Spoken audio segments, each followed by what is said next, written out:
prospects rather added to than removed this depression, but perhaps she yielded too much to her melancholy inclination, and imprudently lamented the misfortune, which no virtue of her own could have taught her to avoid, though no effort of reason could make her look unmoved upon the self-degradation of him, whom she had once esteemed and loved. Dorothée promised to return on the following night with the keys of the chambers, and then wished Emily good repose and departed. Emily, however, continued at the window, musing upon the melancholy fate of the Marchioness and listening in awful expectation for a return of the music. But the stillness of the night remained long unbroken, except by the murmuring sounds of the woods as they waved in the breeze, and then by the distant bell of the convent striking one. She now withdrew from the window, and as she sat at her bedside, indulging melancholy reveries which the loneliness of the hour assisted, the stillness was suddenly interrupted not by music, but by very uncommon sounds that seemed to come either from the room adjoining her own or from one below. The terrible catastrophe that had been related to her, together with the mysterious circumstances said to have since occurred in the château, had so much shocked her spirits that she now sunk for a moment under the weakness of superstition. The sounds, however, did not return, and she retired, to forget in sleep the disastrous story she had heard. Chapter 43. Now it is the time of night that, the graves all gaping wide, every one lets forth his sprite in the churchway path to glide. Shakespeare on the next night, about the same hour as before, Dorothée came to Emily's chamber, with the keys of that suite of rooms which had been particularly appropriated to the late Marchioness.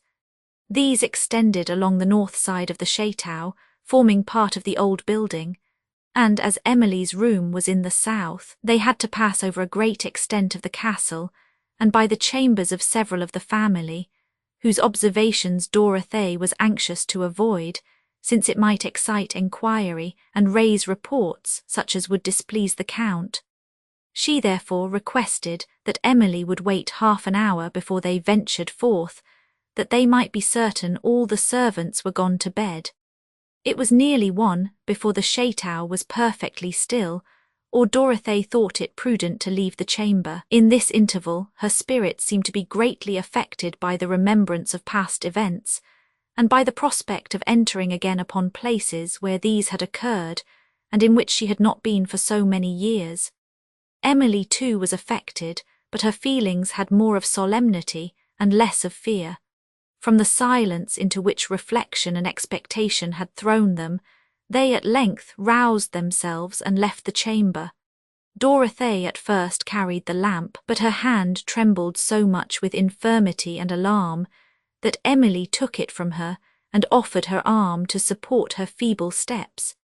They had to descend the great staircase, and after passing over a wide extent of the château, to ascend another, which led to the suite of rooms they were in quest of. They stepped cautiously along the open corridor that ran round the great hall, and into which the chambers of the Count, Countess, and the Lady Blanche opened, and from thence descending the chief staircase they crossed the hall itself.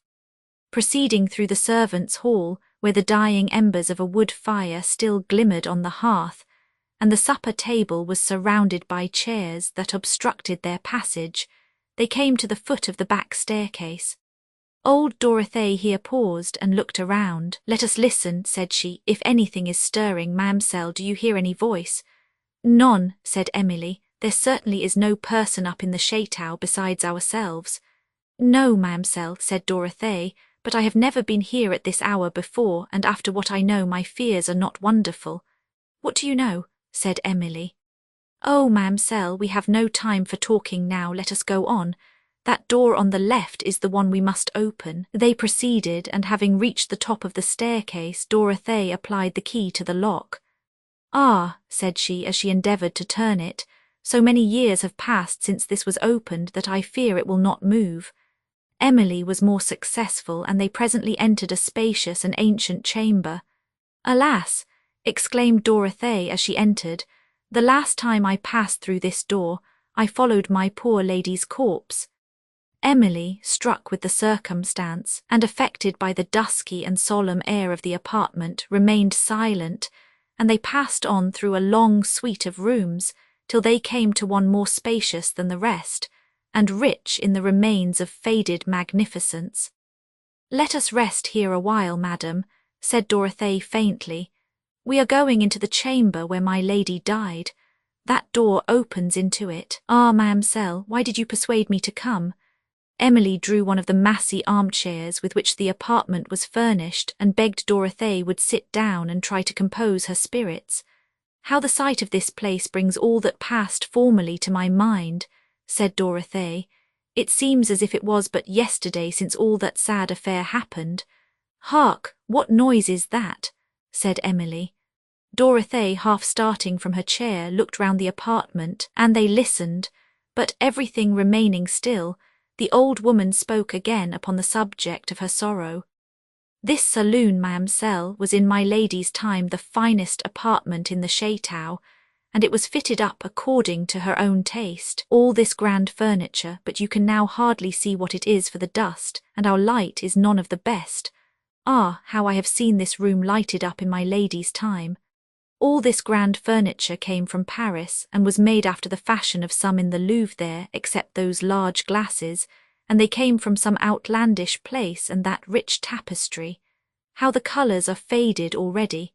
Since I saw it last, I understood that was 20 years ago," observed Emily. "Thereabout, madam," said Dorothée, "and well remembered, but all the time between then and now seems as nothing. That tapestry used to be greatly admired at, it tells the stories out of some famous book or other, but I have forgot the name."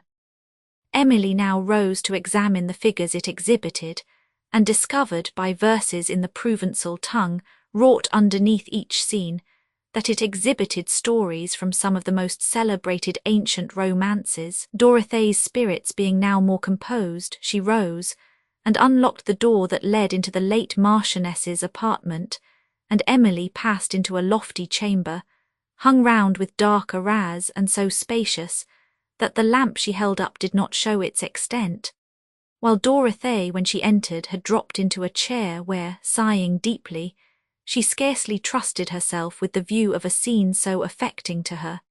It was some time before Emily perceived, through the dusk, the bed on which the Marchioness was said to have died. When, advancing to the upper end of the room, she discovered the high canopied tester of dark green damask, with the curtains descending to the floor in the fashion of a tent, half drawn and remaining apparently, as they had been left 20 years before, and over the whole bedding was thrown a counterpane or pall of black velvet that hung down to the floor. Emily shuddered as she held the lamp over it, and looked within the dark curtains where she almost expected to have seen a human face, and suddenly remembering the horror she had suffered upon discovering the dying Madame Montoni in the turret chamber of Udolpho, her spirits fainted, and she was turning from the bed when Dorothée, who had now reached it, exclaimed, "Holy Virgin! Methinks I see my lady stretched upon that pall, as when last I saw her."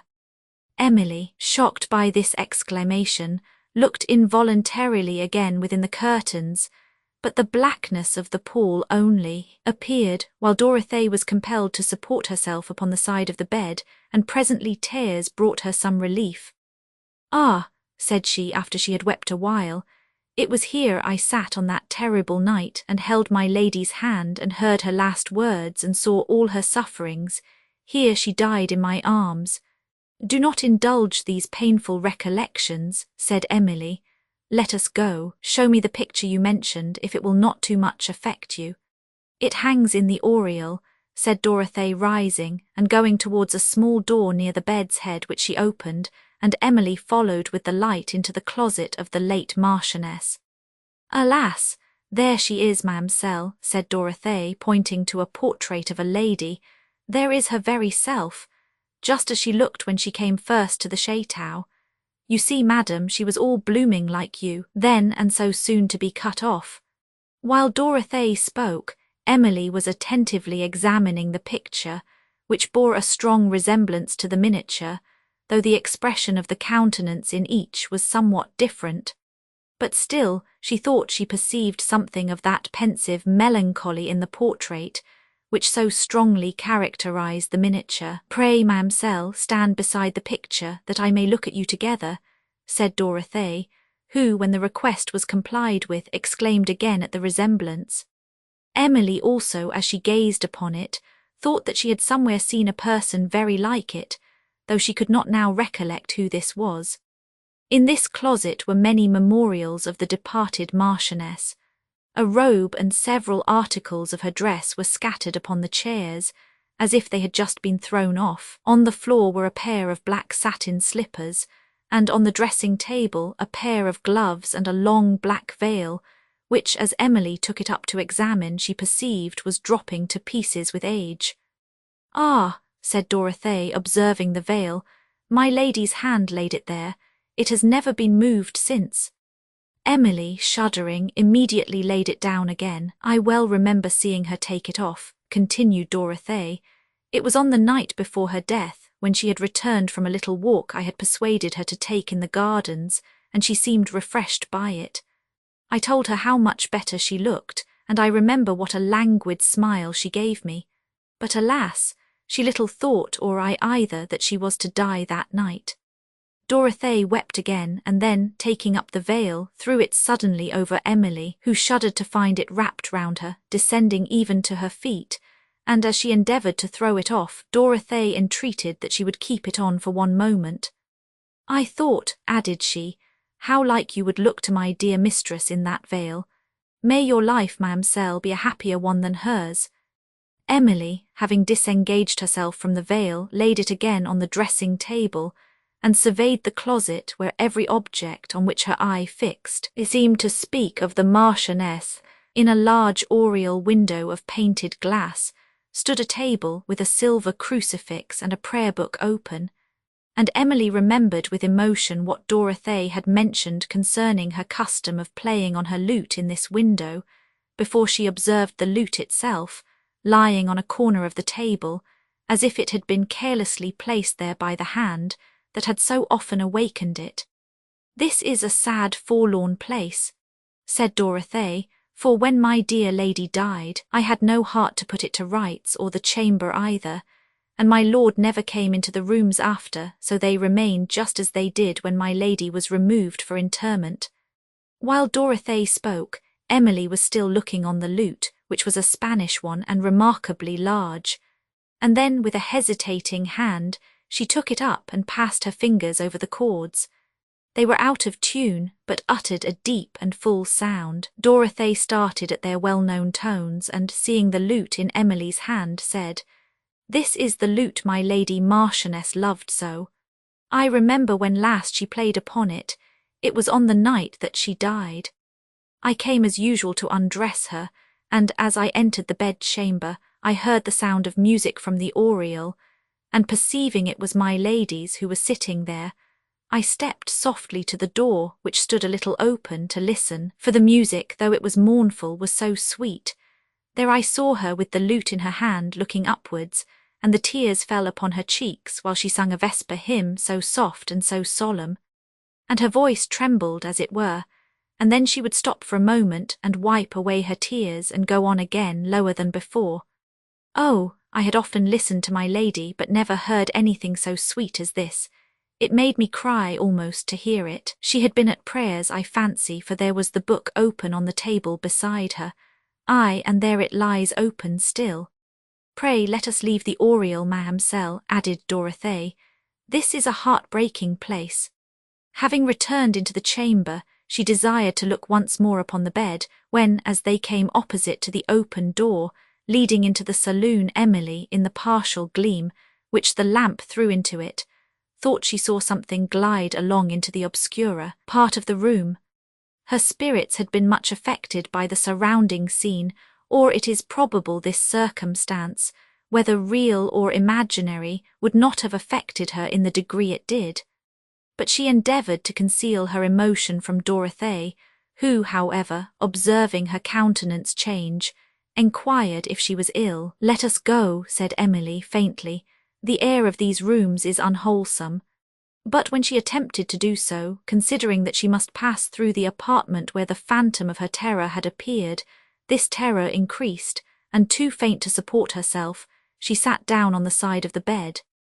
Dorothée, believing that she was only affected by a consideration of the melancholy catastrophe which had happened on this spot, endeavoured to cheer her.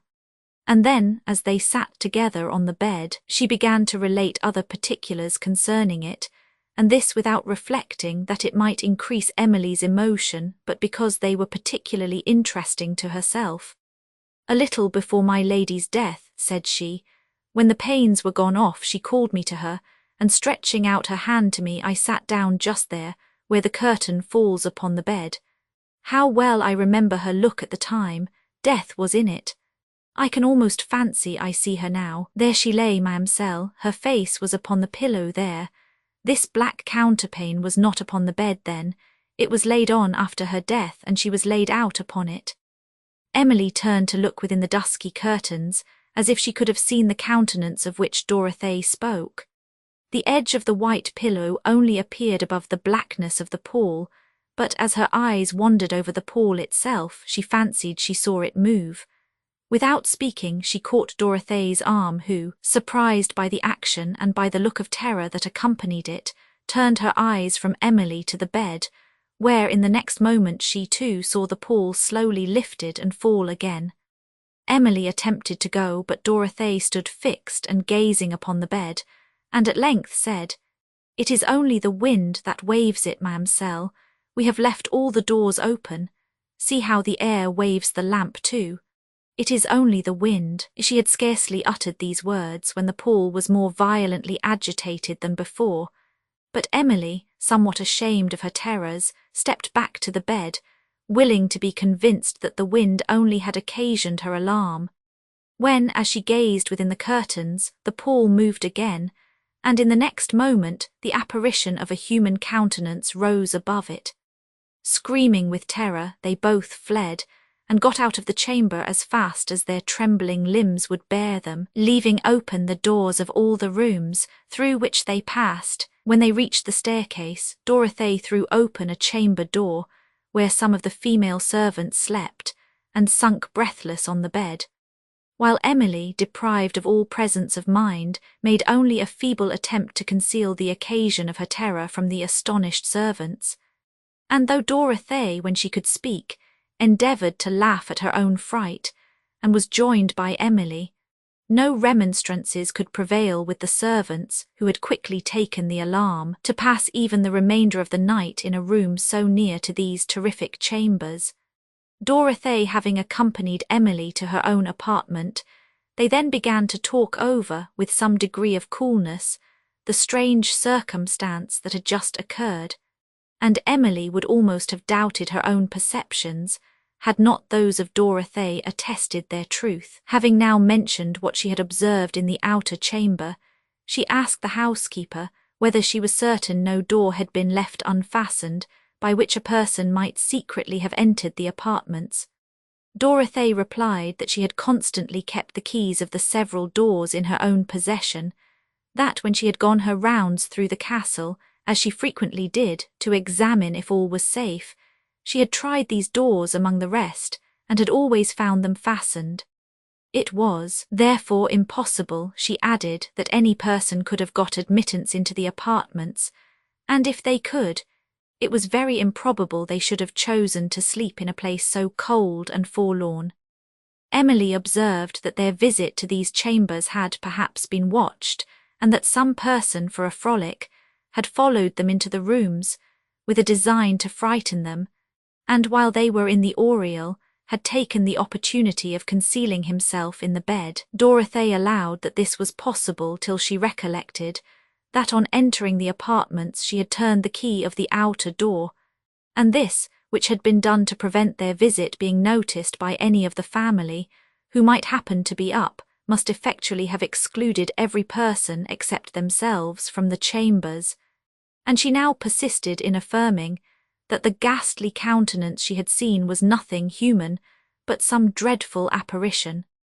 Emily was very solemnly affected, of whatever nature might be the appearance she had witnessed, Whether human or supernatural, the fate of the deceased Marchioness was a truth not to be doubted.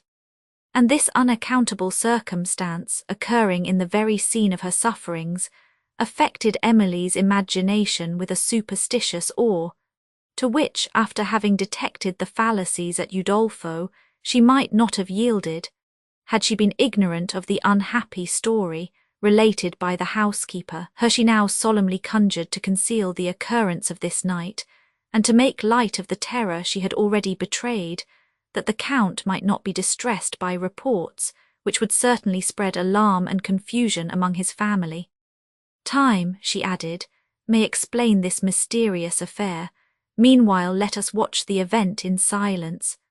Dorothée readily acquiesced, but she now recollected that she had left all the doors of the north suite of rooms open, and, not having courage to return alone to lock even the outer one, Emily, after some effort, so far conquered her own fears, that she offered to accompany her to the foot of the back staircase, and to wait there while Dorothée ascended, whose resolution being reassured by this circumstance, she consented to go, and they left Emily's apartment together. No sound disturbed the stillness as they passed along the halls and galleries, but on reaching the foot of the back staircase, Dorothee's resolution failed again.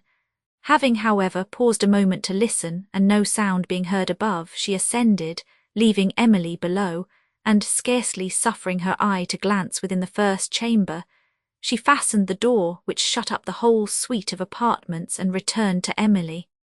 As they stepped along the passage, leading into the great hall, a sound of lamentation was heard, which seemed to come from the hall itself, and they stopped in new alarm to listen, when Emily presently distinguished the voice of Annette, whom she found crossing the hall with another female servant, and so terrified by the report, which the other maids had spread, that, believing she could be safe only where her lady was, she was going for refuge to her apartment. Emily's endeavours to laugh or to argue her out of these terrors were equally vain, and in compassion to her distress, she consented that she should remain in her room during the night. Chapter 44. Hail, mildly pleasing solitude, companion of the wise and good, thine is the balmy breath of morn, just as the dew-bent rose is born. But chief when evening scenes decay and the faint landscape swims away, thine is the doubtful, soft decline, and that best hour of musing thine. Thomson Emily's injunctions to Annette to be silent on the subject of her terror were ineffectual, and the occurrence of the preceding night spread such alarm among the servants, who now all affirmed that they had frequently heard unaccountable noises in the chateau, that a report soon reached the Count of the north side of the castle being haunted. He treated this at first with ridicule, but perceiving that it was productive of serious evil, in the confusion it occasioned among his household, he forbade any person to repeat it on pain of punishment. The arrival of a party of his friends soon withdrew his thoughts entirely from this subject, and his servants had now little leisure to brood over it, except indeed in the evenings after supper, when they all assembled in their hall, and related stories of ghosts till they feared to look round the room, started if the echo of a closing door murmured along the passage, and refused to go singly to any part of the castle. On these occasions Annette made a distinguished figure, when she told not only of all the wonders she had witnessed, but of all that she had imagined in the Castle of Udolpho, with the story of the strange disappearance of Signora Laurentini. She made no trifling impression on the mind of her attentive auditors. Her suspicions concerning Montoni she would also have freely disclosed, had not Ludovico, who was now in the service of the Count, prudently checked her loquacity whenever it pointed to that subject. Among the visitors at the chateau was the Baron de Saint Foix, an old friend of the Count, and his son, the Chevalier Saint Foix, a sensible and amiable young man, who, having in the preceding year seen the Lady Blanche at Paris, had become her declared admirer. The friendship which the Count had long entertained for his father, and the equality of their circumstances made him secretly approve of the connection. But thinking his daughter at this time too young to fix her choice for life, and wishing to prove the sincerity and strength of the Chevalier's attachment, he then rejected his suit, though without forbidding his future hope. This young man now came with the Baron, his father, to claim the reward of a steady affection, a claim which the Count admitted and which Blanche did not reject. While these visitors were at the Château, it became a scene of gaiety and splendour. The pavilion in the woods was fitted up and frequented in the fine evenings as a supper-room, when the hour usually concluded with a concert, at which the Count and Countess, who were scientific performers, and the Chevaliers Henry and Saint Foix, with the Lady Blanche and Emily, whose voices and fine taste compensated for the want of more skilful execution, usually assisted. Several of the Count's servants performed on horns and other instruments, some of which, placed at a little distance among the woods, spoke in sweet response to the harmony that proceeded from the pavilion. At any other period, these parties would have been delightful to Emily, but her spirits were now oppressed with a melancholy, which she perceived that no kind of what is called amusement had power to dissipate, and which the tender and frequently pathetic melody of these concerts sometimes increased to a very painful degree. She was particularly fond of walking in the woods that hung on a promontory overlooking the sea. Their luxuriant shade was soothing to her pensive mind, and in the partial views which they afforded of the Mediterranean, with its winding shores and passing sails, tranquil beauty was united with grandeur. The paths were rude and frequently overgrown with vegetation, but their tasteful owner would suffer little to be done to them, and scarcely a single branch to be lopped from the venerable trees. On an eminence, in one of the most sequestered parts of these woods, was a rustic seat, formed of the trunk of a decayed oak, which had once been a noble tree, and of which many lofty branches still flourishing united with beech and pines to over-canopy the spot. Beneath their deep umbrage, the eye passed over the tops of other woods to the Mediterranean, and to the left through an opening was seen a ruined watch-tower, standing on a point of rock, near the sea and rising from among the tufted foliage. Hither Emily often came alone in the silence of evening, and soothed by the scenery and by the faint murmur that rose from the waves would sit, till darkness obliged her to return to the Château. Frequently also she visited the watch-tower, which commanded the entire prospect, and when she leaned against its broken walls and thought of Valancourt, she not once imagined, what was so true, that this tower had been almost as frequently his resort as her own, since his estrangement from the neighbouring Château. One evening she lingered here to a late hour. She had sat on the steps of the building, watching in tranquil melancholy the gradual effect of evening over the extensive prospect, till the grey waters of the Mediterranean and the massy woods were almost the only features of the scene that remained visible, when, as she gazed alternately on these, and on the mild blue of the heavens where the first pale star of evening appeared, she personified the hour in the following lines. Song of the evening, hour last of the hours, that track the fading day, I move along the realms of twilight air, and hear remote the choral song decay of sister nymphs who dance around his car.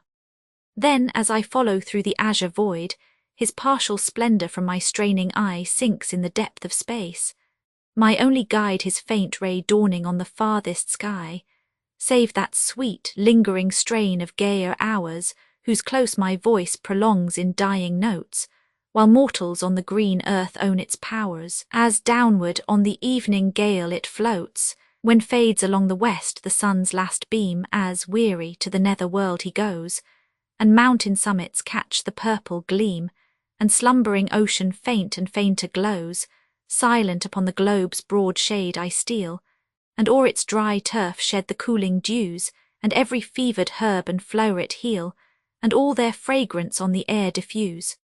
Where'er I move a tranquil pleasure reigns, o'er all the scene the dusky tints I send, that forests wild and mountains, stretching plains and peopled towns, in soft confusion blend. Wide o'er the world I waft the freshening wind, low breathing through the woods and twilight vale in whispers soft that woo the pensive mind of him who loves my lonely steps to hail. His tender oaten reed I watch to hear, stealing its sweetness or some plaining rill or soothing ocean's wave, when storms are near or swelling in the breeze from distant hill. I wake the fairy elves who shun the light, when from their blossomed beds they slyly peep and spy my pale star leading on the night. Aforth to their games and revelry they leap, send all the prisoned sweets abroad in air, that with them slumbered in the flowret's cell. Then to the shores and moonlight brooks repair, till the high larks their mating carol swell. The wood nymphs hail my airs and tempered shade, with ditties soft and lightly sportive dance, on river margin of some bowery glade, and strew their fresh buds as my steps advance. But swift I pass and distant regions trace, for moonbeams silver all the eastern cloud, and day's last crimson vestige fades apace. Down the steep west I fly from midnight's shroud. The moon was now rising out of the sea. She watched its gradual progress, the extending line of radiance it threw upon the waters, the sparkling oars, the sail faintly silvered, and the wood tops and the battlements of the watch-tower at whose foot she was sitting, just tinted with the rays. Emily's spirits were in harmony with this scene. As she sat meditating, sounds stole by her on the air, which she immediately knew to be the music and the voice she had formerly heard at midnight, and the emotion of awe which she felt was not unmixed with terror when she considered her remote and lonely situation. The sounds drew nearer. She would have risen to leave the place, but they seemed to come from the way she must have taken towards the chateau, and she awaited the event in trembling expectation. The sounds continued to approach for some time and then ceased. Emily sat listening, gazing and unable to move, when she saw a figure emerge from the shade of the woods and pass along the bank. At some little distance before her, it went swiftly, and her spirits were so overcome with awe that though she saw, she did not much observe it. Having left the spot with a resolution never again to visit it alone at so late an hour, she began to approach the chateau when she heard voices calling her from the part of the wood which was nearest to it. They were the shouts of the Count's servants who were sent to search for her, and when she entered the supper-room, where he sat with Henry and Blanche, he gently reproached her with a look which she blushed to have deserved. This little occurrence deeply impressed her mind, and when she withdrew to her own room, it recalled so forcibly the circumstances she had witnessed a few nights before that she had scarcely courage to remain alone. She watched to a late hour, when, no sound having renewed her fears, she at length sunk to repose, but this was of short continuance, for she was disturbed by a loud and unusual noise that seemed to come from the gallery into which her chamber opened. Groans were distinctly heard, and immediately after a dead weight fell against the door with a violence that threatened to burst it open. She called loudly to know who was there, but received no answer, though at intervals she still thought she heard something like a low moaning. Fear deprived her of the power to move. Soon after, she heard footsteps in a remote part of the gallery, and as they approached she called more loudly than before till the steps paused at her door. She then distinguished the voices of several of the servants, who seemed too much engaged by some circumstance without to attend to her calls. But Annette soon after entering the room for water, Emily understood that one of the maids had fainted, whom she immediately desired them to bring into her room, where she assisted to restore her. When this girl had recovered her speech, she affirmed that as she was passing up the back staircase in the way to her chamber, she had seen an apparition on the second landing-place. She held the lamp low, she said, that she might pick her way, several of the stairs being infirm and even decayed, and it was upon raising her eyes that she saw this appearance. It stood for a moment in the corner of the landing-place, which she was approaching, and then, gliding up the stairs, vanished at the door of the apartment that had been lately opened. She heard afterwards a hollow sound. "Then the devil has got a key to that apartment," said Dorothée, "for it could be nobody but he. I locked the door myself." The girl, springing down the stairs and passing up the great staircase, had run with a faint scream till she reached the gallery, where she fell, groaning, at Emily's door. Gently chiding her for the alarm she had occasioned, Emily tried to make her ashamed of her fears, but the girl persisted in saying that she had seen an apparition, till she went to her own room, whither she was accompanied by all the servants present, except Dorothée, who, at Emily's request, remained with her during the night. Emily was perplexed, and Dorothée was terrified, and mentioned many occurrences of former times, which had long since confirmed her superstitions. Among these, according to her belief, she had once witnessed an appearance like that just described, and on the very same spot, and it was the remembrance of it that had made her pause when she was going to ascend the stairs with Emily, and which had increased her reluctance to open the north apartments.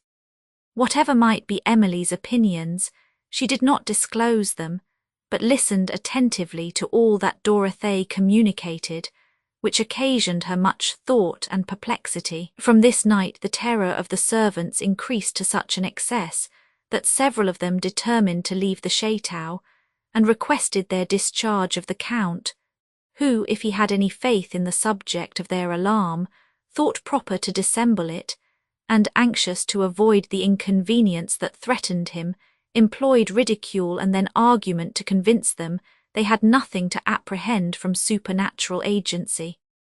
But fear had rendered their minds inaccessible to reason, and it was now that Ludovico proved at once his courage and his gratitude for the kindness he had received from the Count, by offering to watch, during a night in the suite of rooms reputed to be haunted.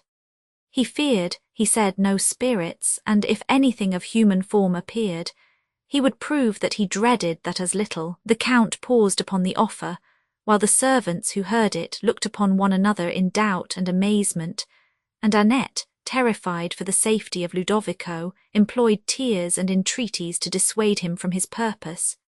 "You are a bold fellow," said the Count, smiling. "Think well of what you are going to encounter before you finally determine upon it. However, if you persevere in your resolution, I will accept your offer, and your intrepidity shall not go unrewarded." "I desire no reward, your Excellenza," replied Ludovico, "but your approbation. Your Excellenza has been sufficiently good to me already, but I wish to have arms that I may be equal to my enemy if he should appear."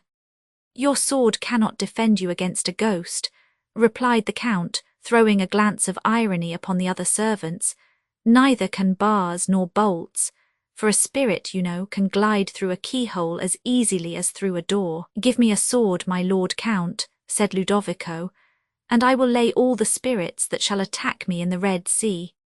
"Well," said the Count, "you shall have a sword and good cheer too, and your brave comrades here will, perhaps, have courage enough to remain another night in the château, since your boldness will certainly, for this night at least, confine all the malice of the spectre to yourself." Curiosity now struggled with fear in the minds of several of his fellow servants, and at length they resolved to await the event of Ludovico's rashness. Emily was surprised and concerned when she heard of his intention, and was frequently inclined to mention what she had witnessed in the north apartments to the Count, for she could not entirely divest herself of fears for Ludovico's safety, though her reason represented these to be absurd. The necessity, however, of concealing the secret with which Dorothée had entrusted her, and which must have been mentioned with the late occurrence in excuse for her having so privately visited the north apartments, kept her entirely silent on the subject of her apprehension, and she tried only to soothe Annette, who held that Ludovico was certainly to be destroyed, and who was much less affected by Emily's consolatory efforts than by the manner of old Dorothée, who often, as she exclaimed Ludovico, sighed, and threw up her eyes to heaven. Chapter 45.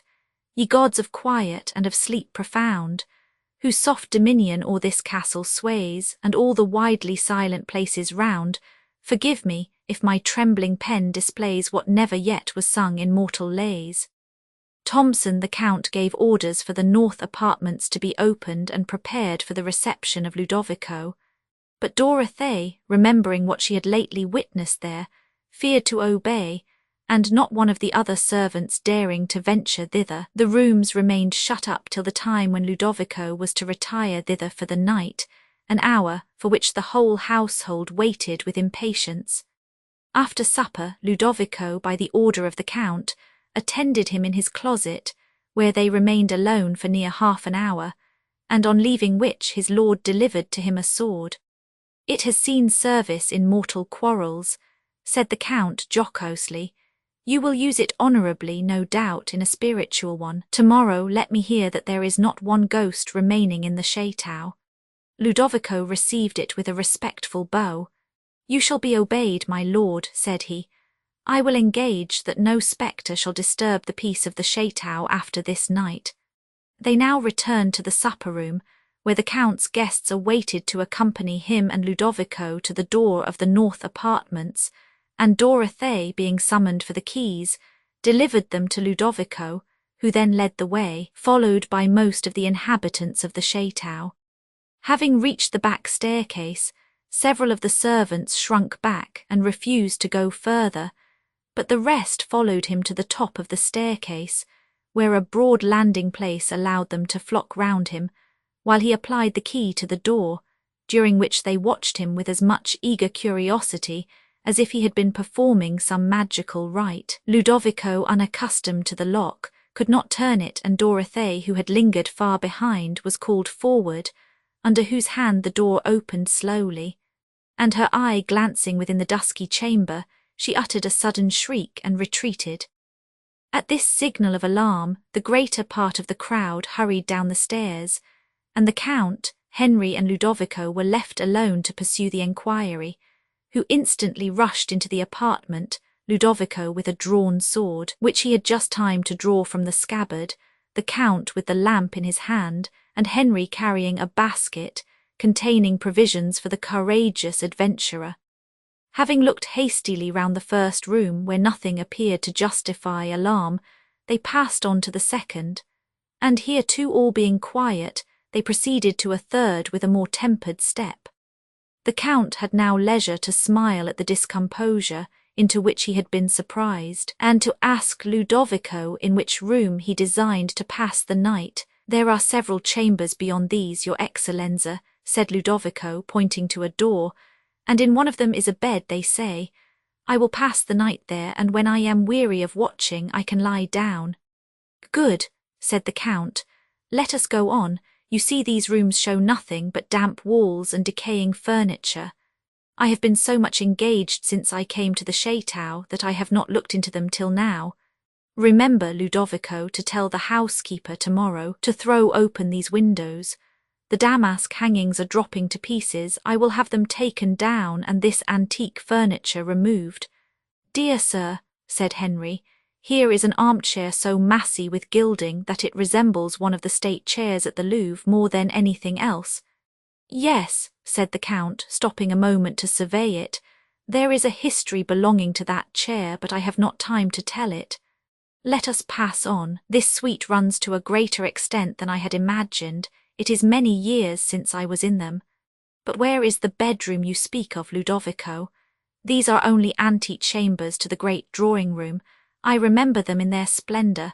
"The bed, my lord," replied Ludovico, "they told me was in a room that opens beyond the saloon and terminates the suite." "Oh, here is the saloon," said the Count as they entered the spacious apartment in which Emily and Dorothée had rested. He here stood for a moment, surveying the relics of faded grandeur which it exhibited, the sumptuous tapestry, the long and low sofas of velvet with frames heavily carved and gilded, the floor inlaid with small squares of fine marble, and covered in the centre with a piece of very rich tapestry work. The casements of painted glass and the large Venetian mirrors of a size and quality, such as at that period France could not make, which reflected on every side the spacious apartment. These had formerly also reflected a gay and brilliant scene, for this had been the state-room of the château, and here the Marchioness had held the assemblies, that made part of the festivities of her nuptials. If the wand of a magician could have recalled the vanished groups, many of them vanished even from the earth, that once had passed over these polished mirrors, what a varied and contrasted picture would they have exhibited with the present. Now, instead of a blaze of lights and a splendid and busy crowd, they reflected only the rays of the one glimmering lamp, which the Count held up, and which scarcely served to show the 3 forlorn figures that stood surveying the room and the spacious and dusky walls around them. "Ah," said the Count to Henry, awaking from his deep reverie, "how the scene is changed since last I saw it. I was a young man then, and the Marchioness was alive and in her bloom. Many other persons were here too who are now no more. There stood the orchestra. Here we tripped in many a sprightly maze, the walls echoing to the dance. Now they resound only one feeble voice, and even that will ere long be heard no more. My son, remember that I was once as young as yourself, and that you must pass away like those who have preceded you, like those who, as they sung and danced in this once gay apartment, forgot that years are made up of moments, and that every step they took carried them nearer to their graves. But such reflections are useless. I had almost said criminal, unless they teach us to prepare for eternity, since, otherwise, they cloud our present happiness without guiding us to a future one. But enough of this, let us go on." Ludovico now opened the door of the bedroom, and the Count, as he entered, was struck with the funereal appearance which the dark arras gave to it. He approached the bed with an emotion of solemnity, and perceiving it to be covered with the pall of black velvet, paused. "What can this mean?" said he as he gazed upon it. "I have heard, my lord," said Ludovico as he stood at the feet, looking within the canopied curtains, "that the Lady Marchioness de Villeroy died in this chamber, and remained here till she was removed to be buried, and this, perhaps, signor, may account for the pall." The Count made no reply, but stood for a few moments engaged in thought and evidently much affected. Then, turning to Ludovico, he asked him with a serious air whether he thought his courage would support him through the night. "If you doubt this," added the Count, "do not be ashamed to own it. I will release you from your engagement without exposing you to the triumphs of your fellow servants." Ludovico paused. Pride and something very like fear seemed struggling in his breast. Pride, however, was victorious. He blushed, and his hesitation ceased. "No, my lord," said he, "I will go through with what I have begun, and I am grateful for your consideration. On that hearth I will make a fire, and with the good cheer in this basket I doubt not I shall do well." "Be it so," said the Count, "but how will you beguile the tediousness of the night if you do not sleep?" "When I am weary, my lord," replied Ludovico, "I shall not fear to sleep. In the meanwhile I have a book that will entertain me." "Well," said the Count, "I hope nothing will disturb you, but if you should be seriously alarmed in the night, come to my apartment. I have too much confidence in your good sense and courage to believe you will be alarmed on slight grounds, or suffer the gloom of this chamber, or its remote situation, to overcome you with ideal terrors. Tomorrow I shall have to thank you for an important service. These rooms shall then be thrown open, and my people will be convinced of their error. Good night, Ludovico. Let me see you early in the morning, and remember what I lately said to you." "I will, my lord. Good night to your Excellenza. Let me attend you with the light." He lighted the Count and Henry through the chambers to the outer door. On the landing place stood a lamp, which one of the affrighted servants had left, and Henry, as he took it up, again bade Ludovico good night, who, having respectfully returned the wish, closed the door upon them and fastened it. Then, as he retired to the bed-chamber, he examined the rooms through which he passed with more minuteness than he had done before, for he apprehended that some person might have concealed himself in them for the purpose of frightening him. No one, however, but himself was in these chambers, and leaving open the doors through which he passed, he came again to the great drawing-room, whose spaciousness and silent gloom somewhat awed him. For a moment he stood, looking back through the long suite of rooms he had quitted, and as he turned, perceiving a light and his own figure reflected in one of the large mirrors, he started. Other objects, too, were seen obscurely on its dark surface, but he paused not to examine them, and returned hastily into the bedroom, as he surveyed which he observed the door of the oriel and opened it. All within was still. On looking round, his eye was arrested by the portrait of the deceased Marchioness, upon which he gazed for a considerable time with great attention and some surprise. And then, having examined the closet, he returned into the bedroom, where he kindled a wood fire, the bright blaze of which revived his spirits, which had begun to yield to the gloom and silence of the place, for gusts of wind alone broke at intervals this silence. He now drew a small table and a chair near the fire, took a bottle of wine and some cold provision out of his basket, and regaled himself. When he had finished his repast, he laid his sword upon the table, and not feeling disposed to sleep, drew from his pocket the book he had spoken of. It was a volume of old Provençal tales. Having stirred the fire into a brighter blaze, he began to read, and his attention was soon wholly occupied by the scenes which the page disclosed. The Count, meanwhile, had returned to the supper-room, whither those of the party who had attended him to the north apartment had retreated, upon hearing Dorothee's scream, and who were now earnest in their enquiries concerning those chambers. The Count rallied his guests on their precipitate retreat, and on the superstitious inclination which had occasioned it, and this led to the question whether the spirit, after it has quitted the body, is ever permitted to revisit the earth, and if it is, whether it was possible for spirits to become visible to the sense.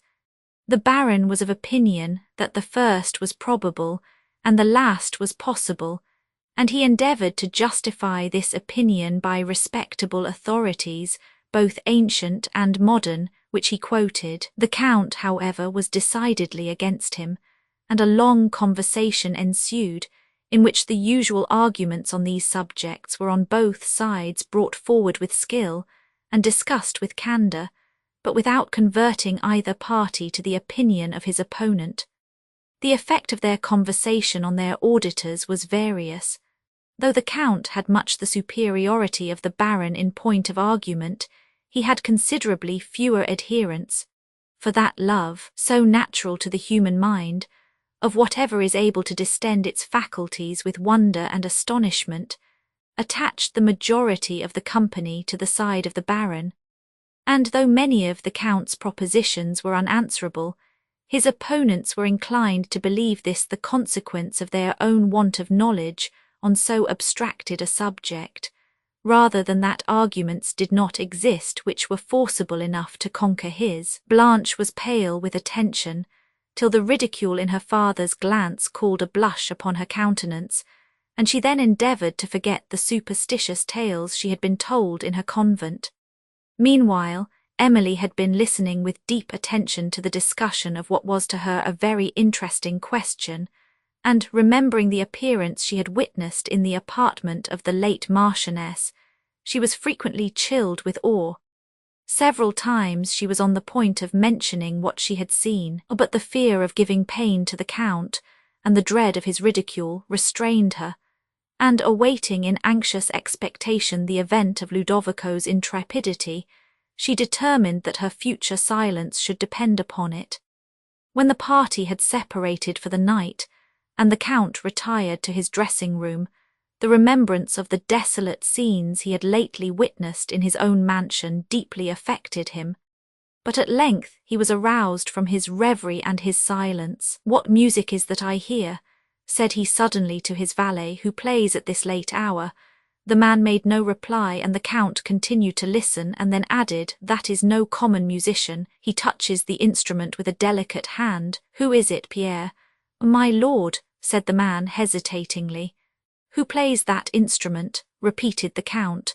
"Does not your lordship know, then?" said the valet. "What mean you?" said the Count somewhat sternly.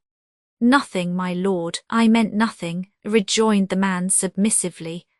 "Only that music goes about the house at midnight often, and I thought your lordship might have heard it before." "Music goes about the house at midnight? Poor fellow, does nobody dance to the music too? It is not in the chateau, I believe, my lord. The sounds come from the woods, they say, though they seem so near. But then a spirit can do anything." "Ah, poor fellow," said the Count, "I perceive you are as silly as the rest of them. Tomorrow you will be convinced of your ridiculous error. But hark, what voice is that? Oh, my lord, that is the voice we often hear with the music." "Often," said the Count, "how often, pray? It is a very fine one." "Why, my lord, I myself have not heard it more than 2 or 3 times, but there are those who have lived here longer that have heard it often enough." "What a swell was that!" exclaimed the Count as he still listened. "And now what a dying cadence! This is surely something more than mortal." "That is what they say, my lord," said the valet. "They say it is nothing mortal that utters it, and if I might say my thoughts—" "Peace," said the Count, and he listened till the strain died away. "This is strange," said he as he turned from the window, close the casements Pierre. Pierre obeyed, and the Count soon after dismissed him, but did not so soon lose the remembrance of the music, which long vibrated in his fancy in tones of melting sweetness, while surprise and perplexity engaged his thoughts. Ludovico, meanwhile, in his remote chamber, heard now and then the faint echo of a closing door as the family retired to rest, and then the hall clock at a great distance strike 12. "It is midnight," said he, and he looked suspiciously round the spacious chamber. The fire on the hearth was now nearly expiring, for his attention having been engaged by the book before him, he had forgotten everything besides. But he soon added fresh wood, not because he was cold, though the night was stormy, but because he was cheerless. And having again trimmed his lamp, he poured out a glass of wine, drew his chair nearer to the crackling blaze, tried to be deaf to the wind that howled mournfully at the casements, endeavoured to abstract his mind from the melancholy that was stealing upon him, and again took up his book. It had been lent to him by Dorothée, who had formerly picked it up in an obscure corner of the Marquis's library, and who, having opened it and perceived some of the marvels it related, had carefully preserved it for her own entertainment, its condition giving her some excuse for detaining it from its proper station. The damp corner into which it had fallen had caused the cover to be disfigured and mouldy, and the leaves to be so discoloured with spots, that it was not without difficulty the letters could be traced. The fictions of the Provençal writers, whether drawn from the Arabian legends, brought by the Saracens into Spain, or recounting the chivalric exploits performed by the Crusaders, whom the troubadours accompanied to the East, were generally splendid and always marvellous, both in scenery and incident, and it is not wonderful that Dorothée and Ludovico should be fascinated by inventions which had captivated the careless imagination in every rank of society in a former age. Some of the tales, however, in the book now before Ludovico were of simple structure, and exhibited nothing of the magnificent machinery and heroic manners which usually characterized the fables of the 12th century, and of this description was the one he now happened to open, which in its original style was of great length, but which may be thus shortly related. The reader will perceive that it is strongly tinctured with the superstition of the times. The Provençal tale there lived, in the province of Bretagne, a noble baron, famous for his magnificence and courtly hospitalities. His castle was graced with ladies of exquisite beauty, and thronged with illustrious knights. For the honour he paid to feats of chivalry, invited the brave of distant countries to enter his lists, and his court was more splendid than those of many princes. 8 minstrels were retained in his service, who used to sing to their harps romantic fictions, taken from the Arabians, or adventures of chivalry that befell knights during the Crusades, or the martial deeds of the baron their lord. While he, surrounded by his knights and ladies, banqueted in the great hall of his castle, where the costly tapestry that adorned the walls with pictured exploits of his ancestors, the casements of painted glass, enriched with armorial bearings, the gorgeous banners that waved along the roof, the sumptuous canopies, the profusion of gold and silver that glittered on the sideboards, the numerous dishes that covered the tables, the number and gay liveries of the attendants, with the chivalric and splendid attire of the guests, united to form a scene of magnificence, such as we may not hope to see in these degenerate days. Of the Baron, the following adventure is related. One night, having retired late from the banquet to his chamber and dismissed his attendants, he was surprised by the appearance of a stranger of a noble air, but of a sorrowful and dejected countenance. Believing that this person had been secreted in the apartment, since it appeared impossible he could have lately passed the ante-room, unobserved by the pages in waiting, who would have prevented this intrusion on their lord, the Baron, calling loudly for his people, drew his sword, which he had not yet taken from his side, and stood upon his defence. The stranger, slowly advancing, told him that there was nothing to fear, that he came with no hostile design, but to communicate to him a terrible secret, which it was necessary for him to know. The Baron, appeased by the courteous manners of the stranger, after surveying him for some time in silence, returned his sword into the scabbard, and desired him to explain the means by which he had obtained access to the chamber and the purpose of this extraordinary visit. Without answering either of these enquiries, the stranger said that he could not then explain himself, but that if the Baron would follow him to the edge of the forest, at a short distance from the castle walls, he would there convince him that he had something of importance to disclose. This proposal again alarmed the Baron, who could scarcely believe that the stranger meant to draw him to so solitary a spot at this hour of the night, without harbouring a design against his life, and he refused to go, observing at the same time that if the stranger's purpose was an honourable one, he would not persist in refusing to reveal the occasion of his visit in the apartment where they were. While he spoke this, he viewed the stranger still more attentively than before, but observed no change in his countenance or any symptom that might intimate a consciousness of evil design. He was habited like a knight, was of a tall and majestic stature, and of dignified and courteous manners.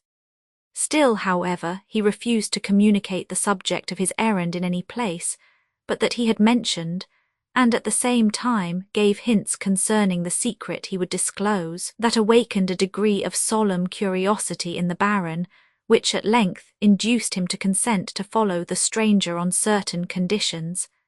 "Sir Knight," said he, "I will attend you to the forest, and will take with me only 4 of my people who shall witness our conference." To this, however, the knight objected. "What I would disclose," said he with solemnity, "is to you alone. There are only 3 living persons to whom the circumstance is known. It is of more consequence to you and your house than I shall now explain. In future years you will look back to this night with satisfaction or repentance, accordingly as you now determine. As you would hereafter prosper, follow me. I pledge you the honour of a knight that no evil shall befall you. If you are contented to dare futurity, remain in your chamber, and I will depart as I came." "Sir Knight," replied the Baron, "how is it possible that my future peace can depend upon my present determination?" "That is not now to be told," said the stranger. "I have explained myself to the utmost. It is late. If you follow me, it must be quickly. You will do well to consider the alternative." The Baron mused, and as he looked upon the knight, he perceived his countenance assume a singular solemnity. Here Ludovico thought he heard a noise, and he threw a glance round the chamber, and then held up the lamp to assist his observation. But not perceiving anything to confirm his alarm, he took up the book again and pursued the story. The Baron paced his apartment for some time in silence, impressed by the last words of the stranger, whose extraordinary request he feared to grant, and feared also to refuse. At length he said, "Sir Knight, you are utterly unknown to me. Tell me yourself, is it reasonable that I should trust myself alone with a stranger at this hour in a solitary forest? Tell me at least who you are, and who assisted to secrete you in this chamber." The knight frowned at these latter words, and was a moment silent. Then, with a countenance somewhat stern, he said, "I am an English knight. I am called Sir Bevis of Lancaster, and my deeds are not unknown at the holy city whence I was returning to my native land when I was benighted in the neighbouring forest. Your name is not unknown to fame, said the Baron, I have heard of it. The knight looked haughtily. But why, since my castle is known to entertain all true knights, did not your herald announce you? Why did you not appear at the banquet, where your presence would have been welcomed, instead of hiding yourself in my castle and stealing to my chamber at midnight? The stranger frowned and turned away in silence, but the Baron repeated the questions. I come not, said the knight, to answer enquiries, but to reveal facts. If you would know more, follow me, and again I pledge the honour of a knight that you shall return in safety. Be quick in your determination, I must be gone. After some further hesitation, the Baron determined to follow the stranger, and to see the result of his extraordinary request. He therefore again drew forth his sword, and taking up a lamp bade the knight lead on. The latter obeyed, and opening the door of the chamber, they passed into the ante-room, where the Baron, surprised to find all his pages asleep, stopped, and with hasty violence was going to reprimand them for their carelessness, when the knight waved his hand, and looked so expressively upon the Baron, that the latter restrained his resentment and passed on. The knight, having descended a staircase, opened a secret door, which the Baron had believed was known only to himself, and proceeding through several narrow and winding passages, came at length to a small gate that opened beyond the walls of the castle. Meanwhile the Baron followed in silence and amazement, on perceiving that these secret passages were so well known to a stranger, and felt inclined to return from an adventure that appeared to partake of treachery, as well as danger. Then, considering that he was armed, and observing the courteous and noble air of his conductor, his courage returned, he blushed that it had failed him for a moment, and he resolved to trace the mystery to its source. He now found himself on the heathy platform before the great gates of his castle, where, on looking up, he perceived lights glimmering in the different casements of the guests who were retiring to sleep. And while he shivered in the blast and looked on the dark and desolate scene around him, he thought of the comforts of his warm chamber, rendered cheerful by the blaze of wood, and felt for a moment the full contrast of his present situation. Here Ludovico paused a moment and, looking at his own fire, gave it a brightening stir. The wind was strong, and the Baron watched his lamp with anxiety, expecting every moment to see it extinguished. But though the flame wavered, it did not expire, and he still followed the stranger, who often sighed as he went but did not speak. When they reached the borders of the forest, the knight turned and raised his head, as if he meant to address the Baron, but then, closing his lips in silence, he walked on. As they entered beneath the dark and spreading boughs, the Baron, affected by the solemnity of the scene, hesitated whether to proceed, and demanded how much further they were to go. The knight replied only by a gesture, and the Baron, with hesitating steps and a suspicious eye, followed through an obscure and intricate path, till, having proceeded a considerable way, he again demanded whither they were going, and refused to proceed unless he was informed. As he said this, he looked at his own sword, and at the knight alternately, who shook his head, and whose dejected countenance disarmed the Baron for a moment of suspicion. A little further is the place whither I would lead you, said the stranger. No evil shall befall you. I have sworn it on the honour of a knight. The Baron, reassured, again followed in silence, and they soon arrived at a deep recess of the forest, where the dark and lofty chestnuts entirely excluded the sky, and which was so overgrown with underwood that they proceeded with difficulty. The knight sighed deeply as he passed, and sometimes paused, and having at length reached a spot where the trees crowded into a knot, he turned, and with a terrific look pointing to the ground, the Baron saw there the body of a man, stretched at its length and weltering in blood. A ghastly wound was on the forehead, and death appeared already to have contracted the features. The Baron, on perceiving the spectacle, started in horror, looked at the knight for explanation, and was then going to raise the body and examine if there were yet any remains of life. But the stranger, waving his hand, fixed upon him a look so earnest and mournful as not only much surprised him, but made him desist. But what were the Baron's emotions when, on holding the lamp near the features of the corpse, he discovered the exact resemblance of the stranger, his conductor, to whom he now looked up in astonishment and enquiry. As he gazed, he perceived the countenance of the knight change and begin to fade, till his whole form gradually vanished from his astonished sense. While the Baron stood fixed to the spot, a voice was heard to utter these words. Ludovico started, and laid down the book, for he thought he heard a voice in the chamber, and he looked toward the bed where, however, he saw only the dark curtains and the pall. He listened, scarcely daring to draw his breath, but heard only the distant roaring of the sea in the storm, and the blast that rushed by the casements. When, concluding that he had been deceived by its sighings, he took up his book to finish the story. While the Baron stood fixed to the spot, a voice was heard to utter these words. Note. This repetition seems to be intentional. Ludovico is picking up the thread. The body of Sir Bevis of Lancaster, a noble knight of England, lies before you. He was, this night, waylaid and murdered as he journeyed from the holy city towards his native land. Respect the honour of knighthood and the law of humanity. Inter the body in Christian ground, and cause his murderers to be punished. As ye observe or neglect this, shall peace and happiness, or war and misery, light upon you and your house for ever. The Baron, when he recovered from the awe and astonishment into which this adventure had thrown him, returned to his castle, whither he caused the body of Sir Bevis to be removed. And on the following day it was interred with the honours of knighthood in the chapel of the castle, attended by all the noble knights and ladies who graced the court of Baron de Brun.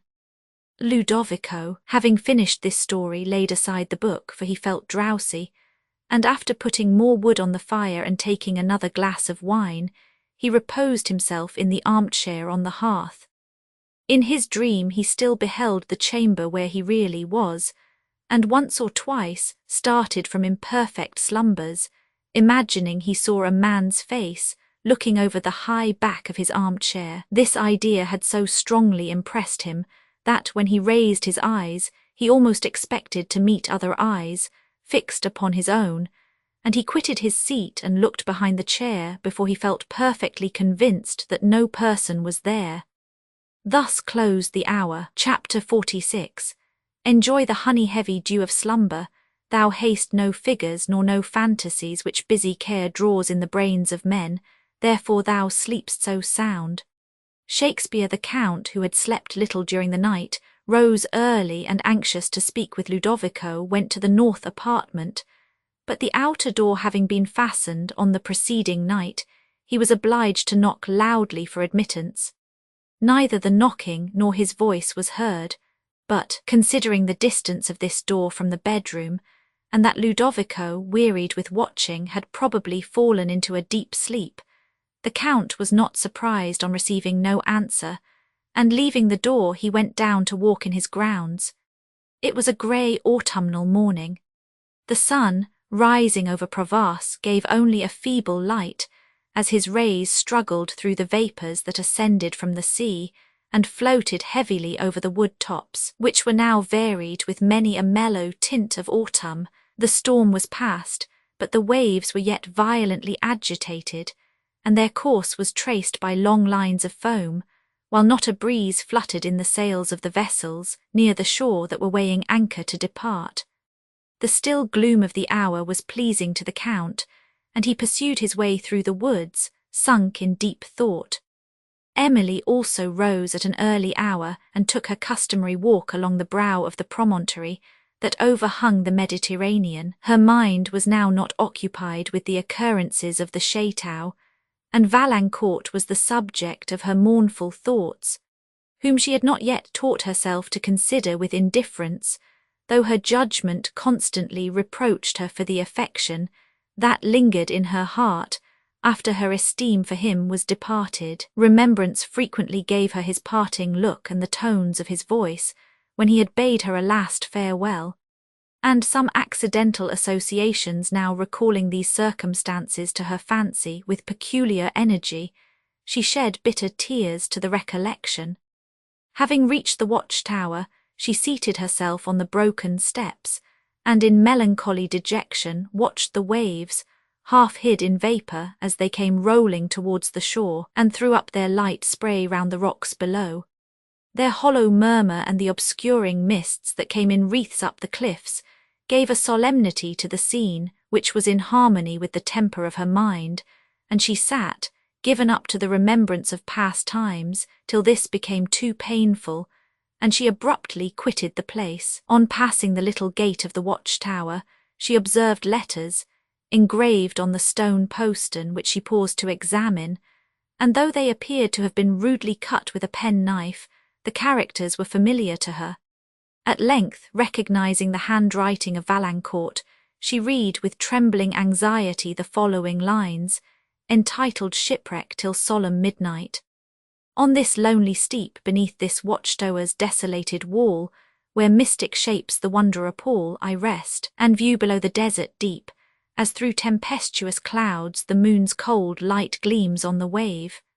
Viewless, the winds of night with loud mysterious force the billows sweep, and sullen roar the surges far below.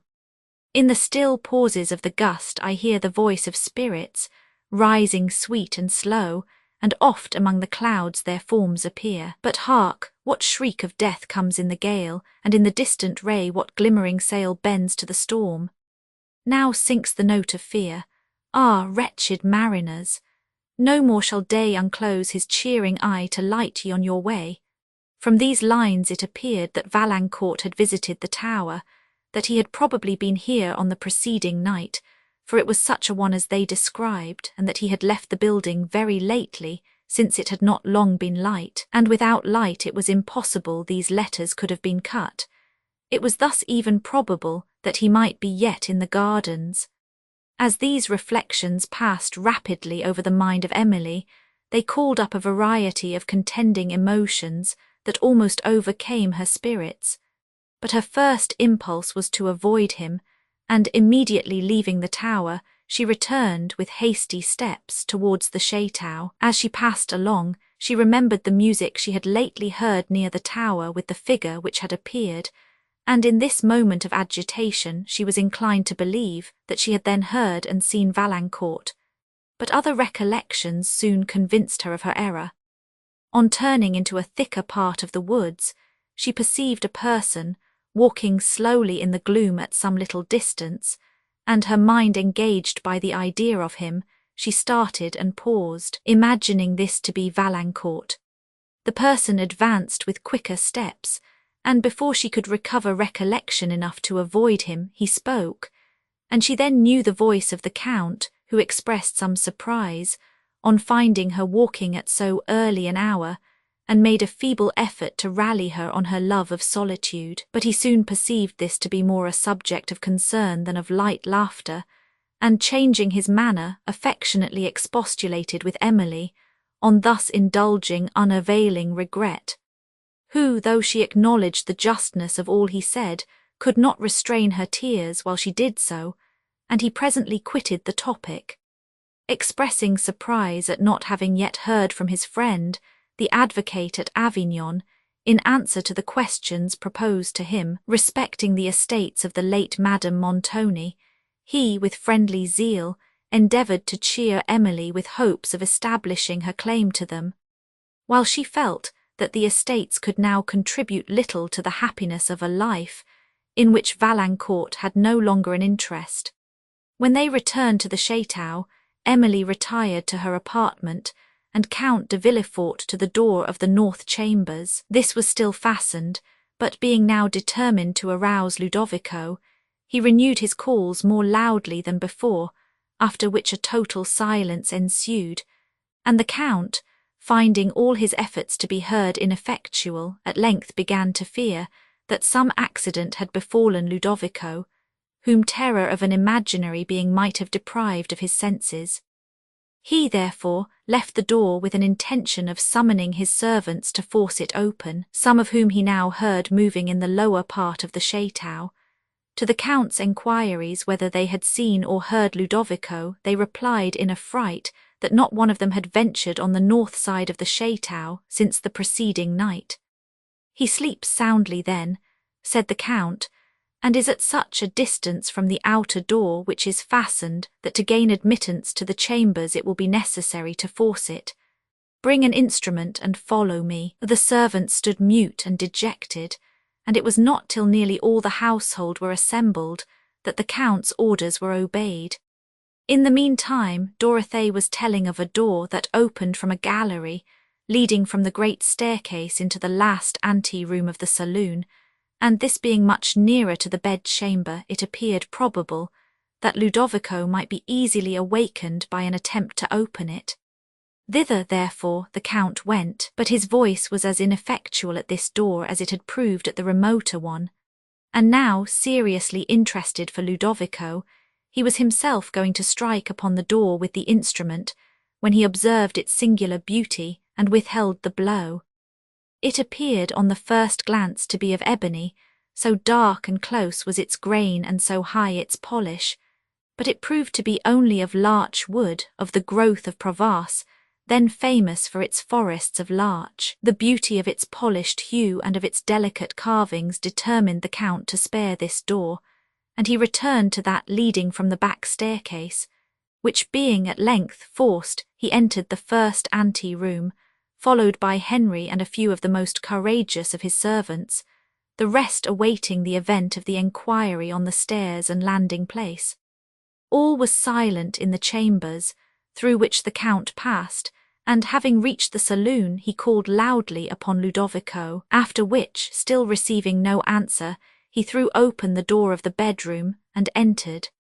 The profound stillness within confirmed his apprehensions for Ludovico, for not even the breathings of a person in sleep were heard, and his uncertainty was not soon terminated, since the shutters being all closed, the chamber was too dark for any object to be distinguished in it. The Count bade a servant open them, who, as he crossed the room to do so, stumbled over something and fell to the floor, when his cry occasioned such panic among the few of his fellows who had ventured thus far that they instantly fled, and the Count and Henry were left to finish the adventure.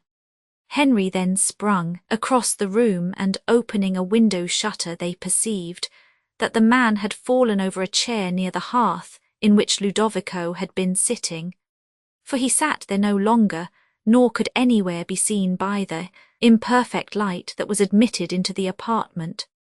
The Count, seriously alarmed, now opened other shutters, that he might be enabled to examine further, and Ludovico not yet appearing, he stood for a moment, suspended in astonishment and scarcely trusting his senses, till, his eyes glancing on the bed, he advanced to examine whether he was there asleep. No person, however, was in it, and he proceeded to the oriel, where everything remained as on the preceding night, but Ludovico was nowhere to be found. The Count now checked his amazement, considering that Ludovico might have left the chambers during the night, overcome by the terrors which their lonely desolation and the recollected reports concerning them had inspired. Yet, if this had been the fact, the man would naturally have sought society, and his fellow servants had all declared they had not seen him. The door of the outer room also had been found fastened, with the key on the inside. It was impossible, therefore, for him to have passed through that, and all the outer doors of this suite were found, on examination, to be bolted and locked, with the keys also within them. The Count, being then compelled to believe that the lad had escaped through the casements, next examined them, but such as opened wide enough to admit the body of a man were found to be carefully secured either by iron bars or by shutters, and no vestige appeared of any person having attempted to pass them.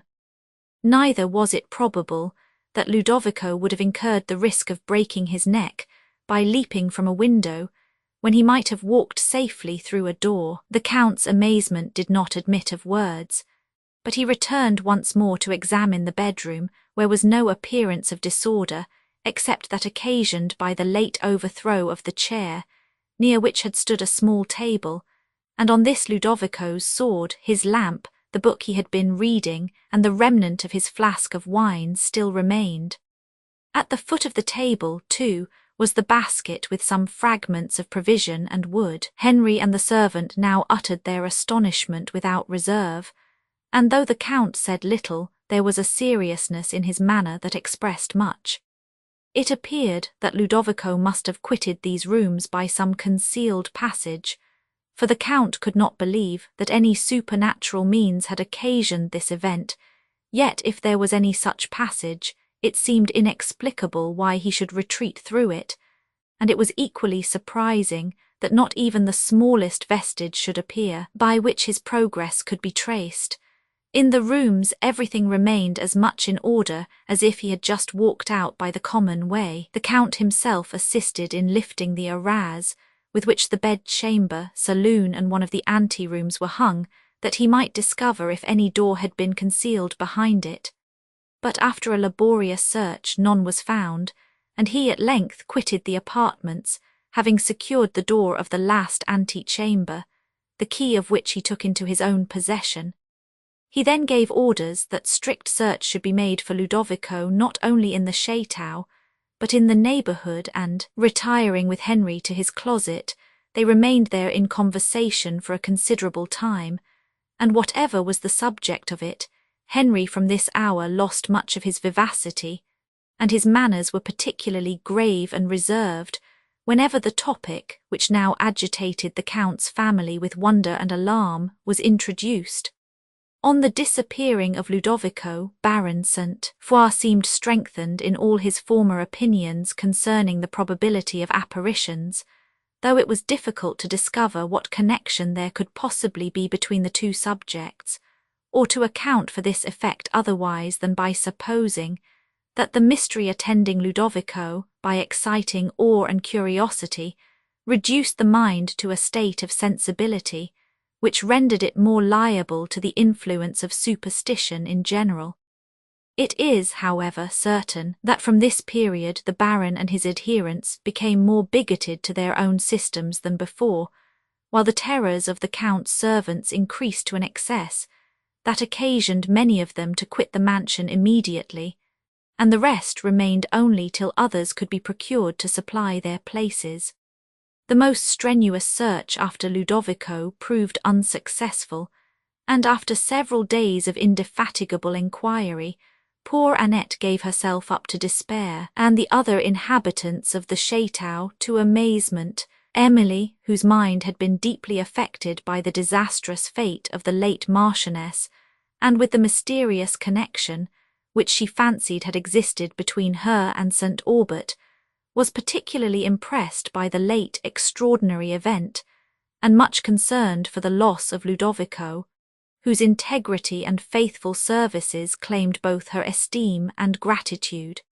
She was now very desirous to return to the quiet retirement of her convent, but every hint of this was received with real sorrow by the Lady Blanche, and affectionately set aside by the Count, for whom she felt much of the respectful love and admiration of a daughter, and to whom, by Dorothee's consent, she at length mentioned the appearance which they had witnessed in the chamber of the deceased Marchioness. At any other period, he would have smiled at such a relation and have believed that its object had existed only in the distempered fancy of the relator, but he now attended to Emily with seriousness, and when she concluded requested of her a promise that this occurrence should rest in silence. Whatever may be the cause and the import of these extraordinary occurrences, added the Count, time only can explain them. I shall keep a wary eye upon all that passes in the château, and shall pursue every possible means of discovering the fate of Ludovico. Meanwhile we must be prudent and be silent. I will myself watch in the north chambers, but of this we will say nothing till the night arrives, when I purpose doing so. The Count then sent for Dorothée, and required of her also a promise of silence concerning what she had already, or might in future witness of an extraordinary nature. And this ancient servant now related to him the particulars of the Marchioness de Villeroy's death, with some of which he appeared to be already acquainted, while by others he was evidently surprised and agitated. After listening to this narrative, the Count retired to his closet, where he remained alone for several hours, and when he again appeared, the solemnity of his manner surprised and alarmed Emily, but she gave no utterance to her thoughts. On the week following the disappearance of Ludovico, all the Count's guests took leave of him, except the Baron, his son Mons, Sainte-Foix and Emily, the latter of whom was soon after embarrassed and distressed by the arrival of another visitor, Mons du Pont, which made her determine upon withdrawing to her convent immediately. The delight that appeared in his countenance when he met her told that he brought back the same ardour of passion which had formerly banished him from Château-le-Blanc. He was received with reserve by Emily, and with pleasure by the Count, who presented him to her with a smile that seemed intended to plead his cause, and who did not hope the less for his friend from the embarrassment she betrayed. But M. du Pont, with truer sympathy, seemed to understand her manner, and his countenance quickly lost its vivacity and sunk into the languor of despondency. On the following day, however, he sought an opportunity of declaring the purport of his visit and renewed his suit. A declaration which was received with real concern by Emily, who endeavoured to lessen the pain she might inflict by a second rejection, with assurances of esteem and friendship. Yet she left him in a state of mind that claimed and excited her tenderest compassion, and being more sensible than ever of the impropriety of remaining longer at the Château, she immediately sought the Count, and communicated to him her intention of returning to the convent. "My dear Emily," said he, "I observe with extreme concern the illusion you are encouraging, an illusion common to young and sensible minds. Your heart has received a severe shock. You believe you can never entirely recover it, and you will encourage this belief till the habit of indulging sorrow will subdue the strength of your mind and discolour your future views with melancholy and regret. Let me dissipate this illusion and awaken you to a sense of your danger." Emily smiled mournfully. "I know what you would say, my dear sir," said she, "and am prepared to answer you. I feel that my heart can never know a second affection, and that I must never hope even to recover its tranquillity, if I suffer myself to enter into a second engagement." "I know that you feel all this," replied the Count, "and I know also that time will overcome these feelings, unless you cherish them in solitude and pardon me with romantic tenderness. Then indeed time will only confirm habit. I am particularly empowered to speak on this subject, and to sympathize in your sufferings," added the Count with an air of solemnity, "for I have known what it is to love and to lament the object of my love. Yes," continued he while his eyes filled with tears, "I have suffered, but those times have passed away, long past, and I can now look back upon them without emotion." "My dear sir," said Emily timidly, "what mean those tears?" "They speak, I fear, another language, they plead for me." "They are weak tears, for they are useless ones," replied the Count, drying them. "I would have you superior to such weakness. These, however, are only faint traces of a grief, which, if it had not been opposed by long continued effort, might have led me to the verge of madness. Judge, then, whether I have not cause to warn you of an indulgence, which may produce so terrible an effect, and which must certainly, if not opposed, overcloud the years that otherwise might be happy. M. du Pont is a sensible and amiable man who has long been tenderly attached to you. His family and fortune are unexceptionable. After what I have said, it is unnecessary to add that I should rejoice in your felicity, and that I think M. du Pont would promote it. Do not weep, Emily," continued the Count, taking her hand. "There is happiness reserved for you." He was silent a moment, and then added in a firmer voice, "I do not wish that you should make a violent effort to overcome your feelings. All I at present ask is that you will check the thoughts that would lead you to a remembrance of the past, that you will suffer your mind to be engaged by present objects, that you will allow yourself to believe it possible you may yet be happy, and that you will sometimes think with complacency of poor Dupont, and not condemn him to the state of despondency, from which, my dear Emily, I am endeavouring to withdraw you. Ah, my dear sir, said Emily, while her tears still fell, do not suffer the benevolence of your wishes to mislead Mons. Dupont with an expectation that I can ever accept his hand. If I understand my own heart, this never can be. Your instruction I can obey in almost every other particular than that of adopting a contrary belief. Leave me to understand your heart, replied the Count with a faint smile. If you pay me the compliment to be guided by my advice in other instances, I will pardon your incredulity, respecting your future conduct towards Mons. Dupont, I will not even press you to remain longer at the Château than your own satisfaction will permit, but though I forbear to oppose your present retirement, I shall urge the claims of friendship for your future visits.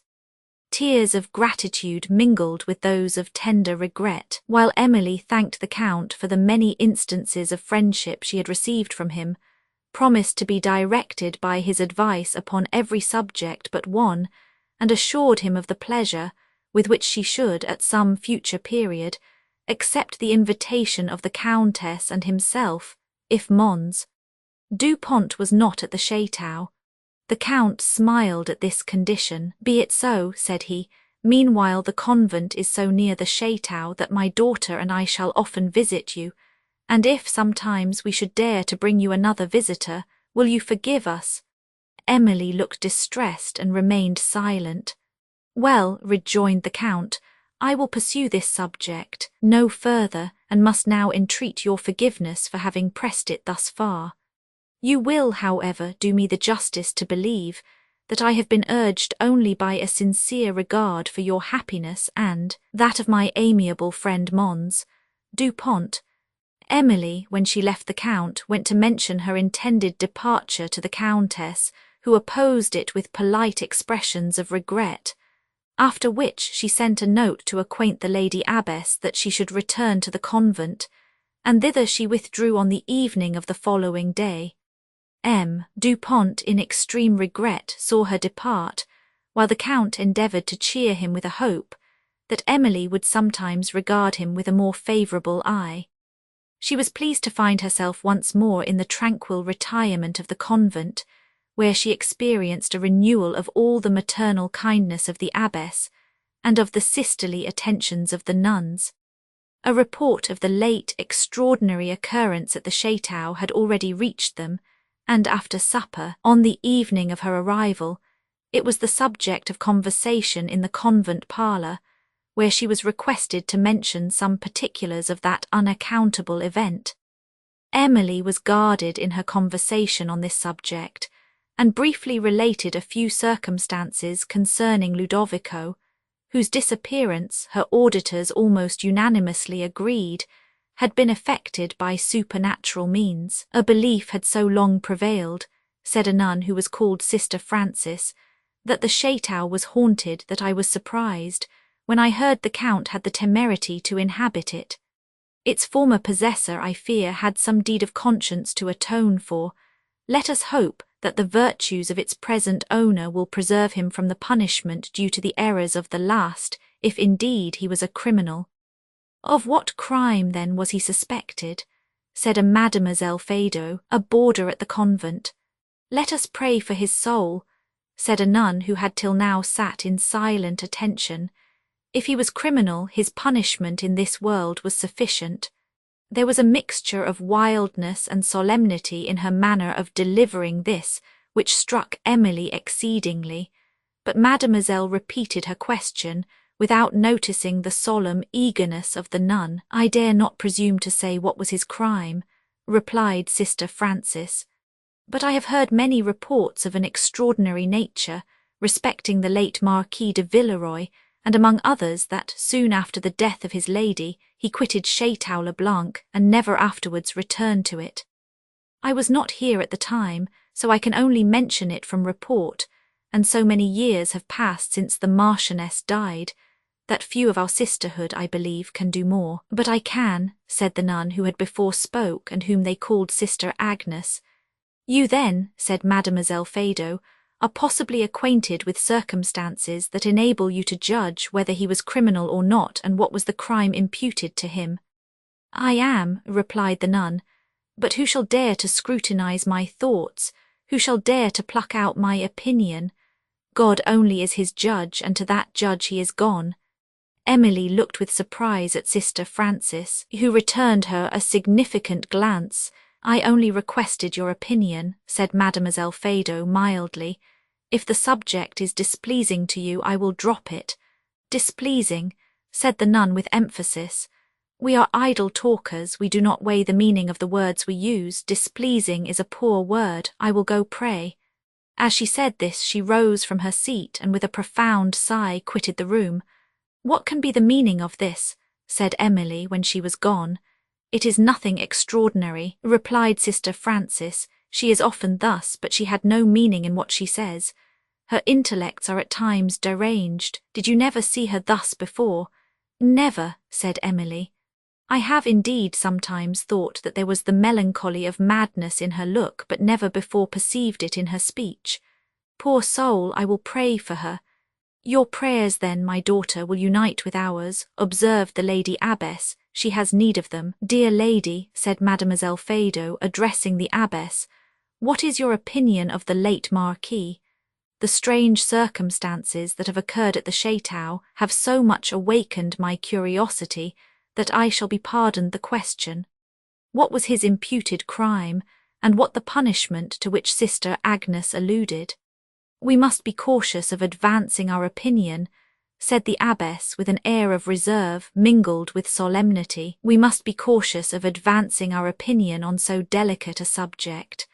I will not take upon me to pronounce that the late Marquis was criminal, or to say what was the crime of which he was suspected. But concerning the punishment our daughter Agnes hinted, I know of none he suffered. She probably alluded to the severe one, which an exasperated conscience can inflict. Beware, my children, of incurring so terrible a punishment. It is the purgatory of this life. The late Marchioness I knew well. She was a pattern to such as live in the world. Nay, our sacred order need not have blushed to copy her virtues. Our holy convent received her mortal part. Her heavenly spirit, I doubt not, ascended to its sanctuary. As the abbess spoke this, the last bell of vespers struck up, and she rose. Let us go, my children, said she, and intercede for the wretched. Let us go and confess our sins, and endeavour to purify our souls for the heaven to which she is gone. Emily was affected by the solemnity of this exhortation, and remembering her father, the heaven to which he too is gone, said she faintly as she suppressed her sighs, and followed the abbess and the nuns to the chapel. Chapter 47. Be thou a spirit of health, or goblin damned, bring with the airs from heaven, or blasts from hell, be thy intents wicked or charitable, I will speak to thee. Hamlet Count de Villefort at length received a letter from the advocate at Avignon, encouraging Emily to assert her claim to the estates of the late Madame Montoni, and about the same time a messenger arrived from Monsieur Quesnel with intelligence that made an appeal to the law on this subject unnecessary, since it appeared that the only person who could have opposed her claim was now no more. A friend of Monsieur Quesnel, who resided at Venice, had sent him an account of the death of Montoni, who had been brought to trial with Orsino, as his supposed accomplice in the murder of the Venetian nobleman. Orsino was found guilty, condemned and executed upon the wheel, but nothing being discovered to criminate Montoni and his colleagues on this charge, they were all released, except Montoni, who, being considered by the Senate as a very dangerous person, was, for other reasons, ordered again into confinement, where it was said he had died in a doubtful and mysterious manner, and not without suspicion of having been poisoned.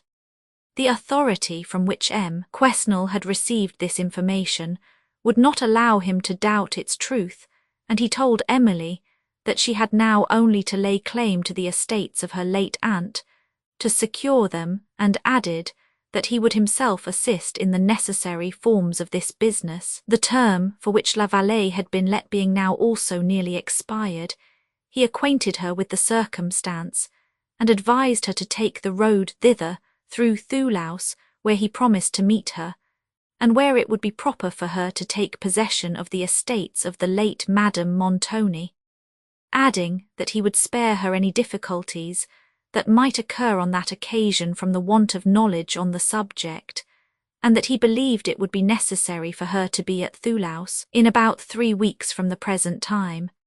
An increase of fortune seemed to have awakened this sudden kindness in M. Quesnel towards his niece, and it appeared that he entertained more respect for the rich heiress than he had ever felt compassion for the poor and unfriended orphan. The pleasure with which she received this intelligence was clouded when she considered that he, for whose sake she had once regretted the want of fortune, was no longer worthy of sharing it with her. But remembering the friendly admonition of the Count, she checked this melancholy reflection, and endeavoured to feel only gratitude for the unexpected good that now attended her, while it formed no inconsiderable part of her satisfaction to know that La Vallée, her native home, which was endeared to her by its having been the residence of her parents, would soon be restored to her possession.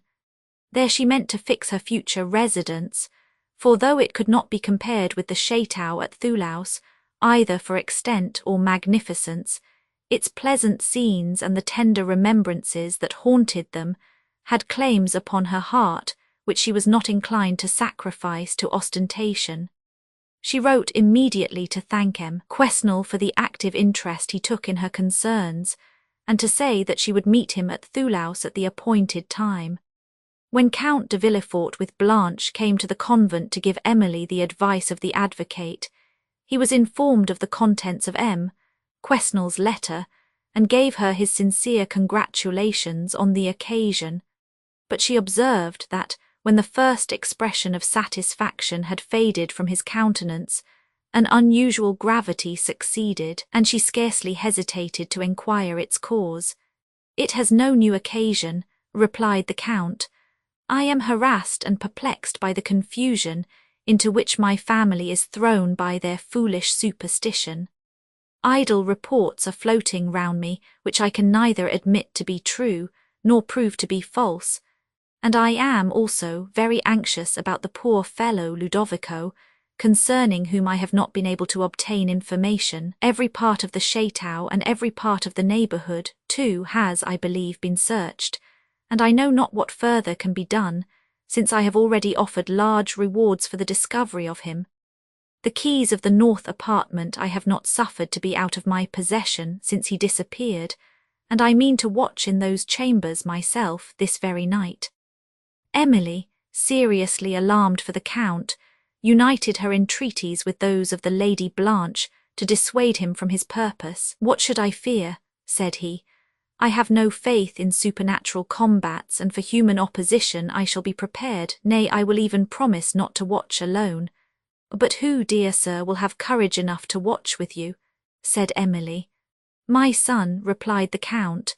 "If I am not carried off in the night," added he, smiling, "you shall hear the result of my adventure tomorrow." The Count and Lady Blanche shortly afterwards took leave of Emily, and returned to the Château, where he informed Henry of his intention, who, not without some secret reluctance, consented to be the partner of his watch. And when the design was mentioned after supper, the Countess was terrified, and the Baron and M. du Pont joined with her in entreating that he would not tempt his fate as Ludovico had done. "We know not," added the Baron, "the nature or the power of an evil spirit, and that such a spirit haunts those chambers can now, I think, scarcely be doubted.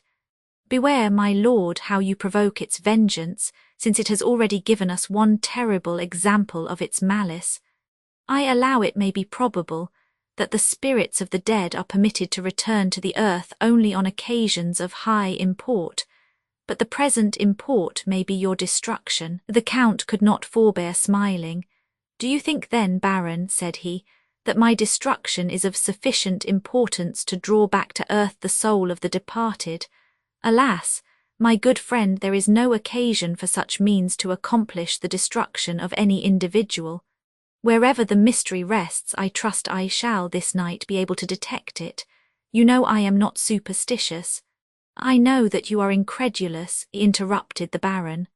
"Well, call it what you will. I mean to say that though you know I am free from superstition, if anything supernatural has appeared, I doubt not it will appear to me, and if any strange event hangs over my house, or if any extraordinary transaction has formerly been connected with it, I shall probably be made acquainted with it. At all events I will invite discovery, and that I may be equal to a mortal attack, which in good truth, my friend, is what I most expect, I shall take care to be well armed." The Count took leave of his family for the night with an assumed gaiety, which but ill concealed the anxiety that depressed his spirits, and retired to the north apartments, accompanied by his son and followed by the Baron M. du Pont and some of the domestics, who all bade him good night at the outer door. In these chambers everything appeared as when he had last been here. Even in the bedroom no alteration was visible, where he lighted his own fire, for none of the domestics could be prevailed upon to venture thither. After carefully examining the chamber and the oriel, the Count and Henry drew their chairs upon the hearth, set a bottle of wine and a lamp before them, laid their swords upon the table, and, stirring the wood into a blaze, began to converse on indifferent topics. But Henry was often silent and abstracted, and sometimes threw a glance of mingled awe and curiosity round the gloomy apartment, while the Count gradually ceased to converse, and sat either lost in thought or reading a volume of Tacitus, which he had brought to beguile the tediousness of the night. Chapter 48. Give thy thoughts no tongue. Shakespeare, the Baron St. Foix, whom anxiety for his friend had kept awake, rose early to inquire the event of the night, when, as he passed the Count's closet, hearing steps within, he knocked at the door, and it was opened by his friend himself. Rejoicing to see him in safety, and curious to learn the occurrences of the night, he had not immediately leisure to observe the unusual gravity that overspread the features of the Count, whose reserved answers first occasioned him to notice it. The Count, then smiling, endeavoured to treat the subject of his curiosity with levity, but the Baron was serious, and pursued his inquiries so closely, that the Count, at length resuming his gravity, said, "Well, my friend, press the subject no further, I entreat you, and let me request also that you will hereafter be silent upon anything you may think extraordinary in my future conduct. I do not scruple to tell you that I am unhappy, and that the watch of the last night has not assisted me to discover Ludovico. Upon every occurrence of the night you must excuse my reserve." "But where is Henry?" said the Baron, with surprise and disappointment at this denial. "He is well in his own apartment," replied the Count. "You will not question him on this topic, my friend, since you know my wish." "Certainly not," said the Baron, somewhat chagrined, "since it would be displeasing to you. But methinks, my friend, you might rely on my discretion and drop this unusual reserve.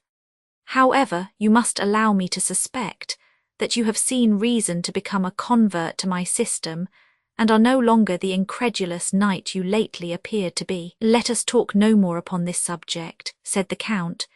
"You may be assured that no ordinary circumstance has imposed this silence upon me towards a friend whom I have called so for near 30 years, and my present reserve cannot make you question either my esteem or the sincerity of my friendship." "I will not doubt either," said the Baron, "though you must allow me to express my surprise at this silence." "To me I will allow it," replied the Count, "but I earnestly entreat that you will forbear to notice it to my family, as well as everything remarkable you may observe in my conduct towards them." The Baron readily promised this, and after conversing for some time on general topics, they descended to the breakfast-room, where the Count met his family with a cheerful countenance, and evaded their enquiries by employing light ridicule and assuming an air of uncommon gaiety, while he assured them that they need not apprehend any evil from the north chambers, since Henry and himself had been permitted to return from them in safety. Henry, however, was less successful in disguising his feelings. From his countenance an expression of terror was not entirely faded. He was often silent and thoughtful, and when he attempted to laugh at the eager enquiries of Mademoiselle Bearn, it was evidently only an attempt. In the evening the Count called, as he had promised, at the convent, and Emily was surprised to perceive a mixture of playful ridicule and of reserve in his mention of the north apartment. Of what had occurred there, however, he said nothing, and when she ventured to remind him of his promise to tell her the result of his enquiries, and to ask if he had received any proof that those chambers were haunted, his look became solemn. For a moment then, seeming to recollect himself, he smiled and said, "My dear Emily, do not suffer my Lady Abbess to infect your good understanding with these fancies. She will teach you to expect a ghost in every dark room. But believe me," added he with a profound sigh, "the apparition of the dead comes not on light or sportive errands to terrify or to surprise the timid."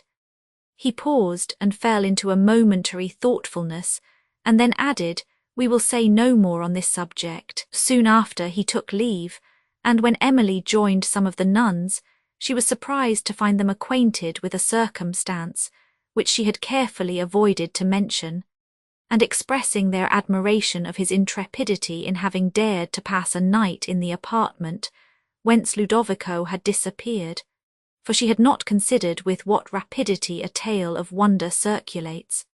The nuns had acquired their information from peasants who brought fruit to the monastery, and whose whole attention had been fixed, since the disappearance of Ludovico, on what was passing in the castle. Emily listened in silence to the various opinions of the nuns concerning the conduct of the Count, most of whom condemned it as rash and presumptuous, affirming that it was provoking the vengeance of an evil spirit, thus to intrude upon its haunts. Sister Frances contended that the Count had acted with the bravery of a virtuous mind. He knew himself guiltless of aught that should provoke a good spirit, and did not fear the spells of an evil one, since he could claim the protection of a higher power of him who can command the wicked and will protect the innocent. "The guilty cannot claim that protection," said Sister Agnes. "Let the Count look to his conduct that he do not forfeit his claim. Yet who is he that shall dare to call himself innocent? All earthly innocence is but comparative, yet still how wide asunder are the extremes of guilt, and to what a horrible depth may we fall. Oh!" The nun, as she concluded, uttered a shuddering sigh that startled Emily, who, looking up, perceived the eyes of Agnes fixed on hers, after which the sister rose, took her hand, gazed earnestly upon her countenance, for some moments in silence, and then said, "You are young, you are innocent. I mean you are yet innocent of any great crime. But you have passions in your heart. Scorpions, they sleep now, beware how you awaken them. They will sting you even unto death." Emily, affected by these words and by the solemnity with which they were delivered, could not suppress her tears. "Ah, is it so?" exclaimed Agnes, her countenance softening from its sternness. "So young and so unfortunate. We are sisters, then, indeed. Yet there is no bond of kindness among the guilty," she added, while her eyes resumed their wild expression. "No gentleness, no peace, no hope. I knew them all once, my eyes could weep, but now they burn, for now my soul is fixed and fearless. I lament no more. Rather let us repent and pray," said another nun. "We are taught to hope that prayer and penitence will work our salvation. There is hope for all who repent." "Who repent and turn to the true faith," observed Sister Frances. "For all but me," replied Agnes solemnly, who paused and then abruptly added, "My head burns, I believe I am not well. Oh, could I strike from my memory all former scenes, the figures that rise up like furies to torment me. I see them when I sleep, and when I am awake they are still before my eyes. I see them now. She stood in a fixed attitude of horror, her straining eyes moving slowly round the room as if they followed something. One of the nuns gently took her hand to lead her from the parlour. Agnes became calm, drew her other hand across her eyes, looked again, and sighing deeply said, They are gone, I am feverish, I know not what I say. I am thus sometimes, but it will go off again, I shall soon be better. Was not that the vesper bell? No, replied Francis, the evening service is past. Let Margaret lead you to your cell. You are right, replied Sister Agnes, I shall be better there. Good night, my sisters, remember me in your orisons. When they had withdrawn, Francis, observing Emily's emotion, said, Do not be alarmed, our sister is often thus deranged, though I have not lately seen her so frantic. Her usual mood is melancholy. This fit has been coming on for several days. Seclusion and the customary treatment will restore her. But how rationally she conversed at first, observed Emily. Her ideas followed each other in perfect order. Yes, replied the nun, this is nothing new, nay, I have sometimes known her argue not only with method, but with acuteness, and then in a moment start off into madness. Her conscience seems afflicted, said Emily. Did you ever hear what circumstance reduced her to this deplorable condition? I have, replied the nun, who said no more till Emily repeated the question, when she added in a low voice, and looking significantly towards the other boarders, I cannot tell you now, but if you think it worth your while, come to my cell tonight when our sisterhood are at rest, and you shall hear more. But remember we rise to midnight prayers, and come either before or after midnight. Emily promised to remember, and the abbess soon after appearing, they spoke no more of the unhappy nun. The Count meanwhile on his return home had found M. du Pont in one of those fits of despondency, which his attachment to Emily frequently occasioned him, an attachment that had subsisted too long to be easily subdued, and which had already outlived the opposition of his friends. M. du Pont had first seen Emily in Gascony during the lifetime of his parent, who, on discovering his son's partiality for Mademoiselle St. Aubert, his inferior in point of fortune, forbade him to declare it to her family, or to think of her more. During the life of his father he had observed the first command, but had found it impracticable to obey the second, and had sometimes soothed his passion by visiting her favourite haunts, among which was the fishing house, where once or twice he addressed her in verse, concealing his name, in obedience to the promise he had given his father. There too he played the pathetic air, to which she had listened with such surprise and admiration, and there he found the miniature that had since cherished a passion fatal to his repose. During his expedition into Italy his father died, but he received his liberty at a moment when he was the least enabled to profit by it, since the object that rendered it most valuable was no longer within the reach of his vows. By what accident he discovered Emily, and assisted to release her from a terrible imprisonment, has already appeared, and also the unavailing hope with which he then encouraged his love, and the fruitless efforts that he had since made to overcome it. The Count still endeavoured with friendly zeal to soothe him with a belief that patience, perseverance, and prudence would finally obtain for him happiness and Emily. Time, said he, will wear away the melancholy impression which disappointment has left on her mind, and she will be sensible of your merit. Your services have already awakened her gratitude, and your sufferings her pity. And trust me, my friend, in a heart so sensible as hers, gratitude and pity lead to love. When her imagination is rescued from its present delusion, she will readily accept the homage of a mind like yours. Du Pont sighed while he listened to these words, and endeavouring to hope what his friend believed, he willingly yielded to an invitation to prolong his visit at the chateau, which we now leave for the monastery of St. Clare. When the nuns had retired to rest, Emily stole to her appointment with Sister Frances, whom she found in her cell, engaged in prayer before a little table, where appeared the image she was addressing, and above the dim lamp that gave light to the place. Turning her eyes as the door opened, she beckoned to Emily to come in, who, having done so, seated herself in silence beside the nun's little mattress of straw, till her orisons should conclude. The latter soon rose from her knees, and taking down the lamp and placing it on the table, Emily perceived there a human skull and bones lying beside an hourglass.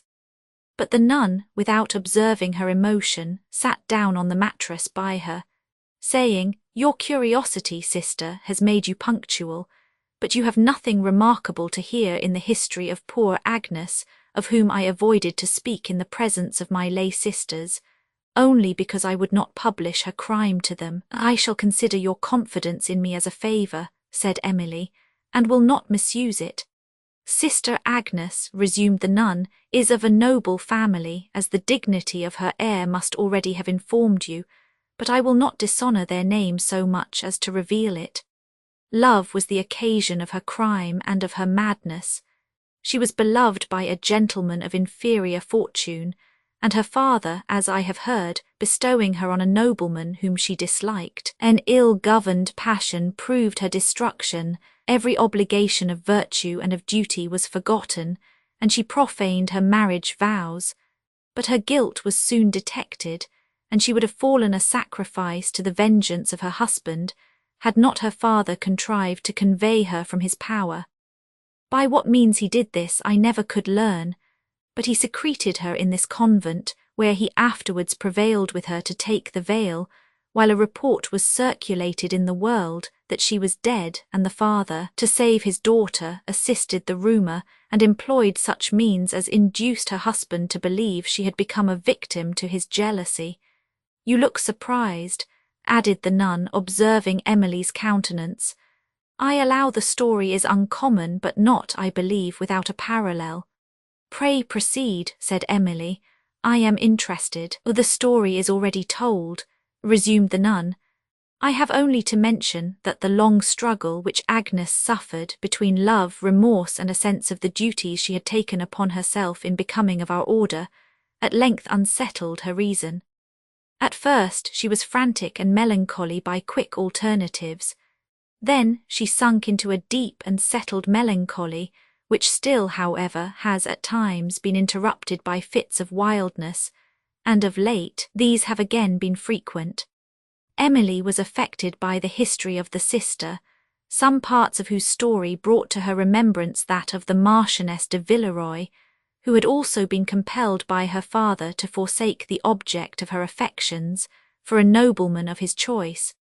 But from what Dorothée had related, there appeared no reason to suppose that she had escaped the vengeance of a jealous husband, or to doubt for a moment the innocence of her conduct. But Emily, while she sighed over the misery of the nun, could not forbear shedding a few tears to the misfortunes of the Marchioness, and when she returned to the mention of Sister Agnes, she asked Frances if she remembered her in her youth, and whether she was then beautiful. "I was not here at the time when she took the vows," replied Frances, "which is so long ago that few of the present sisterhood, I believe, were witnesses of the ceremony. Nay, ever Our Lady Mother did not then preside over the convent, but I can remember when Sister Agnes was a very beautiful woman. She retains that air of high rank which always distinguished her, but her beauty, you must perceive, is fled. I can scarcely discover even a vestige of the loveliness that once animated her features." "It is strange," said Emily, "but there are moments when her countenance has appeared familiar to my memory. You will think me fanciful, and I think myself so, for I certainly never saw Sister Agnes before I came to this convent, and I must therefore have seen some person whom she strongly resembles, though of this I have no recollection." "You have been interested by the deep melancholy of her countenance," said Frances, "and its impression has probably deluded your imagination, for I might as reasonably think I perceive a likeness between you and Agnes, as you that you have seen her anywhere but in this convent, since this has been her place of refuge, for nearly as many years as make your age." "Indeed," said Emily. "Yes," rejoined Frances, "and why does that circumstance excite your surprise?" Emily did not appear to notice this question, but remained thoughtful for a few moments, and then said, "It was about that same period that the Marchioness de Villeroy expired." "That is an odd remark," said Frances. Emily, recalled from her reverie, smiled and gave the conversation another turn, but it soon came back to the subject of the unhappy nun, and Emily remained in the cell of Sister Frances till the midnight bell aroused her, when, apologizing for having interrupted the sisters' repose, till this late hour they quitted the cell together. Emily returned to her chamber, and the nun, bearing a glimmering taper, went to her devotion in the chapel. Several days followed, during which Emily saw neither the Count nor any of his family, and when at length he appeared she remarked with concern that his air was unusually disturbed. "My spirits are harassed," said he in answer to her anxious enquiries, "and I mean to change my residence for a little while, an experiment which I hope will restore my mind to its usual tranquillity. My daughter and myself will accompany the Baron St. Foix to his chateau. It lies in a valley of the Pyrenees that opens towards Gascony, and I have been thinking, Emily, that when you set out for La Vallée we may go part of the way together. It would be a satisfaction to me to guard you towards your home." She thanked the Count for his friendly consideration, and lamented that the necessity for her going first to Thoulouse would render this plan impracticable. "But when you are at the Baron's residence," she added, "you will be only a short journey from La Vallée, and I think, sir, you will not leave the country without visiting me. It is unnecessary to say with what pleasure I should receive you and the Lady Blanche."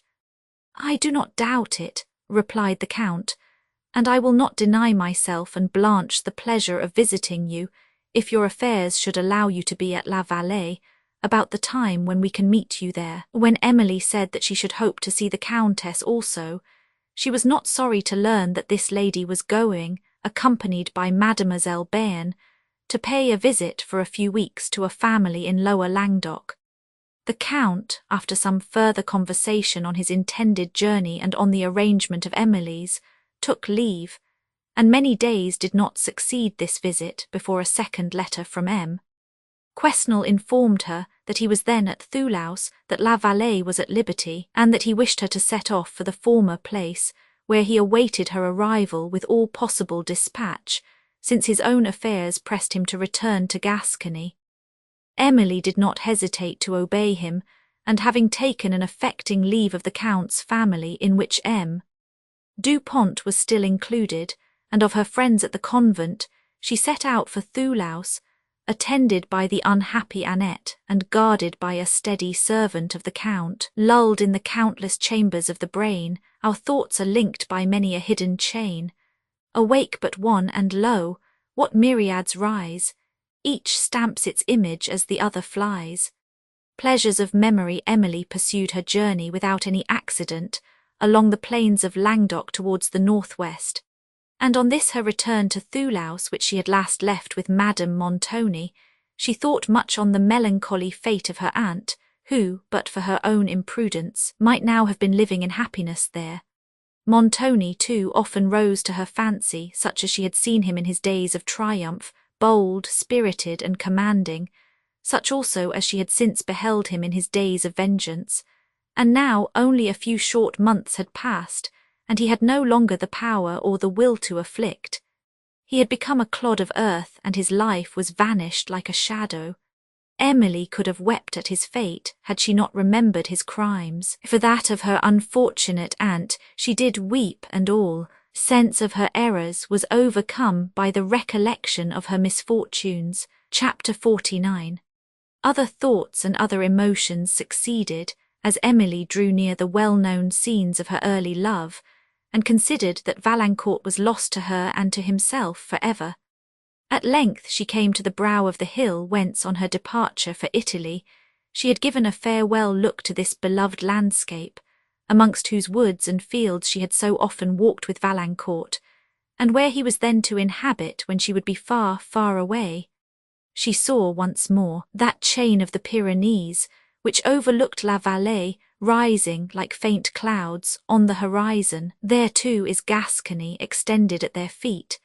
Said she, "O my father, my mother, and there too is the Garonne," she added, drying the tears that obscured her sight, "and Thoulouse, and my aunt's mansion, and the groves in her garden. O my friends, are ye all lost to me? Must I never, never see ye more?" Tears rushed again to her eyes, and she continued to weep, till an abrupt turn in the road had nearly occasioned the carriage to overset when, looking up, she perceived another part of the well-known scene around Thulaus, and all the reflections and anticipations which she had suffered at the moment when she bade it last adieu came with recollected force to her heart. She remembered how anxiously she had looked forward to the futurity, which was to decide her happiness concerning Valancourt, and what depressing fears had assailed her.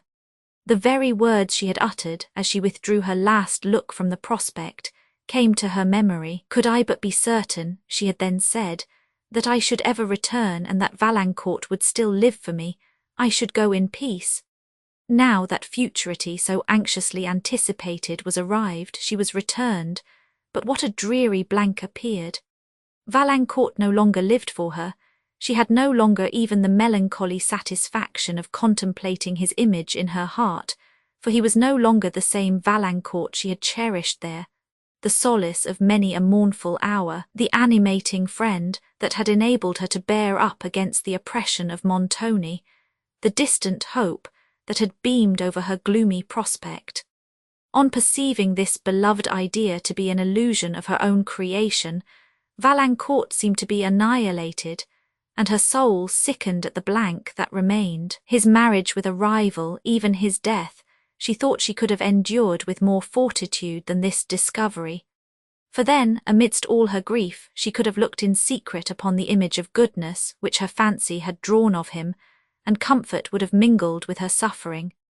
Drying her tears, she looked once more upon the landscape which had excited them, and perceived that she was passing the very bank where she had taken leave of Valancourt on the morning of her departure from Thulaus, and she now saw him through her returning tears such as he had appeared when she looked from the carriage to give him a last adieu, saw him leaning mournfully against the high trees, and remembered the fixed look of mingled tenderness and anguish with which he had then regarded her. This recollection was too much for her heart, and she sunk back in the carriage, nor once looked up, till it stopped at the gates of what was now her own mansion. These being opened, and by the servant to whose care the chateau had been entrusted, the carriage drove into the court, where, alighting, she hastily passed through the great hall, now silent and solitary, to a large oak parlour, the common sitting-room of the late Madame Montoni, where, instead of being received by M. Quesnel, she found a letter from him, informing her that business of consequence had obliged him to leave Thulaus 2 days before. Emily was, upon the whole, not sorry to be spared his presence, since his abrupt departure appeared to indicate the same indifference with which he had formerly regarded her. This letter informed her, also, of the progress he had made in the settlement of her affairs, and concluded with directions concerning the forms of some business which remained for her to transact. But M. Quesnel's unkindness did not long occupy her thoughts, which returned the remembrance of the persons she had been accustomed to see in this mansion, and chiefly of the ill-guided and unfortunate Madame Montoni. In the room where she now sat, she had breakfasted with her on the morning of their departure for Italy, and the view of it brought most forcibly to her recollection all she had herself suffered at that time, and the many gay expectations which her aunt had formed respecting the journey before her. While Emily's mind was thus engaged, her eyes wandered unconsciously to a large window that looked upon the garden, and here new memorials of the past spoke to her heart, for she saw extended before her the very avenue in which she had parted with Valancourt on the eve of her journey, and all the anxiety, the tender interest he had shown concerning her future happiness, his earnest remonstrances against her committing herself to the power of Montoni, and the truth of his affection, came afresh to her memory. At this moment it appeared almost impossible that Valancourt could have become unworthy of her regard, and she doubted all that she had lately heard to his disadvantage, and even his own words which had confirmed Count de Villefort's report of him. Overcome by the recollections which the view of this avenue occasioned, she turned abruptly from the window, and sunk into a chair beside it where she sat, given up to grief till the entrance of Annette with coffee aroused her. "Dear madam, how melancholy this place looks now," said Annette, "to what it used to do. It is dismal coming home when there is nobody to welcome one." This was not the moment in which Emily could bear the remark. Her tears fell again, and as soon as she had taken the coffee, she retired to her apartment, where she endeavoured to repose her fatigued spirits. But busy memory would still supply her with the visions of former times. She saw Valancourt interesting and benevolent, as he had been wont to appear in the days of their early love, and amidst the scenes where she had believed that they should sometimes pass their years together. But at length sleep closed these afflicting scenes from her view. On the following morning, serious occupation recovered her from such melancholy reflections, for being desirous of quitting Thoulouse and of hastening on to La Vallée, she made some enquiries into the condition of the estate, and immediately dispatched a part of the necessary business concerning it, according to the directions of Mons. Quesnel. It required a strong effort to abstract her thoughts from other interests sufficiently to attend to this, but she was rewarded for her exertions by again experiencing that employment is the surest antidote to sorrow. This day was devoted entirely to business, and among other concerns she employed means to learn the situation of all her poor tenants, that she might relieve their wants or confirm their comforts. In the evening her spirits were so much strengthened that she thought she could bear to visit the gardens where she had so often walked with Valancourt, and knowing that if she delayed to do so their scenes would only affect her the more whenever they should be viewed, she took advantage of the present state of her mind and entered them. Passing hastily the gate leading from the court into the gardens, she hurried up the great avenue, scarcely permitting her memory to dwell for a moment on the circumstance of her having here parted with Valancourt, and soon quitted this for other walks less interesting to her heart. These brought her at length to the flight of steps that led from the lower garden to the terrace, on seeing which she became agitated, and hesitated whether to ascend, but her resolution returning, she proceeded. "Ah," said Emily as she ascended, "these are the same high trees that used to wave over the terrace, and these the same flowery thickets, the liburnum, the wild rose, and the cerinth, which were wont to grow beneath them. Ah, and there too on that bank are the very plants which Valancourt so carefully reared. Oh, when last I saw them!" She checked the thought, but could not restrain her tears, and after walking slowly on for a few moments her agitation, upon the view of this well-known scene, increased so much that she was obliged to stop and lean upon the wall of the terrace. It was a mild and beautiful evening.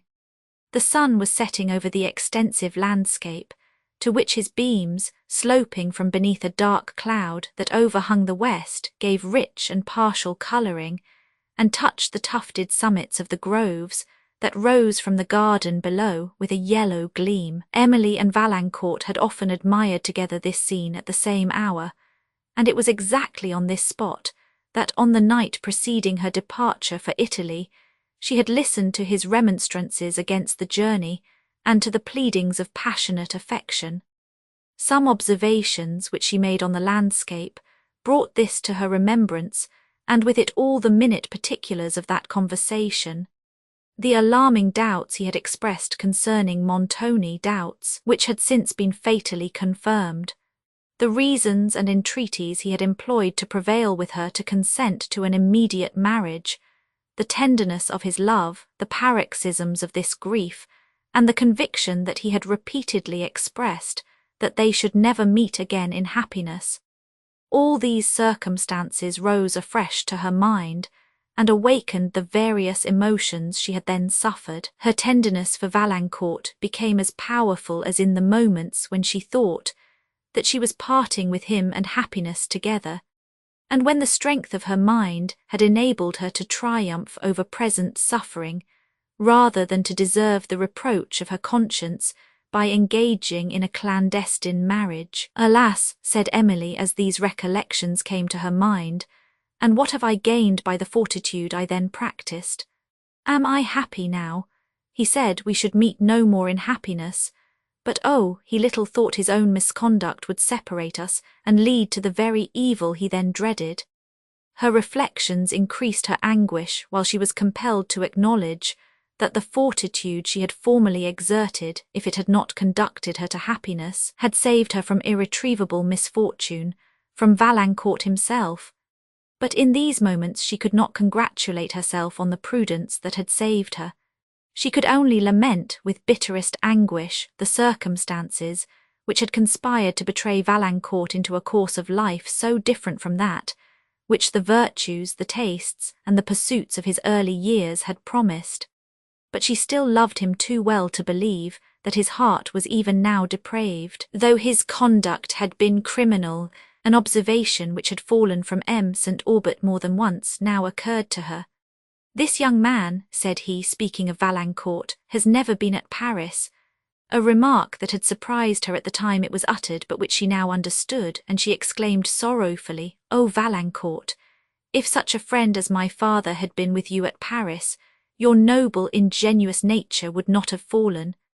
The sun was now set, and recalling her thoughts from their melancholy subject, she continued her walk, for the pensive shade of twilight was pleasing to her, and the nightingales from the surrounding groves began to answer each other in the long-drawn, plaintive note, which always touched her heart, while all the fragrance of the flowery thickets that bounded the terrace was awakened by the cool evening air, which floated so lightly among their leaves that they scarcely trembled as it passed. Emily came at length to the steps of the pavilion that terminated the terrace, and where her last interview with Valancourt before her departure from Thoulouse had so unexpectedly taken place. The door was now shut, and she trembled while she hesitated whether to open it, but her wish to see again a place which had been the chief scene of her former happiness, at length overcoming her reluctance to encounter the painful regret it would renew, she entered. The room was obscured by a melancholy shade, but through the open lattices, darkened by the hanging foliage of the vines, appeared the dusky landscape, the Garonne reflecting the evening light, and the west still glowing. A chair was placed near one of the balconies, as if some person had been sitting there, but the other furniture of the pavilion remained exactly as usual, and Emily thought it looked as if it had not once been moved since she set out for Italy. The silent and deserted air of the place added solemnity to her emotions, for she heard only the low whisper of the breeze as it shook the leaves of the vines, and the very faint murmur of the Garonne. She seated herself in a chair near the lattice, and yielded to the sadness of her heart, while she recollected the circumstances of her parting interview with Valancourt on this spot. It was here, too, that she had passed some of the happiest hours of her life with him, when her aunt favoured the connection, for here she had often sat and worked while he conversed or read, and she now well remembered with what discriminating judgment, with what tempered energy, he used to repeat some of the sublimest passages of their favourite authors. How often he would pause to admire with her their excellence, and with what tender delight he would listen to her remarks and correct her taste. "And is it possible," said Emily as these recollections returned, "is it possible that a mind so susceptible of whatever is grand and beautiful could stoop to low pursuits and be subdued by frivolous temptations?"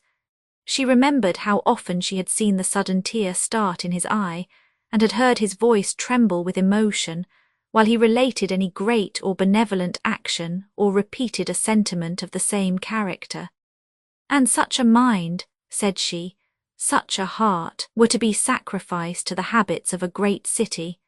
These recollections becoming too painful to be endured, she abruptly left the pavilion, and, anxious to escape from the memorials of her departed happiness, returned towards the chateau.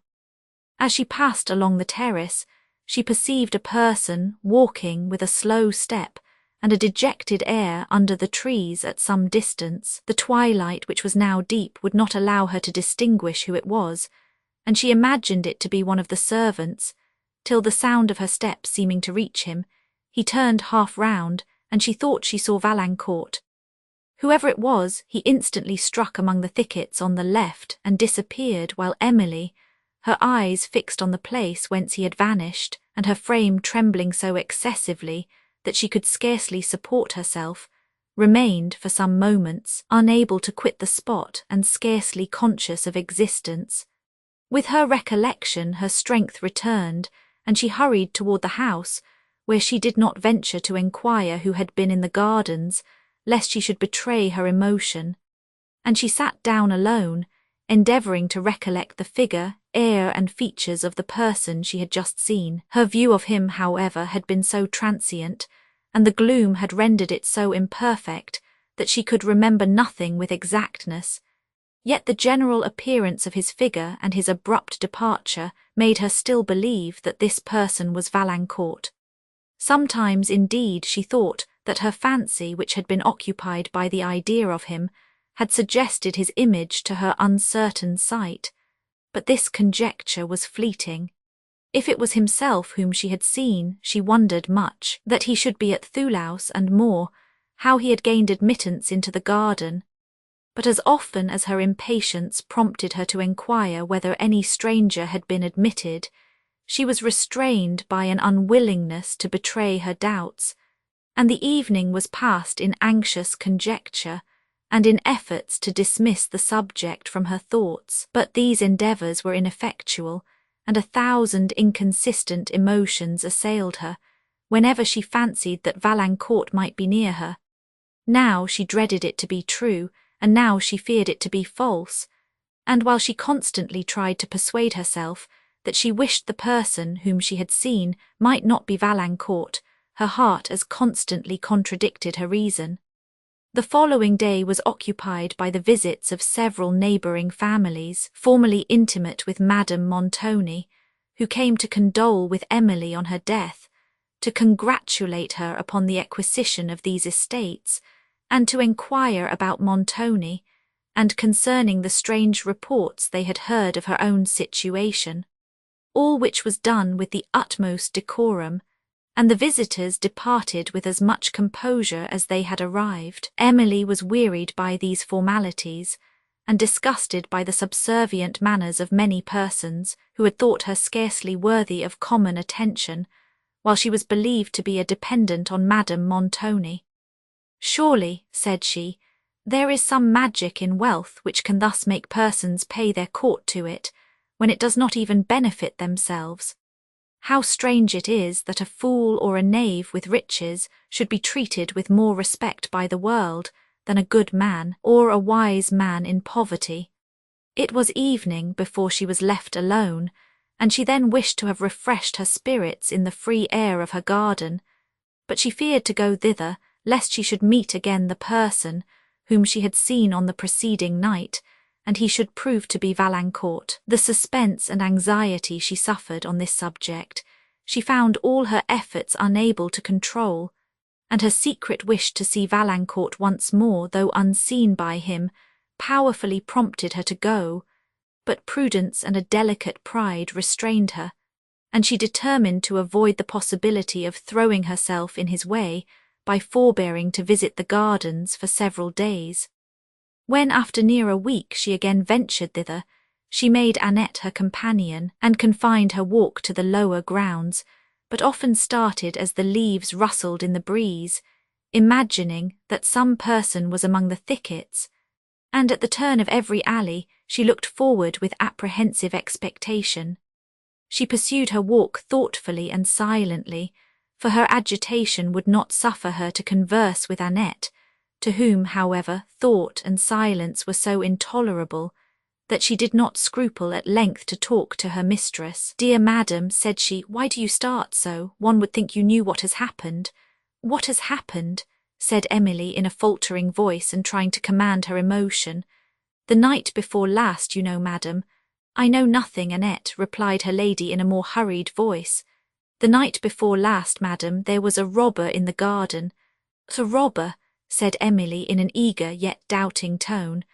"I suppose he was a robber, madam. What else could he be?" "Where did you see him, Annette?" rejoined Emily, looking round her and turning back towards the chateau. "It was not I that saw him, madam, it was Jean the gardener. It was 12 o'clock at night, and as he was coming across the court to go the back way into the house, what should he see but somebody walking in the avenue that fronts the garden gate. So with that Jean guessed how it was, and he went into the house for his gun." "His gun!"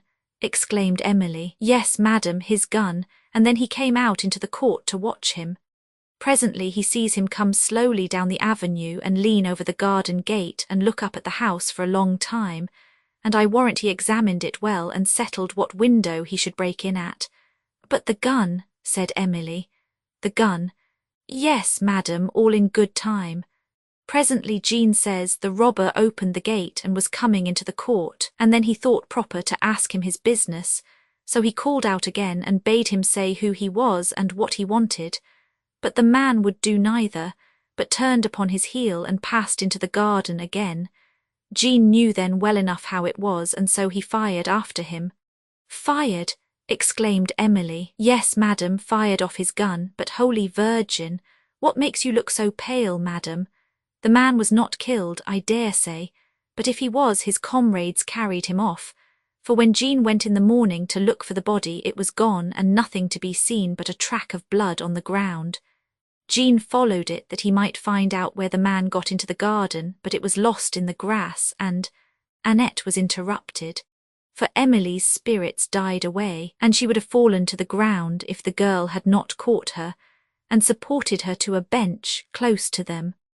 When, after a long absence, her senses returned, Emily desired to be led to her apartment, and though she trembled with anxiety to inquire further on the subject of her alarm, she found herself too ill at present to dare the intelligence which it was possible she might receive of Valancourt. Having dismissed Annette that she might weep and think at liberty, she endeavoured to recollect the exact air of the person whom she had seen on the terrace, and still her fancy gave her the figure of Valancourt. She had indeed scarcely a doubt that it was he whom she had seen, and at whom the gardener had fired, for the manner of the latter person as described by Annette was not that of a robber, nor did it appear probable that a robber would have come alone to break into a house so spacious as this. When Emily thought herself sufficiently recovered to listen to what Jean might have to relate, she sent for him, but he could inform her of no circumstance that might lead to a knowledge of the person who had been shot or of the consequence of the wound, and after severely reprimanding him for having fired with bullets, and ordering diligent enquiry to be made in the neighbourhood for the discovery of the wounded person, she dismissed him, and herself remained in the same state of terrible suspense. All the tenderness she had ever felt for Valancourt was recalled by the sense of his danger, and the more she considered the subject, the more her conviction strengthened that it was he who had visited the gardens for the purpose of soothing the misery of disappointed affection amidst the scenes of his former happiness. "Dear madam," said Annette when she returned, "I never saw you so affected before. I dare say the man is not killed." Emily shuddered, and lamented bitterly the rashness of the gardener in having fired. "I knew you would be angry enough about that, madam, or I should have told you before, and he knew so too, for says he, Annette, say nothing about this to my lady. She lies on the other side of the house, so did not hear the gun, perhaps, but she would be angry with me if she knew, seeing there is blood. But then, says he, how is one to keep the garden clear if one is afraid to fire at a robber when one sees him? No more of this, said Emily, pray leave me. Annette obeyed, and Emily returned to the agonizing considerations that had assailed her before, but which she at length endeavoured to soothe by a new remark. If the stranger was Valancourt, it was certain he had come alone, and it appeared therefore that he had been able to quit the gardens without assistance, a circumstance which did not seem probable had his wound been dangerous. With this consideration, she endeavoured to support herself during the enquiries that were making by her servants in the neighbourhood, but day after day came and still closed in uncertainty concerning this affair, and Emily, suffering in silence, at length drooped and sunk under the pressure of her anxiety.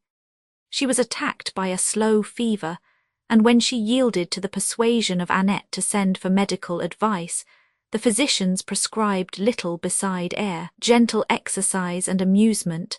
But how was this last to be obtained? She, however, endeavoured to abstract her thoughts from the subject of her anxiety by employing them in promoting that happiness in others which she had lost herself.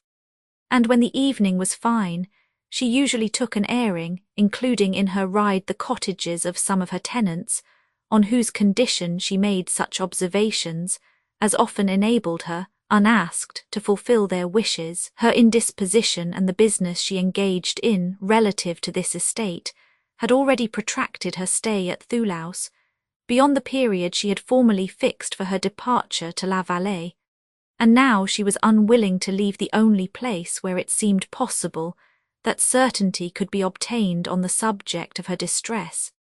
But the time was come when her presence was necessary at La Vallée, a letter from the Lady Blanche now informing her that the Count and herself, being then at the château of the Baron St.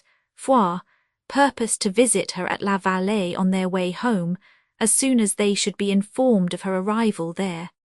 Blanche added that they made this visit with the hope of inducing her to return with them to Château le Blanc, Emily having replied to the letter of her friend, and said that she should be at La Vallée in a few days, made hasty preparations for the journey, and in thus leaving Thoulouse endeavoured to support herself with a belief that if any fatal accident had happened to Valancourt, she must in this interval have heard of it.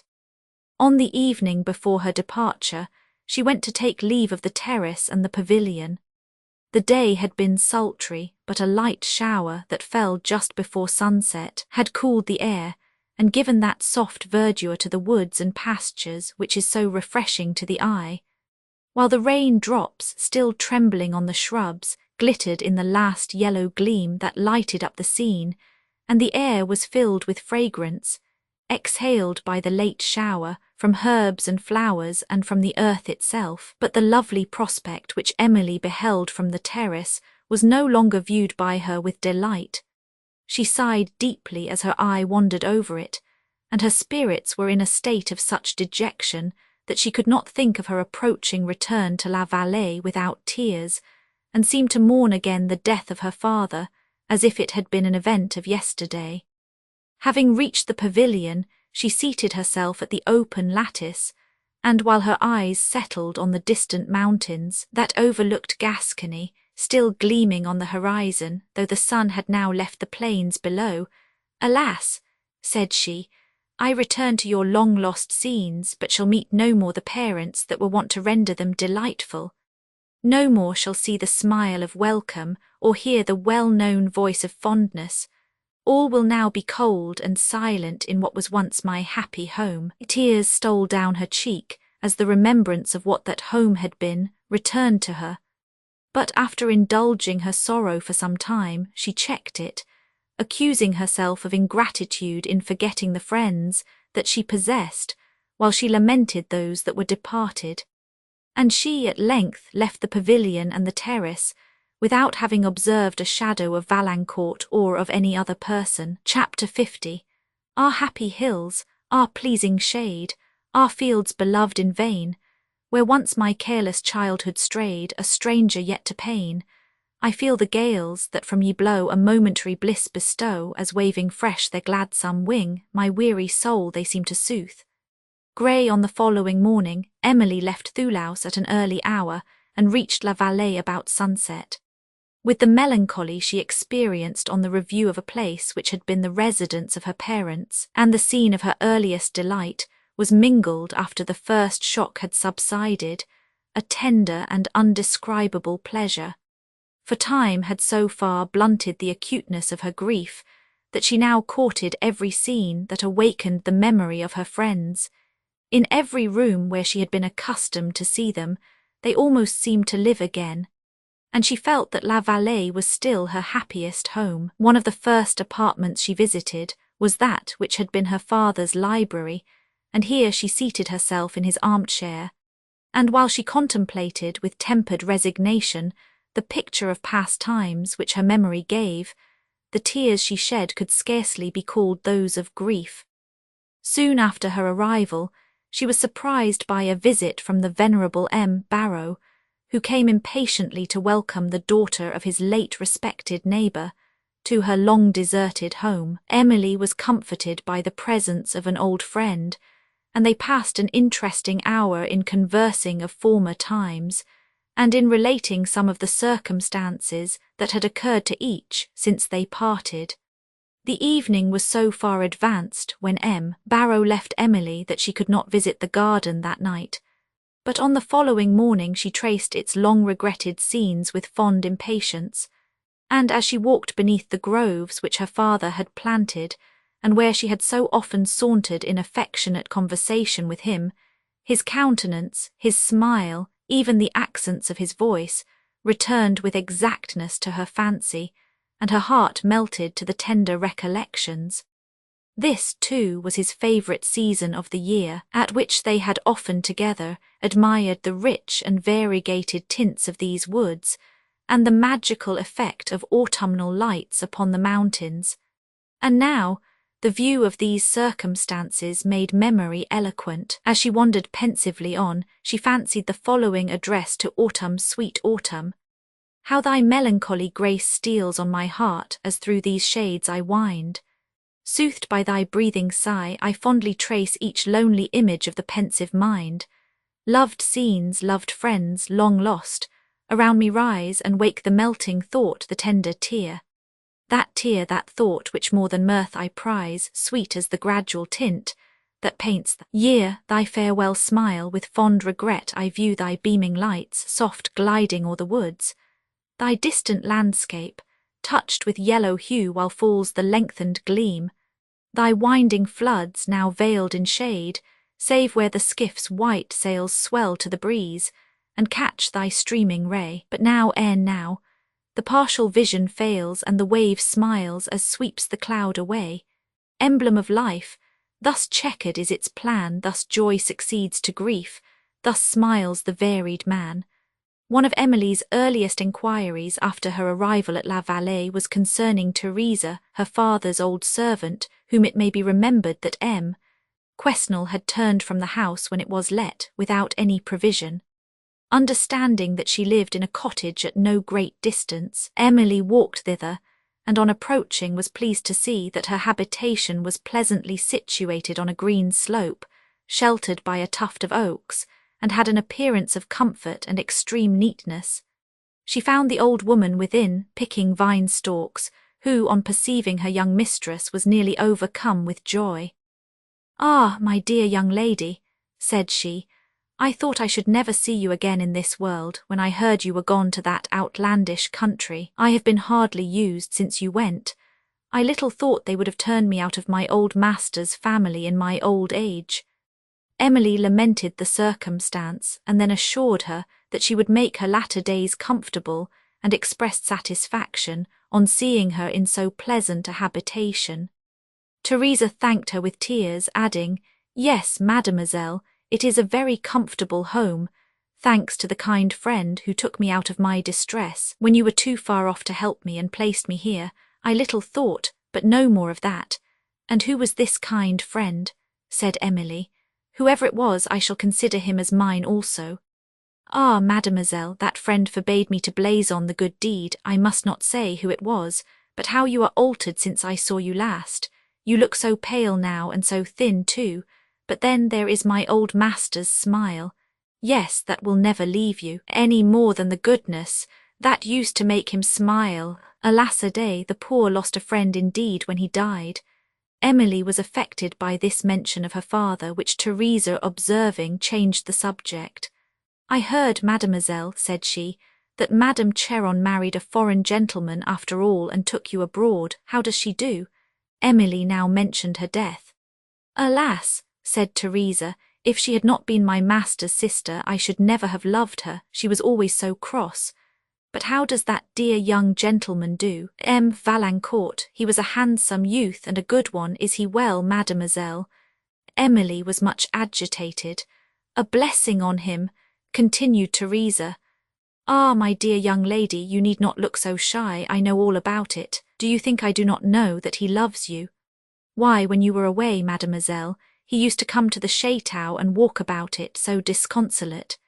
He would go into every room in the lower part of the house, and sometimes he would sit himself down in a chair with his arms across and his eyes on the floor, and there he would sit and think for the hour together. He used to be very fond of the south parlour because I told him it used to be yours, and there he would stay, looking at the pictures which I said you drew and playing upon your lute that hung up by the window and reading in your books till sunset, and then he must go back to his brother's chateau. And then, "It is enough, Teresa," said Emily. "How long have you lived in this cottage, and how can I serve you? Will you remain here or return and live with me?" "Nay, mademoiselle," said Teresa, "do not be so shy to your poor old servant. I am sure it is no disgrace to like such a good young gentleman." A deep sigh escaped from Emily. "Ah, how he did love to talk of you! I loved him for that. Nay, for that matter, he liked to hear me talk, for he did not say much himself. But I soon found out what he came to the chateau about. Then he would go into the garden and down to the terrace and sit under that great tree there for the day together with one of your books in his hand. But he did not read much, I fancy, for one day I happened to go that way, and I heard somebody talking. 'Who can be here?' says I am sure I let nobody into the garden but the Chevalier. So I walked softly to see who it could be, and behold, it was the Chevalier himself talking to himself about you, and he repeated your name and sighed so, and said he had lost you for ever, for that you would never return for him. I thought he was out in his reckoning there, but I said nothing and stole away." "No more of this trifling," said Emily, awakening from her reverie. "It displeases me, but when Quesnel let the chateau, I thought it would have broke the Chevalier's heart." "Teresa," said Emily seriously, "you must name the Chevalier no more." "Not name him, mademoiselle," cried Teresa. "What times are come up now? Why, I love the Chevalier next to my old master and you, mademoiselle." "Perhaps your love was not well bestowed then," replied Emily, trying to conceal her tears. "But however that might be, we shall meet no more." "Meet no more, not well bestowed," exclaimed Teresa. "What do I hear? No, mademoiselle, my love was well bestowed, for it was the Chevalier Valancourt who gave me this cottage, and has supported me in my old age ever since Quesnel turned me from my master's house." "The Chevalier Valancourt," said Emily, trembling extremely. "Yes, mademoiselle, he himself, though he made me promise not to tell. But how could one help when one heard him ill spoken of? Ah, dear young lady, you may well weep if you have behaved unkindly to him for a more tender heart than his never young gentleman had. He found me out in my distress when you were too far off to help me, and Quesnel refused to do so and bade me go to service again. Alas, I was too old for that. The Chevalier found me, and bought me this cottage, and gave me money to furnish it, and bade me seek out another poor woman to live with me. And he ordered his brother's steward to pay me every quarter that which has supported me in comfort. Think then, mademoiselle, whether I have not reason to speak well of the Chevalier, and there are others who could have afforded it better than he, and I am afraid he has hurt himself by his generosity, for quarter day is gone by long since, and no money for me. But do not weep so, mademoiselle, you are not sorry surely to hear of the poor Chevalier's goodness." "Sorry," said Emily, and wept the more. "But how long is it since you have seen him?" "Not this many a day, mademoiselle." "When did you hear of him?" enquired Emily with increased emotion. "Alas, never since he went away so suddenly into Languedoc, and he was but just come from Paris then, or I should have seen him, I am sure.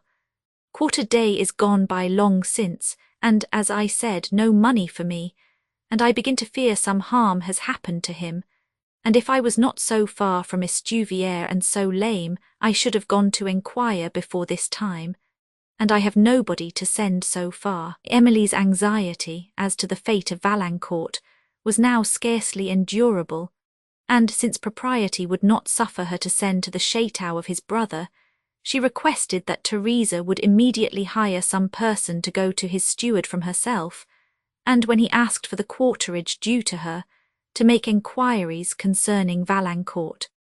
But she first made Teresa promise never to mention her name in this affair, or ever with that of the Chevalier Valancourt, and her former faithfulness to M. St. Aubert induced Emily to confide in her assurances. Teresa now joyfully undertook to procure a person for this errand, and then Emily, after giving her a sum of money to supply her with present comforts, returned with spirits heavily oppressed to her home, lamenting more than ever that a heart possessed of so much benevolence as Valancourt's should have been contaminated by the vices of the world, but affected by the delicate affection which his kindness to her old servant expressed for herself. Chapter 51. Light thickens and the crow makes wing to the rooky wood. Good things of day begin to droop and drowse, while night's black agents to their praise do rouse. Macbeth meanwhile Count de Villefort and Lady Blanche had passed a pleasant fortnight at the Château de Sainte-Foy with the Baron and Baroness, during which they made frequent excursions among the mountains, and were delighted with the romantic wildness of Pyrenean scenery. It was with regret that the Count bade adieu to his old friends, although with the hope of being soon united with them in one family. For it was settled that M. Sainte-Foy, who now attended them into Gascony, should receive the hand of the Lady Blanche upon their arrival at Château-le-Blanc, as the road from the Baron's residence to La Vallée was over some of the wildest tract of the Pyrenees, and where a carriage wheel had never passed. The Count hired mules for himself and his family, as well as a couple of stout guides who were well armed, informed of all the passes of the mountains, and who boasted, too, that they were acquainted with every break and dingle in the way, could tell the names of all the highest points of this chain of Alps, knew every forest that spread along their narrow valleys, the shallowest part of every torrent they must cross, and the exact distance of every goat herd's and hunter's cabin they should have occasion to pass, which last article of learning required no very capacious memory, for even such simple inhabitants were but thinly scattered over these wilds. The Count left the Château de Sainte-Foy early in the morning with an intention of passing the night at a little inn upon the mountains, about half-way to La Vallée, of which his guides had informed him. And though this was frequented chiefly by Spanish muleteers on their route into France, and of course would afford only sorry accommodation, the Count had no alternative, for it was the only place like an inn on the road. After a day of admiration and fatigue, the travellers found themselves about sunset in a woody valley overlooked on every side by abrupt heights. They had proceeded for many leagues without seeing a human habitation, and had only heard now and then at a distance the melancholy tinkling of a sheep bell. But now they caught the notes of merry music, and presently saw within a little green recess among the rocks a group of mountaineers tripping through a dance. The Count, who could not look upon the happiness any more than on the misery of others with indifference, halted to enjoy this scene of simple pleasure. The group before him consisted of French and Spanish peasants, the inhabitants of a neighbouring hamlet, some of whom were performing a sprightly dance, the women with castanets in their hands, to the sounds of a lute and a tambourine, till from the brisk melody of France the music softened into a slow movement, to which two female peasants danced a Spanish pavan.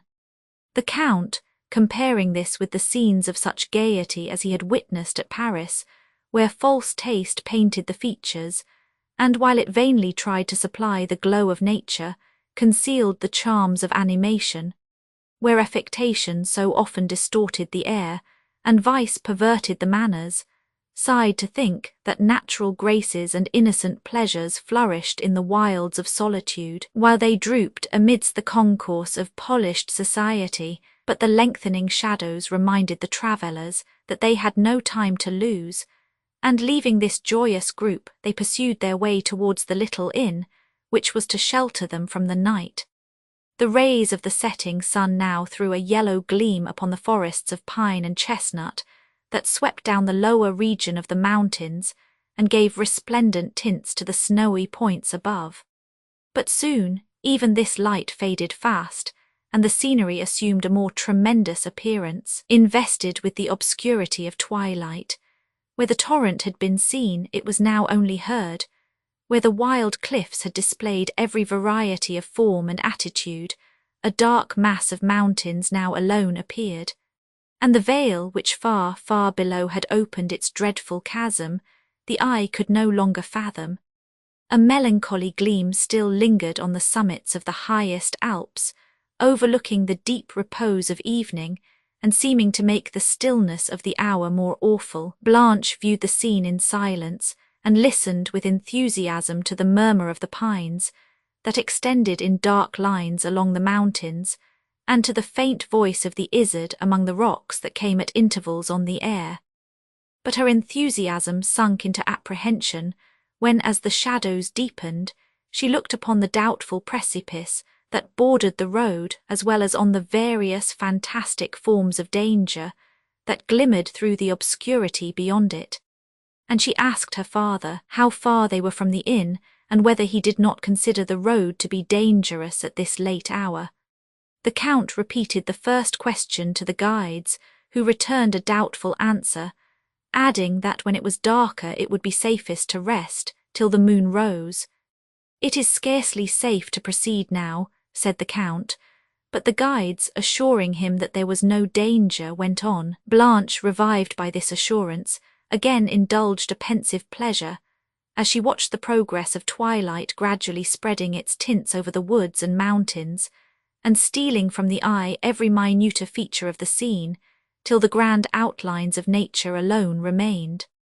Then fell the silent dews, and every wild flower and aromatic plant that bloomed among the cliffs breathed forth its sweetness. Then, too, when the mountain bee had crept into its blossomed bed, and the hum of every little insect that had floated gaily in the sunbeam was hushed, the sound of many streams not heard till now murmured at a distance.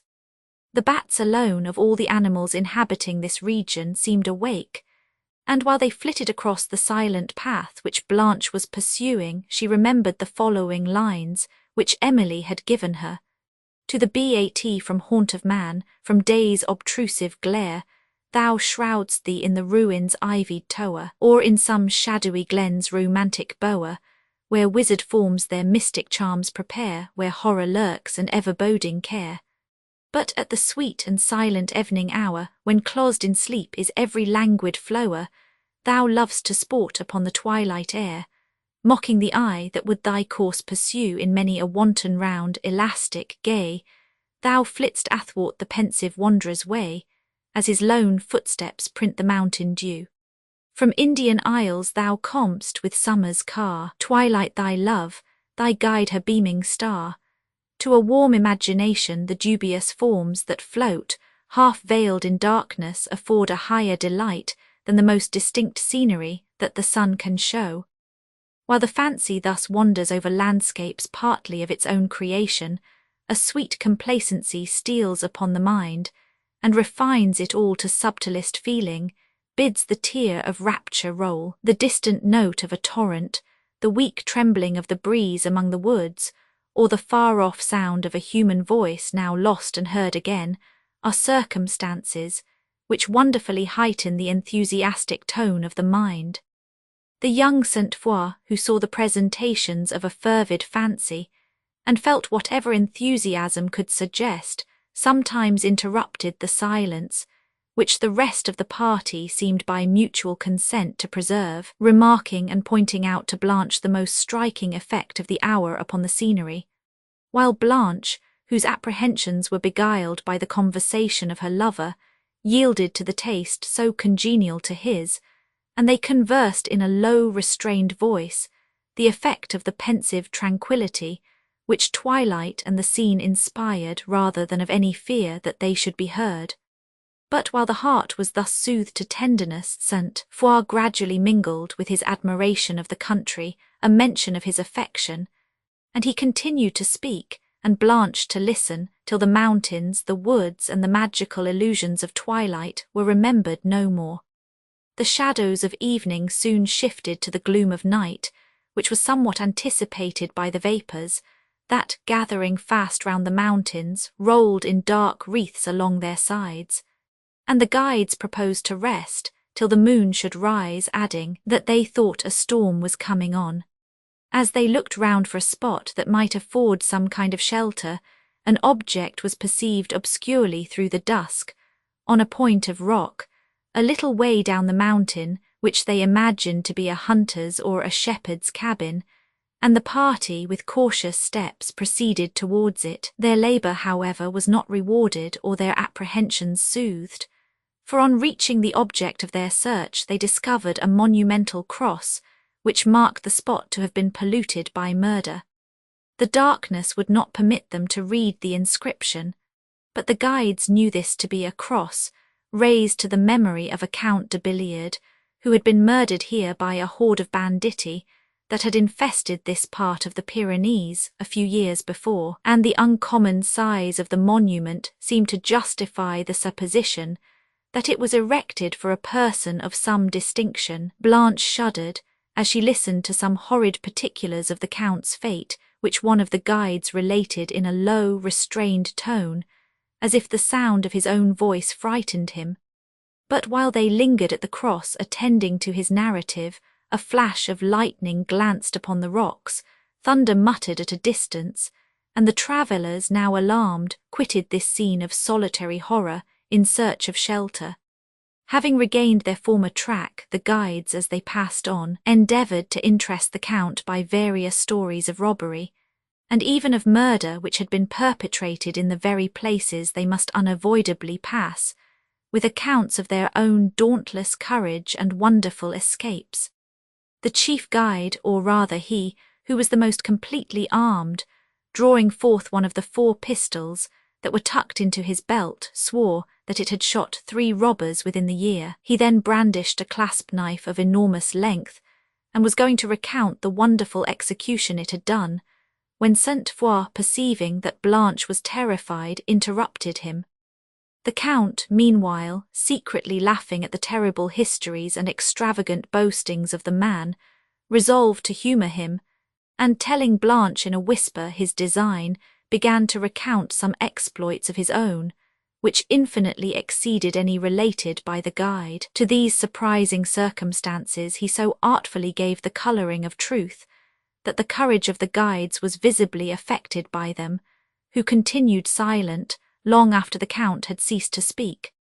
The loquacity of the chief hero thus laid asleep, the vigilance of his eyes and ears seemed more thoroughly awakened, for he listened with much appearance of anxiety to the deep thunder, which murmured at intervals, and often paused as the breeze that was now rising rushed among the pines. But when he made a sudden halt before a tuft of cork trees that projected over the road, and drew forth a pistol, before he would venture to brave the banditti which might lurk behind it, the Count could no longer refrain from laughter.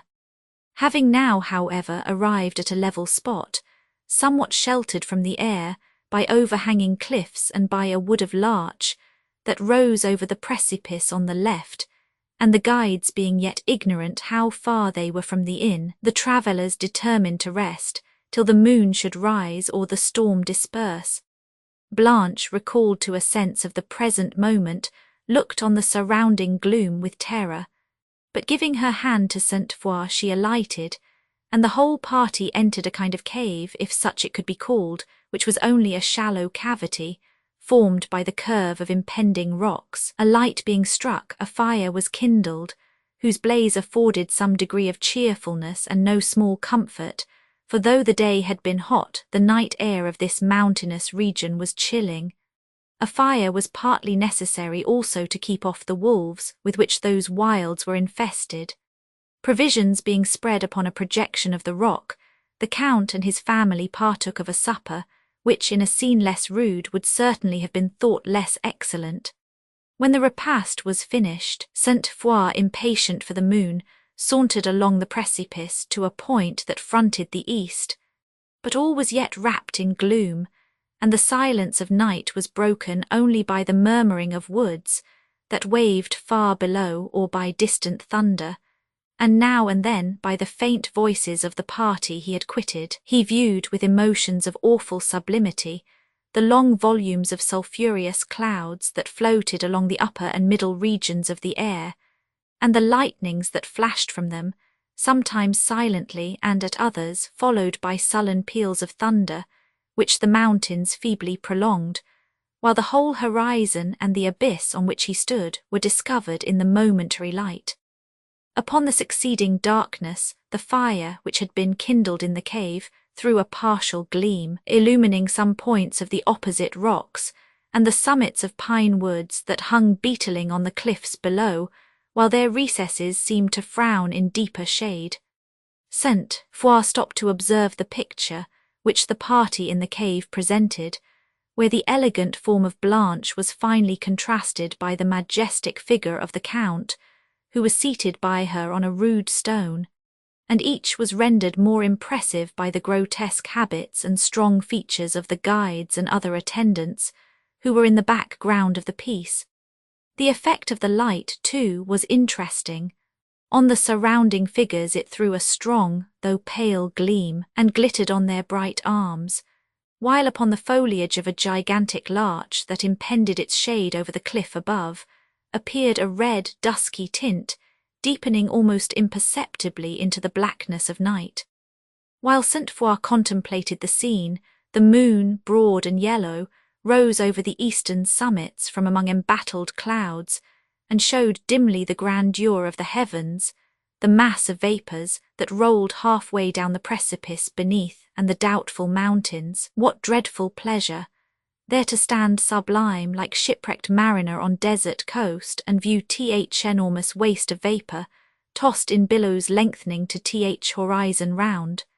The minstrel from this romantic reverie he was awakened by the voices of the guides, repeating his name, which was reverberated from cliff to cliff, till 100 tongues seemed to call him, when he soon quieted the fears of the Count and the Lady Blanche by returning to the cave.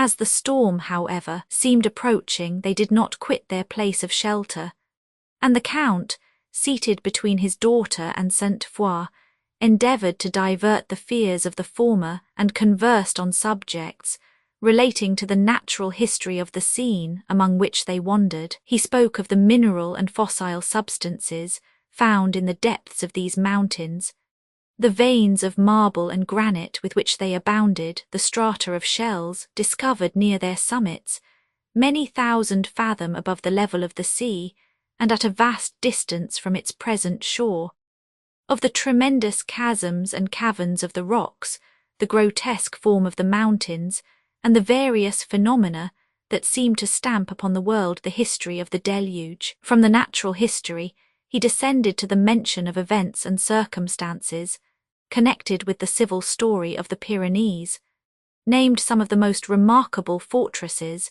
which France and Spain had erected in the passes of these mountains, and gave a brief account of some celebrated sieges and encounters in early times, when ambition first frightened solitude from these her deep recesses, made her mountains, which before had echoed only to the torrent's roar, tremble with the clang of arms, and when man's first footsteps in her sacred haunts had left the print of blood. As Blanche sat, attentive to the narrative that rendered the scenes doubly interesting, and resigned to solemn emotion while she considered that she was on the very ground once polluted by these events, her reverie was suddenly interrupted by a sound that came in the wind. It was the distant bark of a watchdog. The travellers listened with eager hope, and as the wind blew stronger, fancied that the sound came from no great distance, and the guides having little doubt that it proceeded from the inn they were in search of, the Count determined to pursue his way. The moon now afforded a stronger, though still an uncertain light, as she moved among broken clouds, and the travellers, led by the sound, recommenced their journey along the brow of the precipice, preceded by a single torch that now contended with the moonlight, for the guides, believing they should reach the inn soon after sunset, had neglected to provide more. In silent caution they followed the sound, which was heard but at intervals, and which, after some time, entirely ceased. The guides endeavoured, however, to point their course to the quarter whence it had issued, but the deep roaring of a torrent soon seized their attention, and presently they came to a tremendous chasm of the mountain, which seemed to forbid all further progress. Blanche alighted from her mule, as did the Count and Sainte-Foy, while the guides traversed the edge in search of a bridge, which, however rude, might convey them to the opposite side, and they at length confessed what the Count had begun to suspect, that they had been for some time doubtful of their way, and were now certain only that they had lost it. At a little distance was discovered a rude and dangerous passage, formed by an enormous pine, which, thrown across the chasm, united the opposite precipices, and which had been felled probably by the hunter, to facilitate his chase of the izzard or the wolf. The whole party, the guides excepted, shuddered at the prospect of crossing this alpine bridge, whose sides afforded no kind of defence, and from which to fall was to die. The guides, however, prepared to lead over the mules, while Blanche stood trembling on the brink, and listening to the roar of the waters, which were seen descending from rocks above, overhung with lofty pines, and thence precipitating themselves into the deep abyss, where their white surges gleamed faintly in the moonlight. The poor animals proceeded over this perilous bridge with instinctive caution, neither frightened by the noise of the cataract, nor deceived by the gloom, which the impending foliage threw athwart their way. It was now that the solitary torch, which had been hitherto of little service, was found to be an inestimable treasure, and Blanche, terrified, shrinking, but endeavouring to recollect all her firmness and presence of mind, preceded by her lover and supported by her father, followed the red gleam of the torch in safety to the opposite cliff. As they went on, the heights contracted, and formed a narrow pass at the bottom of which the torrent they had just crossed was heard to thunder, but they were again cheered by the bark of a dog, keeping watch perhaps over the flocks of the mountains, to protect them from the nightly descent of the wolves.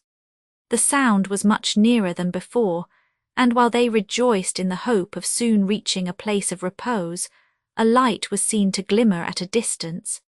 It appeared at a height considerably above the level of their path, and was lost and seen again, as if the waving branches of trees sometimes excluded and then admitted its rays. The guides hallooed with all their strength, but the sound of no human voice was heard in return, and at length, as a more effectual means of making themselves known, they fired a pistol. But while they listened in anxious expectation, the noise of the explosion was alone heard, echoing among the rocks, and it gradually sunk into silence, which no friendly hint of man disturbed. The light, however, that had been seen before now became plainer, and soon after voices were heard indistinctly on the wind, but upon the guides repeating the call, the voices suddenly ceased, and the light disappeared. The Lady Blanche was now almost sinking beneath the pressure of anxiety, fatigue, and apprehension, and the united efforts of the Count and Sainte-Foy could scarcely support her spirits. As they continued to advance, an object was perceived on a point of rock above, which, the strong rays of the moon then falling on it, appeared to be a watch-tower. The Count, from its situation and some other circumstances, had little doubt that it was such, and believing that the light had proceeded from thence, he endeavoured to reanimate his daughter's spirits by the near prospect of shelter and repose, which, however rude the accommodation, a ruined watch-tower might afford. Numerous watch-towers have been erected among the Pyrenees, said the Count, anxious only to call Blanche's attention from the subject of her fears, and the method by which they give intelligence of the approach of the enemy is, you know, by fires kindled on the summits of these edifices. Signals have thus sometimes been communicated from post to post, along a frontier line of several 100 miles in length. Then, as occasion may require, the lurking armies emerge from their fortresses and the forests, and march forth to defend, perhaps, the entrance of some grand pass where, planting themselves on the heights, they assail their astonished enemies, who whined along the glen below with fragments of the shattered cliff and poured death and defeat upon them. The ancient forts and watchtowers overlooking the grand passes of the Pyrenees are carefully preserved, but some of those in inferior stations have been suffered to fall into decay, and are now frequently converted into the more peaceful habitation of the hunter or the shepherd, who, after a day of toil, retires hither, and with his faithful dogs forgets, near a cheerful blaze, the labour of the chase or the anxiety of collecting his wandering flocks, while he is sheltered from the nightly storm. But are they always thus peacefully inhabited? Said the Lady Blanche. No, replied the Count.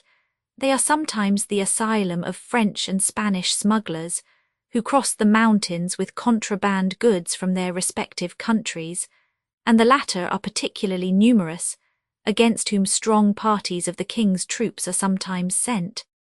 But the desperate resolution of these adventurers, who, knowing that if they are taken they must expiate the breach of the law by the most cruel death, travel in large parties, well armed, often daunts the courage of the soldiers.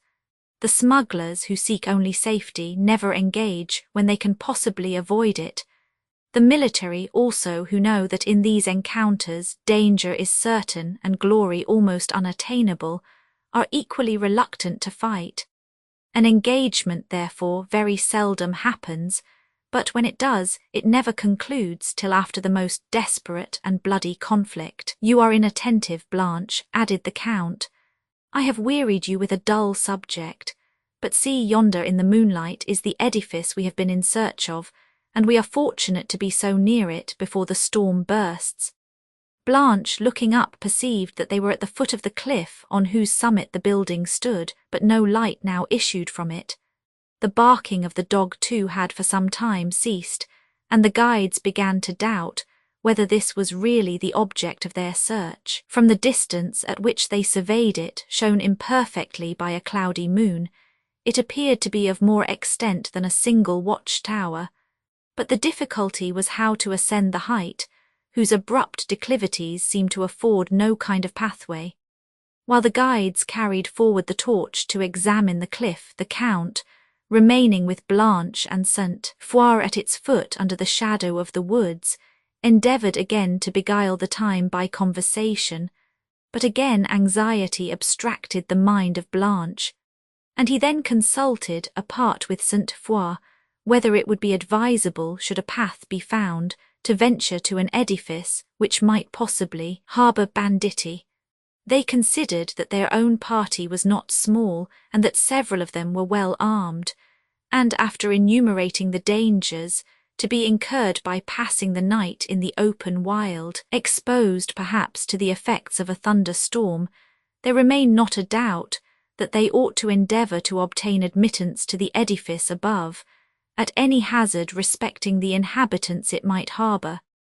But the darkness and the dead silence that surrounded it appeared to contradict the probability of its being inhabited at all. A shout from the guides aroused their attention, after which, in a few minutes, one of the Count's servants returned with intelligence that a path was found, and they immediately hastened to join the guides, when they all ascended a little winding way cut in the rock among thickets of dwarf wood, and after much toil and some danger reached the summit, where several ruined towers, surrounded by a massy wall, rose to their view, partially illumined by the moonlight. The space around the building was silent and apparently forsaken, but the Count was cautious. "Step softly," said he in a low voice, "while we reconnoitre the edifice." Having proceeded silently along for some paces, they stopped at a gate whose portals were terrible even in ruins, and after a moment's hesitation passed on to the court of entrance, but paused again at the head of a terrace, which, branching from it, ran along the brow of a precipice. Over this rose the main body of the edifice, which was now seen to be not a watch-tower, but one of those ancient fortresses that from age and neglect had fallen to decay. Many parts of it, however, appeared to be still entire. It was built of grey stone in the heavy Saxon Gothic style, with enormous round towers, buttresses of proportionable strength, and the arch of the large gate, which seemed to open into the hall of the fabric, was round, as was that of a window above. The air of solemnity, which must so strongly have characterized the pile even in the days of its early strength, was now considerably heightened by its shattered battlements and half-demolished walls, and by the huge masses of ruin scattered in its wide area, now silent and grass-grown. In this court of entrance stood the gigantic remains of an oak that seemed to have flourished and decayed with the building, which it still appeared frowningly to protect by the few remaining branches, leafless and moss-grown, that crowned its trunk, and whose wide extent told how enormous the tree had been in a former age. This fortress was evidently once of great strength, and from its situation on a point of rock, impending over a deep glen, had been of great power to annoy, as well as to resist. The Count, therefore, as he stood surveying it, was somewhat surprised that it had been suffered, ancient as it was, to sink into ruins, and its present lonely and deserted air excited in his breast emotions of melancholy awe. While he indulged for a moment these emotions, he thought he heard a sound of remote voices steal upon the stillness, from within the building, the front of which he again surveyed with scrutinizing eyes, but yet no light was visible. He now determined to walk round the fort, to that remote part of it whence he thought the voices had arisen, that he might examine whether any light could be discerned there before he ventured to knock at the gate. For this purpose he entered upon the terrace, where the remains of cannon were yet apparent in the thick walls, but he had not proceeded many paces, when his steps were suddenly arrested by the loud barking of a dog within, and which he fancied to be the same whose voice had been the means of bringing the travellers thither. It now appeared certain that the place was inhabited, and the Count returned to consult again with Sainte-Foy whether he should try to obtain admittance, for its wild aspect had somewhat shaken his former resolution. But after a second consultation he submitted to the considerations which before determined him, and which were strengthened by the discovery of the dog that guarded the fort, as well as by the stillness that pervaded it. He therefore ordered one of his servants to knock at the gate, who was advancing to obey him, when a light appeared through the loophole of one of the towers, and the Count called loudly, but receiving no answer he went up to the gate himself and struck upon it with an iron-pointed pole which had assisted him to climb the steep. When the echoes had ceased that this blow had awakened the renewed barking, and there were now more than one dog, was the only sound that was heard. The Count stepped back a few paces to observe whether the light was in the tower, and perceiving that it was gone, he returned to the portal, and had lifted the pole to strike again, when again he fancied he heard the murmur of voices within, and paused to listen.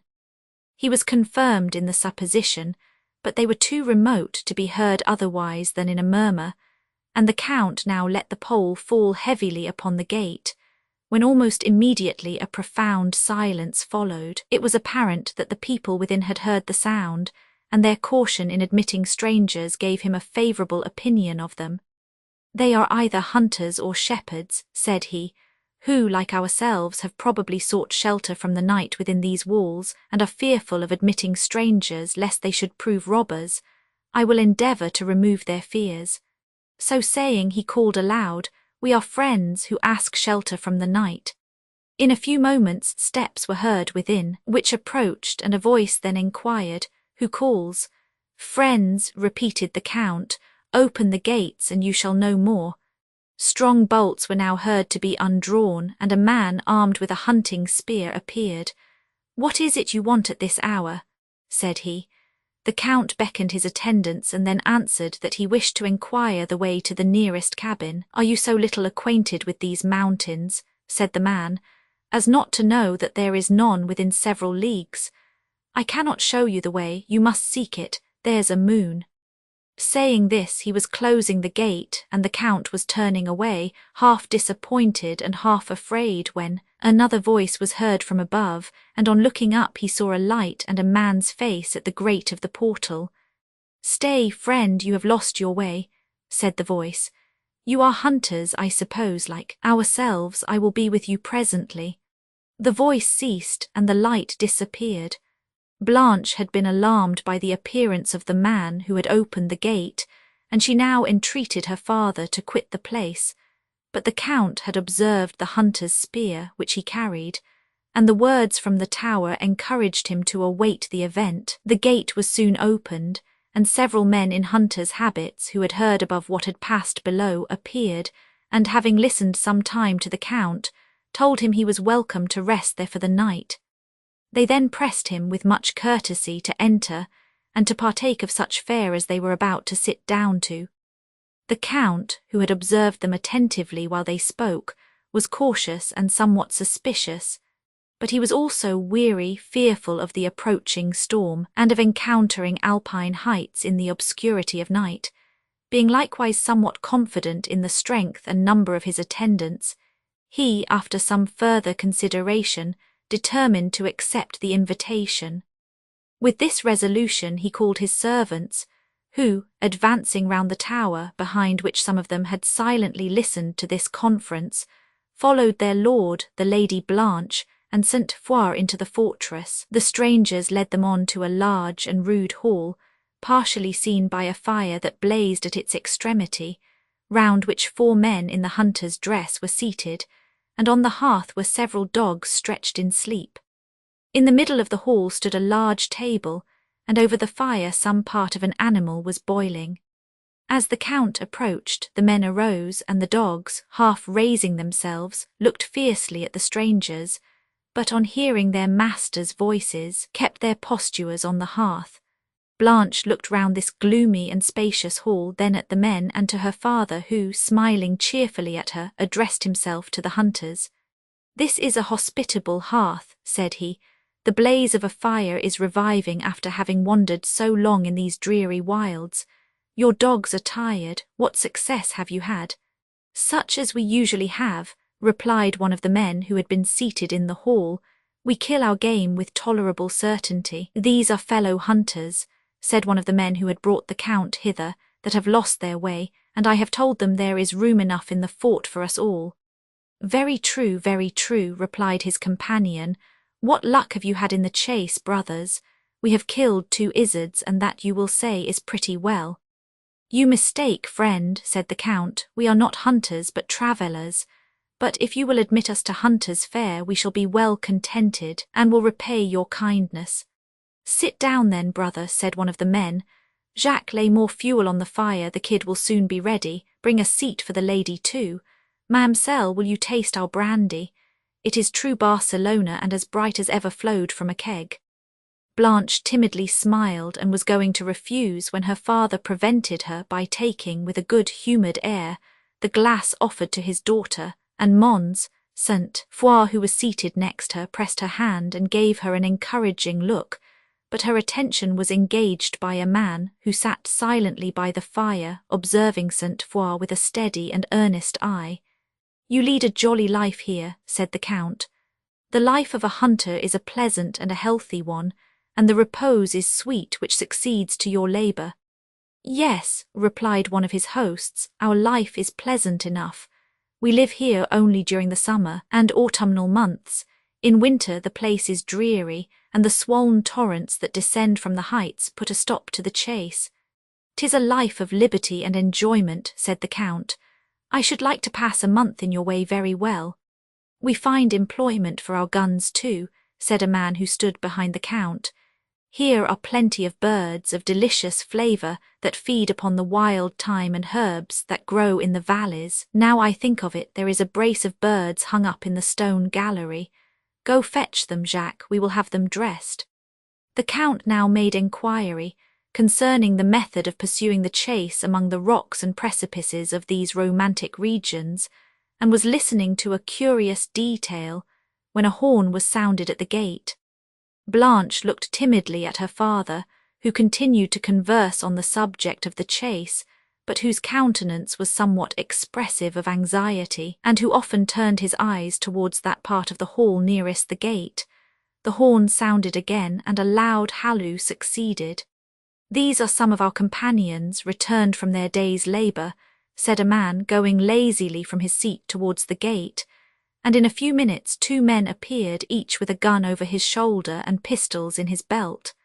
"What cheer, my lads, what cheer?" said they as they approached. "What luck?" returned their companions. "Have you brought home your supper? You shall have none else." "Ha, who the devil have you brought home?"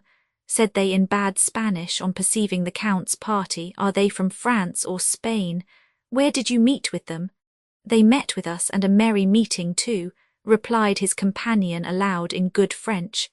This chevalier and his party had lost their way and asked a night's lodging in the fort.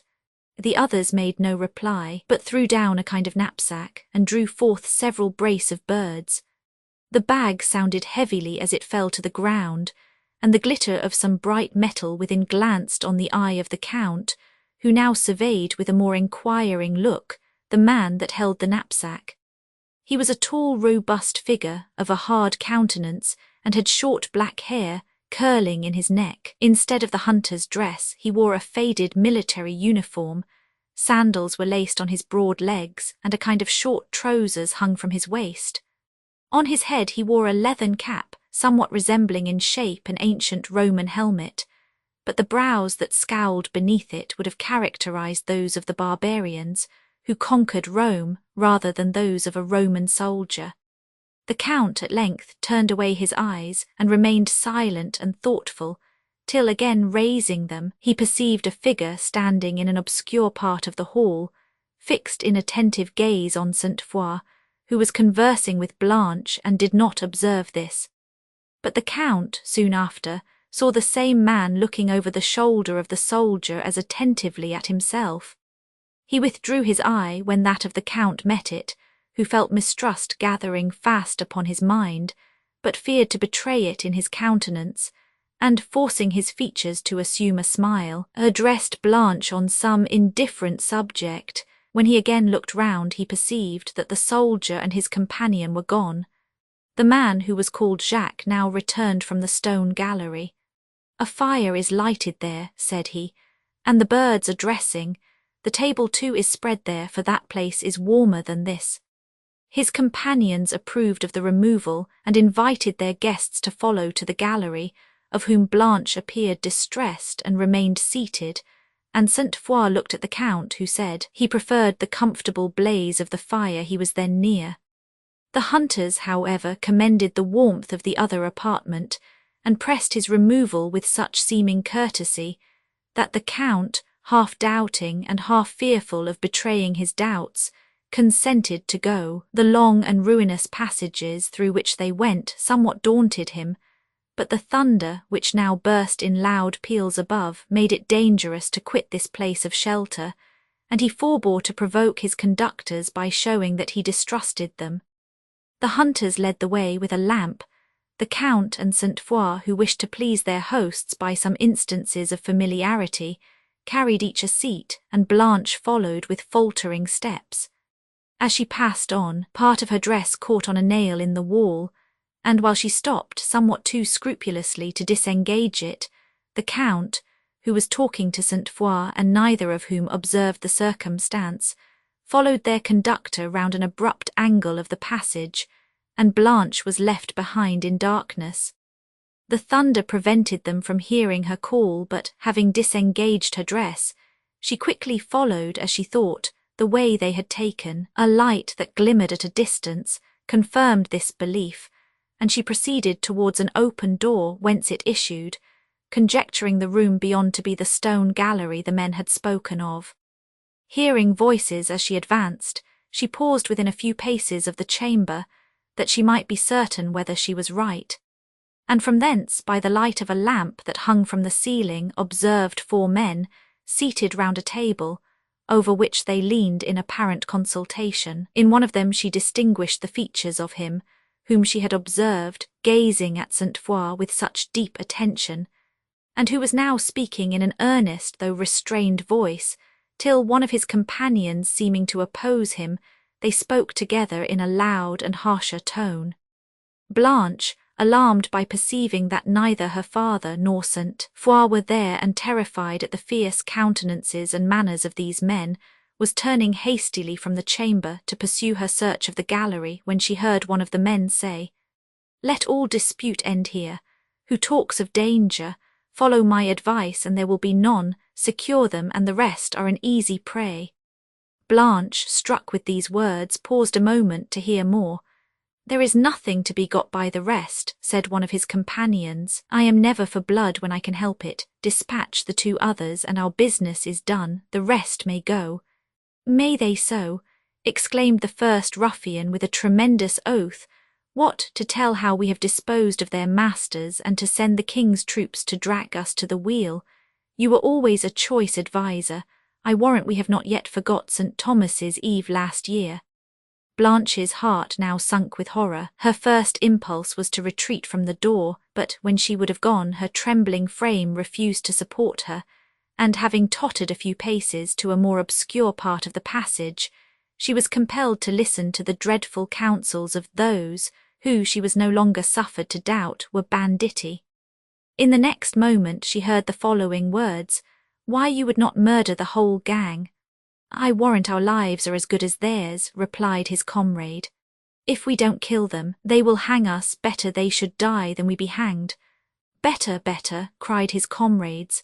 "To commit murder is a hopeful way of escaping the gallows," said the first ruffian.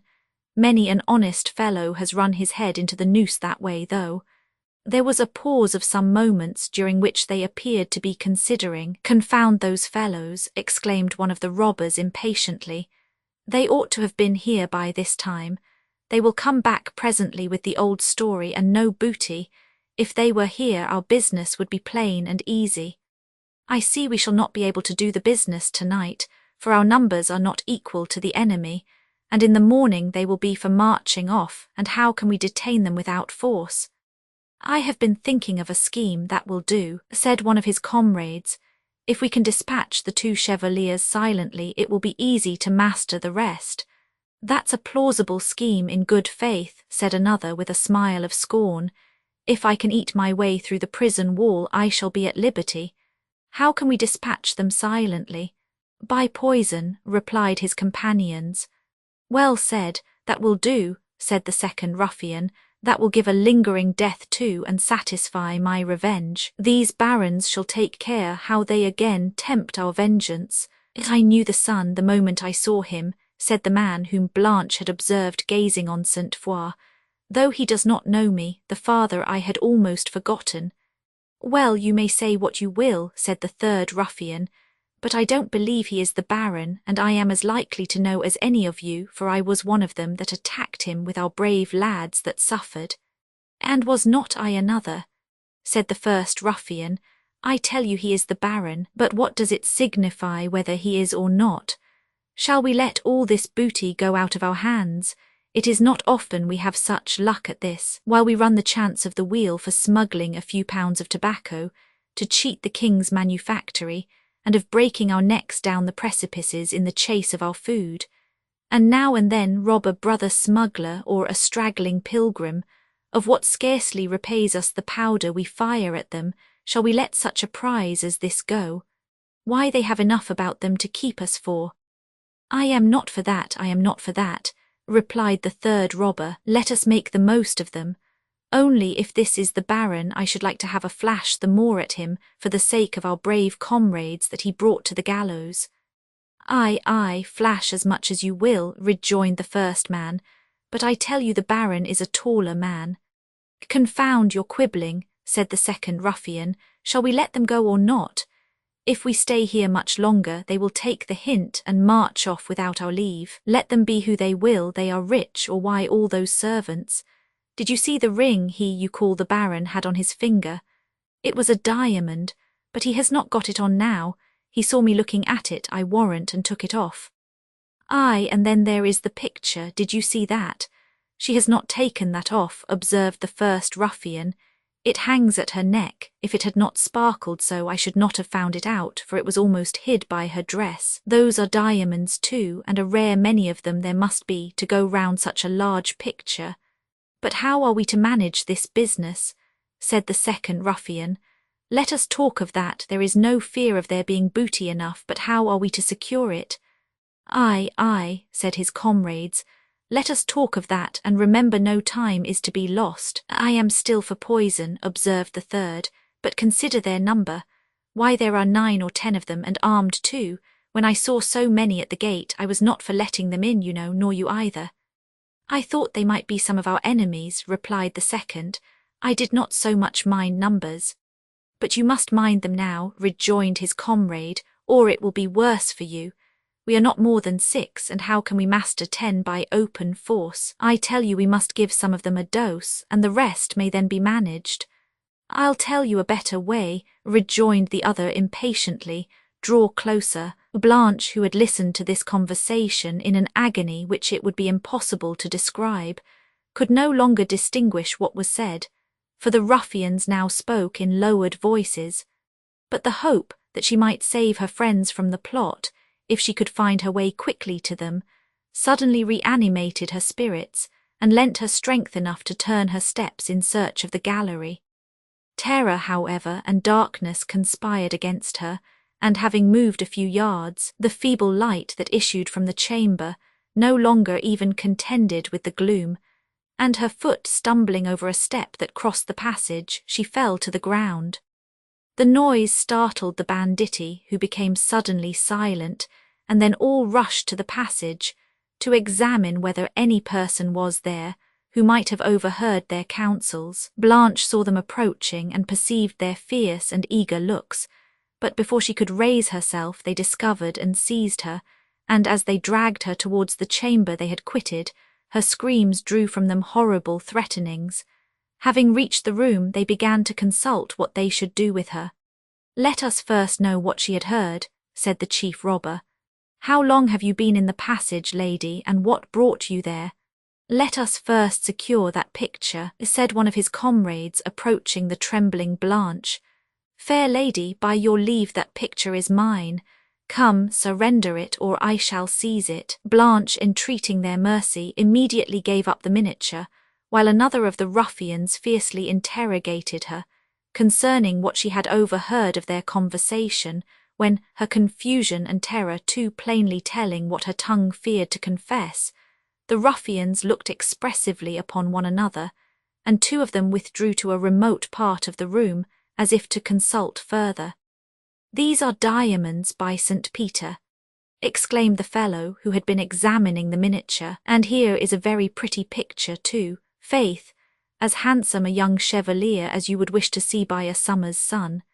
Lady, this is your spouse, I warrant, for it is the spark that was in your company just now. Blanche, sinking with terror, conjured him to have pity on her, and, delivering him her purse, promised to say nothing of what had passed if he would suffer her to return to her friends. He smiled ironically and was going to reply when his attention was called off by a distant noise, and while he listened he grasped the arm of Blanche more firmly, as if he feared she would escape from him, and she again shrieked for help. The approaching sounds called the ruffians from the other part of the chamber. We are betrayed, said they.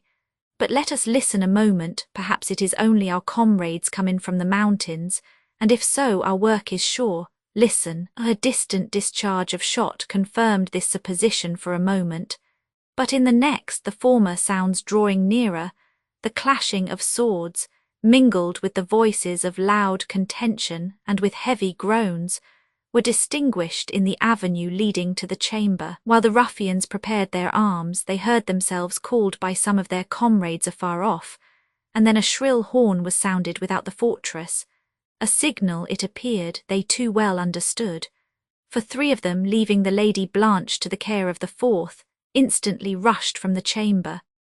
While Blanche, trembling and nearly fainting, was supplicating for release, she heard amid the tumult that approached the voice of St. Foix, and she had scarcely renewed her shriek when the door of the room was thrown open and he appeared, much disfigured with blood and pursued by several ruffians. Blanche neither saw nor heard any more. Her head swam, her sight failed, and she became senseless in the arms of the robber who had detained her. When she recovered, she perceived by the gloomy light that trembled round her that she was in the same chamber, but neither the Count, St. Foix, nor any other person appeared, and she continued for some time entirely still and nearly in a state of stupefaction.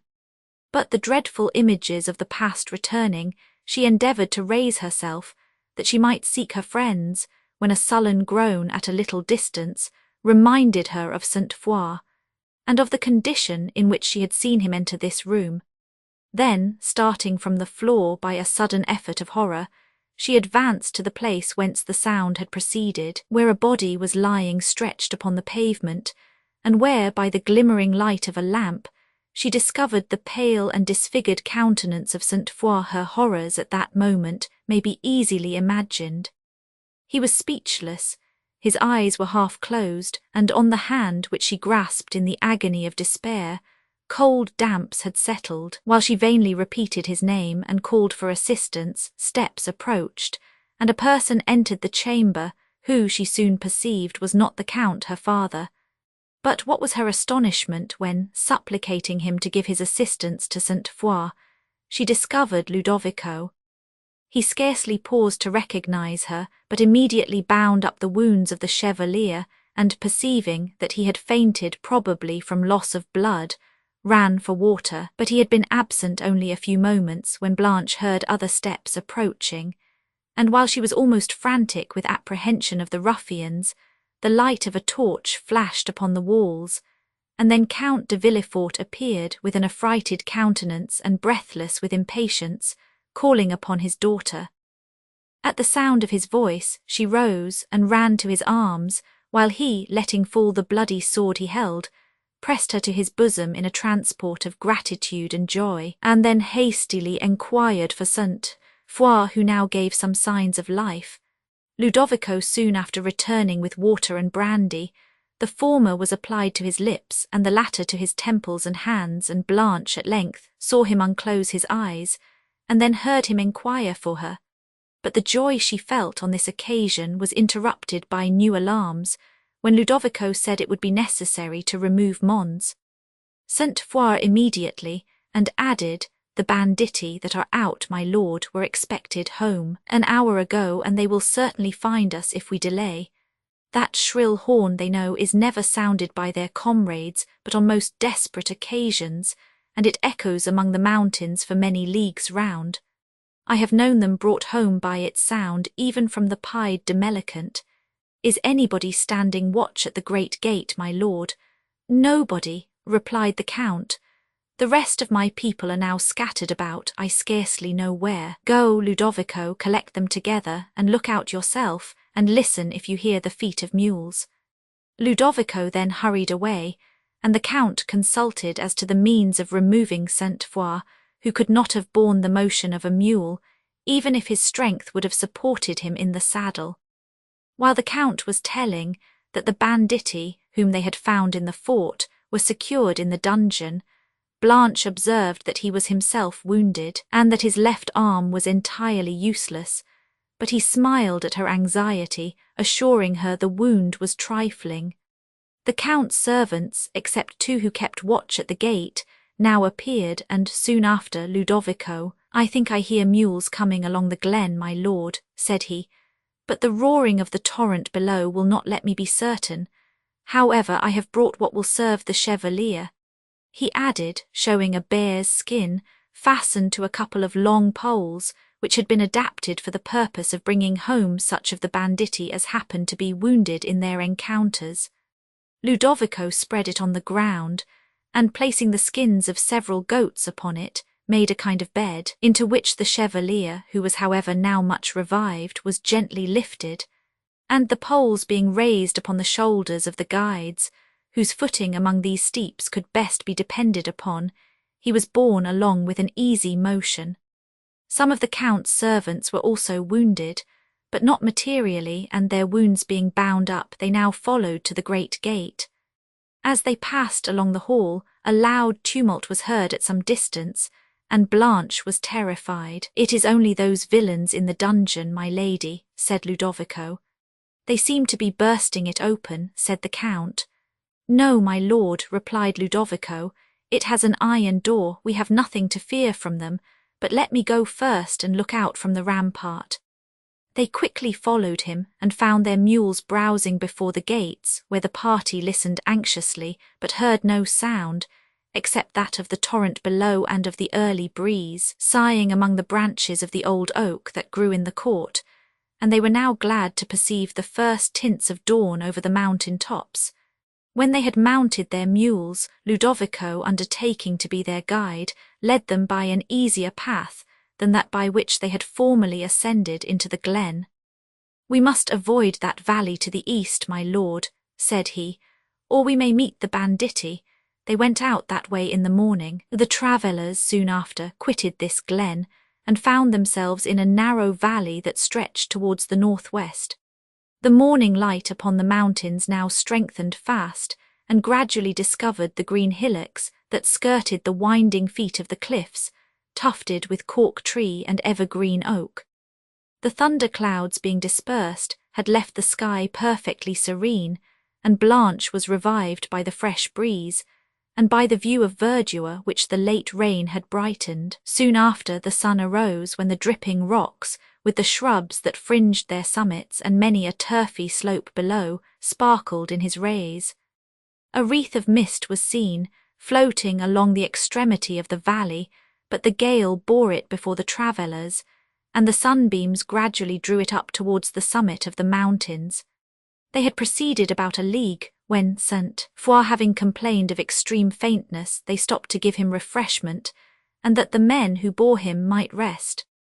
Ludovico had brought from the fort some flasks of rich Spanish wine, which now proved a reviving cordial not only to St. Foix, but to the whole party, though to him it gave only temporary relief, for it fed the fever that burned in his veins, and he could neither disguise in his countenance the anguish he suffered, nor suppress the wish that he was arrived at the inn where they had designed to pass the preceding night. While they thus reposed themselves under the shade of the dark green pines, the Count desired Ludovico to explain shortly by what means he had disappeared from the north apartment, how he came into the hands of the banditti, and how he had contributed so essentially to serve him and his family, for to him he justly attributed their present deliverance. Ludovico was going to obey him, when suddenly they heard the echo of a pistol shot from the way they had passed, and they rose in alarm, hastily to pursue their route. Chapter 52. Why did fate his steps decoy in stormy paths to Rome, remote from all congenial joy? Beatty Emily, meanwhile, was still suffering anxiety as to the fate of Valancourt, but Teresa, having at length found a person whom she could entrust on her errand to the steward, informed her that the messenger would return on the following day, and Emily promised to be at the cottage, Teresa being too lame to attend her. In the evening, therefore, Emily set out alone for the cottage, with a melancholy foreboding concerning Valancourt, while perhaps the gloom of the hour might contribute to depress her spirits. It was a grey autumnal evening towards the close of the season. Heavy mists partially obscured the mountains, and a chilling breeze, that sighed among the beech woods, strewed her path with some of their last yellow leaves. These, circling in the blast and foretelling the death of the year, gave an image of desolation to her mind, and in her fancy seemed to announce the death of Valancourt. Of this she had indeed more than once so strong a presentiment that she was on the point of returning home, feeling herself unequal to an encounter with the certainty she anticipated, but contending with her emotions, she so far commanded them as to be able to proceed. While she walked mournfully on, gazing on the long volumes of vapour that poured upon the sky, and watching the swallows tossed along the wind, now disappearing among tempestuous clouds, and then emerging for a moment in circles upon the calmer air, the afflictions and vicissitudes of her late life seemed portrayed in these fleeting images. Thus had she been tossed upon the stormy sea of misfortune for the last year, with but short intervals of peace, if peace that could be called, which was only the delay of evils, and now, when she had escaped from so many dangers, was become independent of the will of those who had oppressed her, and found herself mistress of a large fortune, now, when she might reasonably have expected happiness, She perceived that she was as distant from it as ever. She would have accused herself of weakness and ingratitude in thus suffering a sense of the various blessings she possessed to be overcome by that of a single misfortune, had this misfortune affected herself alone. But when she had wept for Valancourt even as living, tears of compassion had mingled with those of regret, and while she lamented a human being degraded to vice, and consequently to misery, reason and humanity claimed these tears, and fortitude had not yet taught her to separate them from those of love.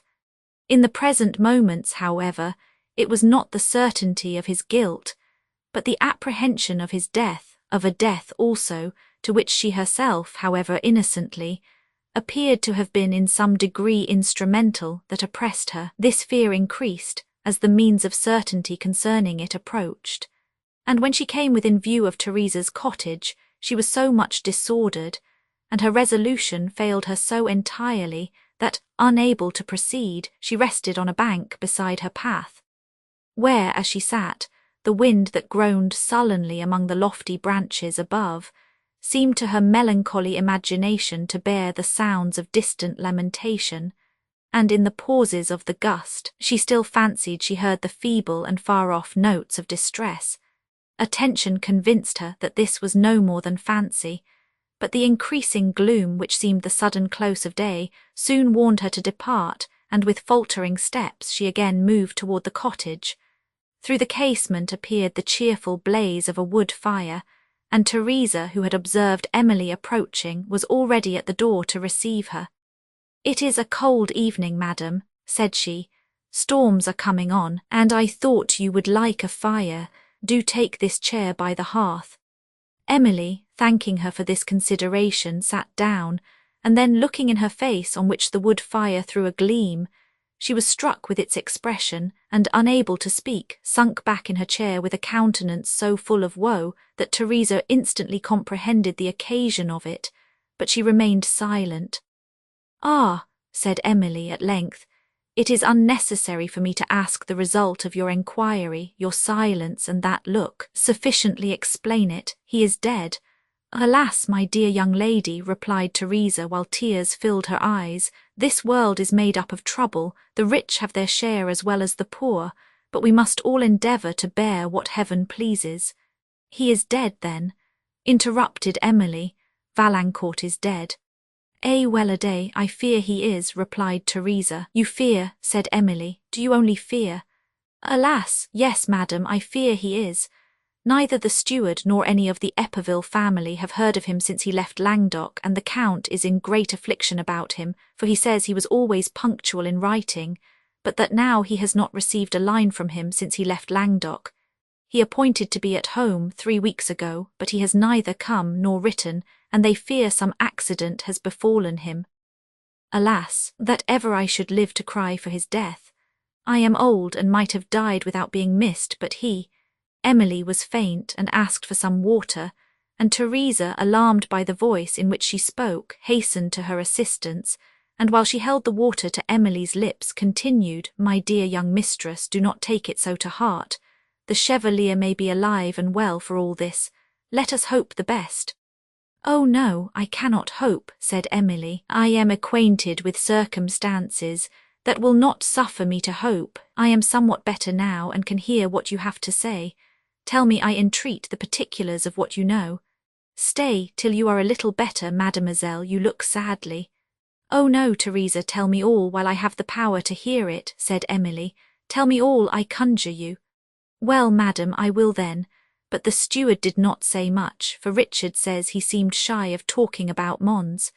Valancourt, and what he gathered was from Gabriel, one of the servants, who said he had heard it from my lord's gentleman." "What did he hear?" said Emily. "Why, madam, Richard has but a bad memory, and could not remember half of it, and if I had not asked him a great many questions, I should have heard little indeed. But he says that Gabriel said that he and all the other servants were in great trouble about Valancourt, for that he was such a kind young gentleman, they all loved him, as well as if he had been their own brother, and now to think what was become of him. For he used to be so courteous to them all, and if any of them had been in fault, Valancourt was the first to persuade my lord to forgive them.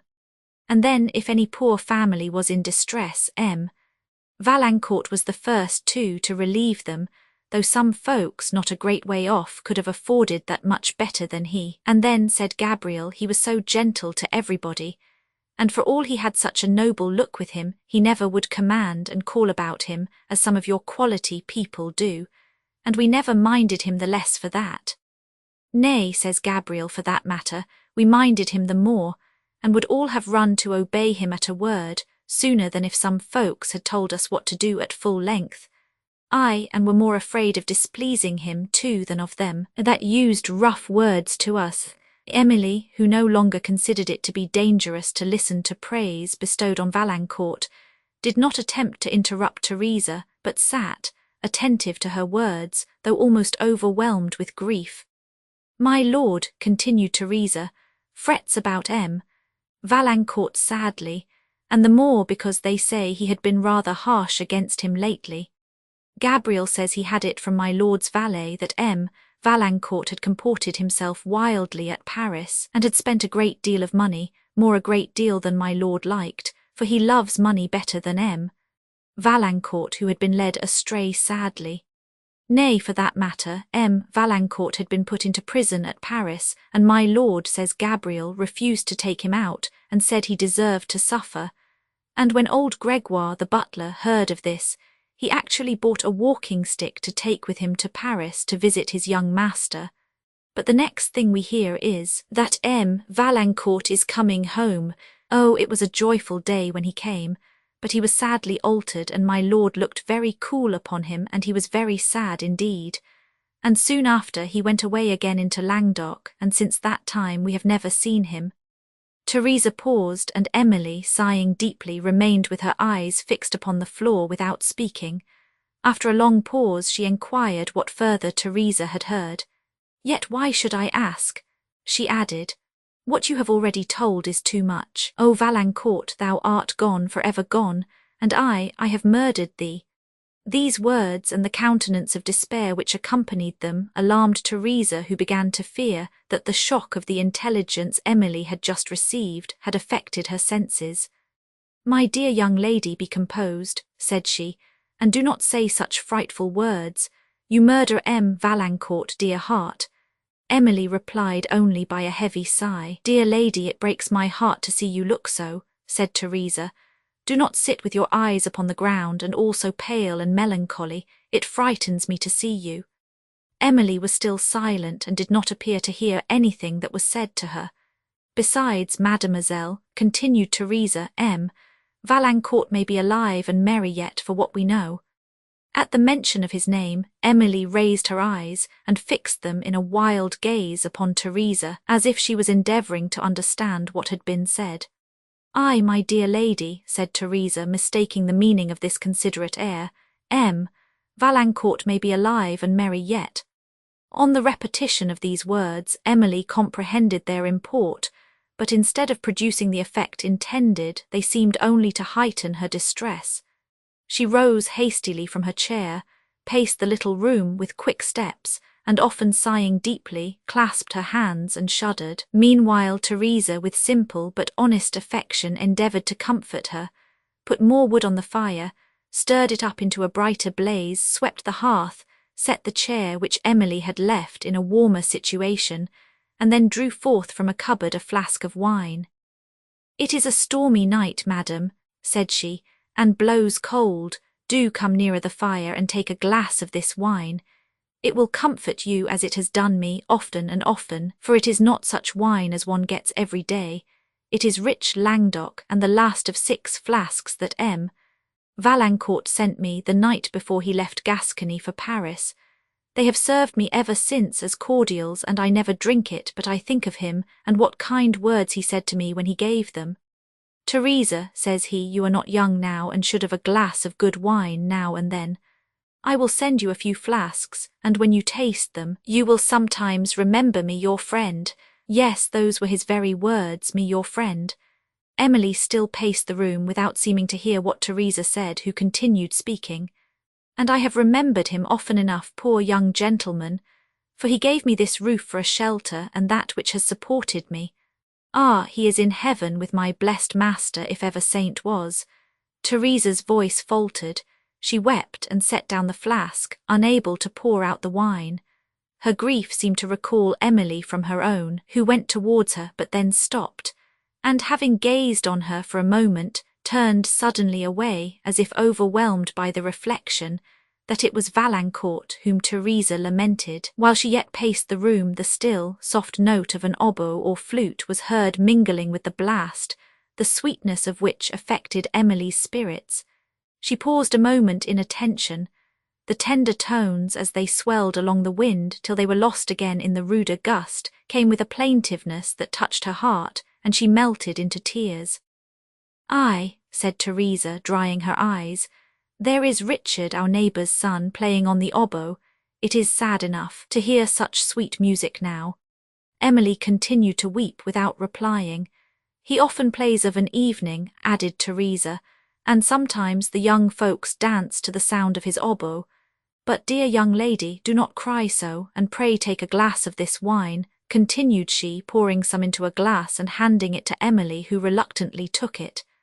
"Taste it for Valancourt's sake," said Teresa, as Emily lifted the glass to her lips, "for he gave it me. You know, madam—" Emily's hand trembled, and she spilt the wine as she withdrew it from her lips. "For whose sake? Who gave the wine?" said she in a faltering voice. Valancourt, dear lady, I knew you would be pleased with it. It is the last flask I have left." Emily set the wine upon the table and burst into tears, while Teresa, disappointed and alarmed, tried to comfort her, but she only waved her hand, entreated she might be left alone, and wept the more. A knock at the cottage door prevented Teresa from immediately obeying her mistress, and she was going to open it, when Emily, checking her, requested she would not admit any person. But afterwards, recollecting that she had ordered her servant to attend her home, she said it was only Philippe, and endeavoured to restrain her tears while Teresa opened the door. A voice that spoke without drew Emily's attention. She listened, turned her eyes to the door, when a person now appeared, and immediately a bright gleam that flashed from the fire discovered Valancourt.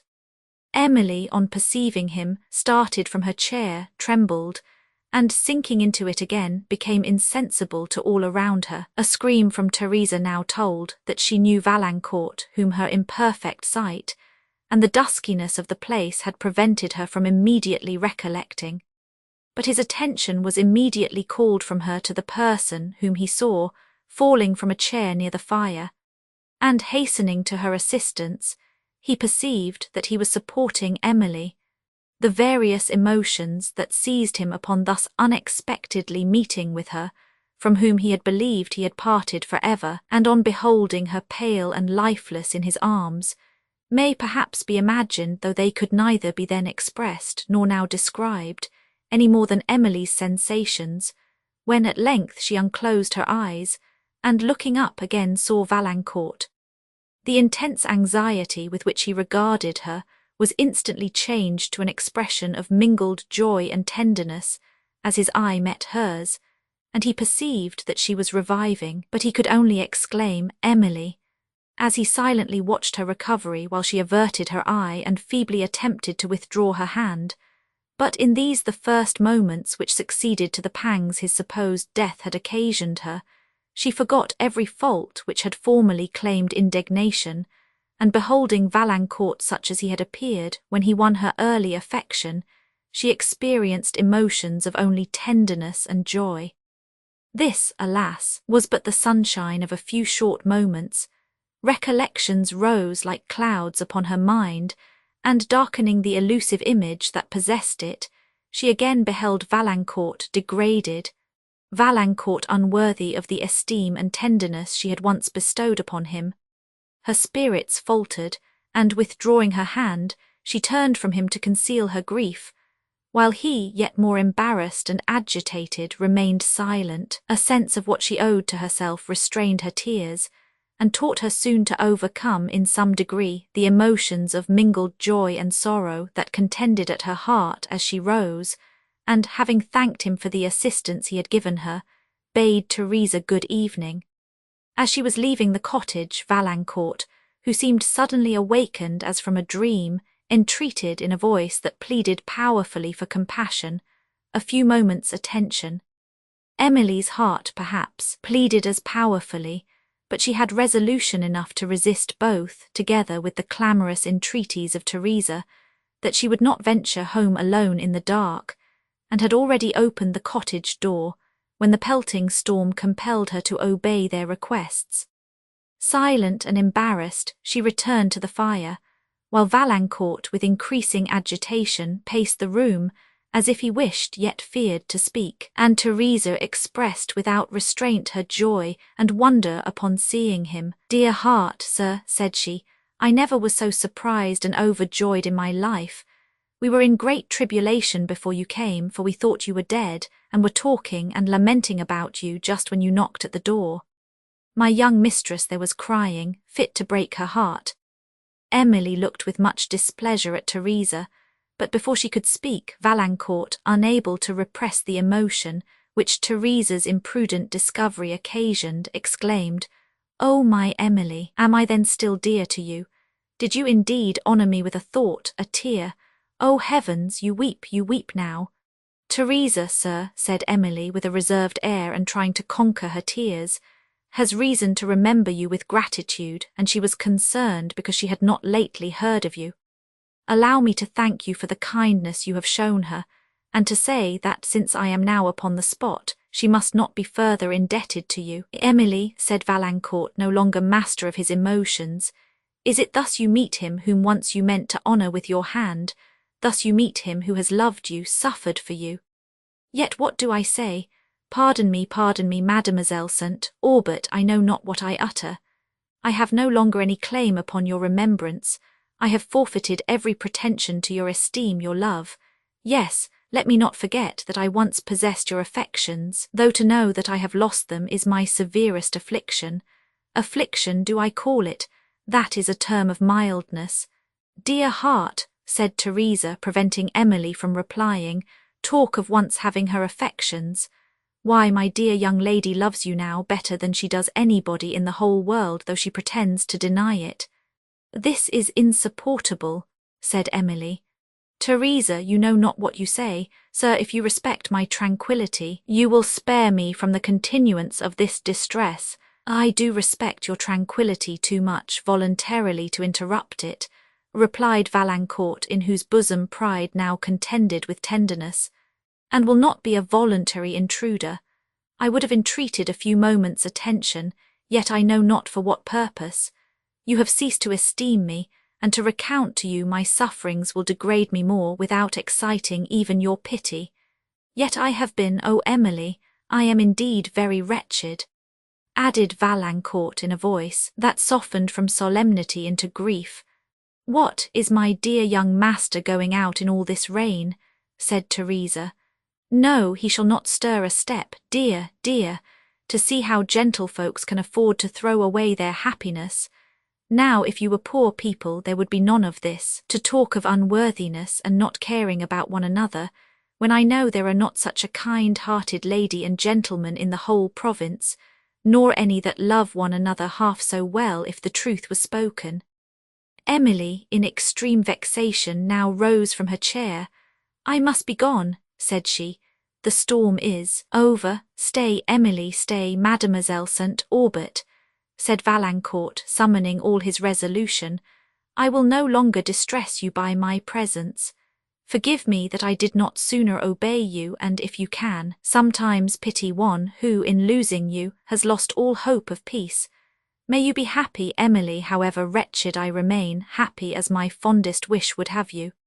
His voice faltered with the last words, and his countenance changed, while with a look of ineffable tenderness and grief, he gazed upon her for an instant, and then quitted the cottage. Dear heart, cried Teresa, following him to the door. "Why, Monsieur Valancourt, how it rains! What a night is this to turn him out in! Why, it will give him his death, and it was but now you were crying, mademoiselle, because he was dead. Well, young ladies do change their mind in a minute, as one may say." Emily made no reply, for she heard not what was said, while lost in sorrow and thought, she remained in her chair by the fire with her eyes fixed and the image of Valancourt still before them. Valancourt is sadly altered, madam," said Teresa.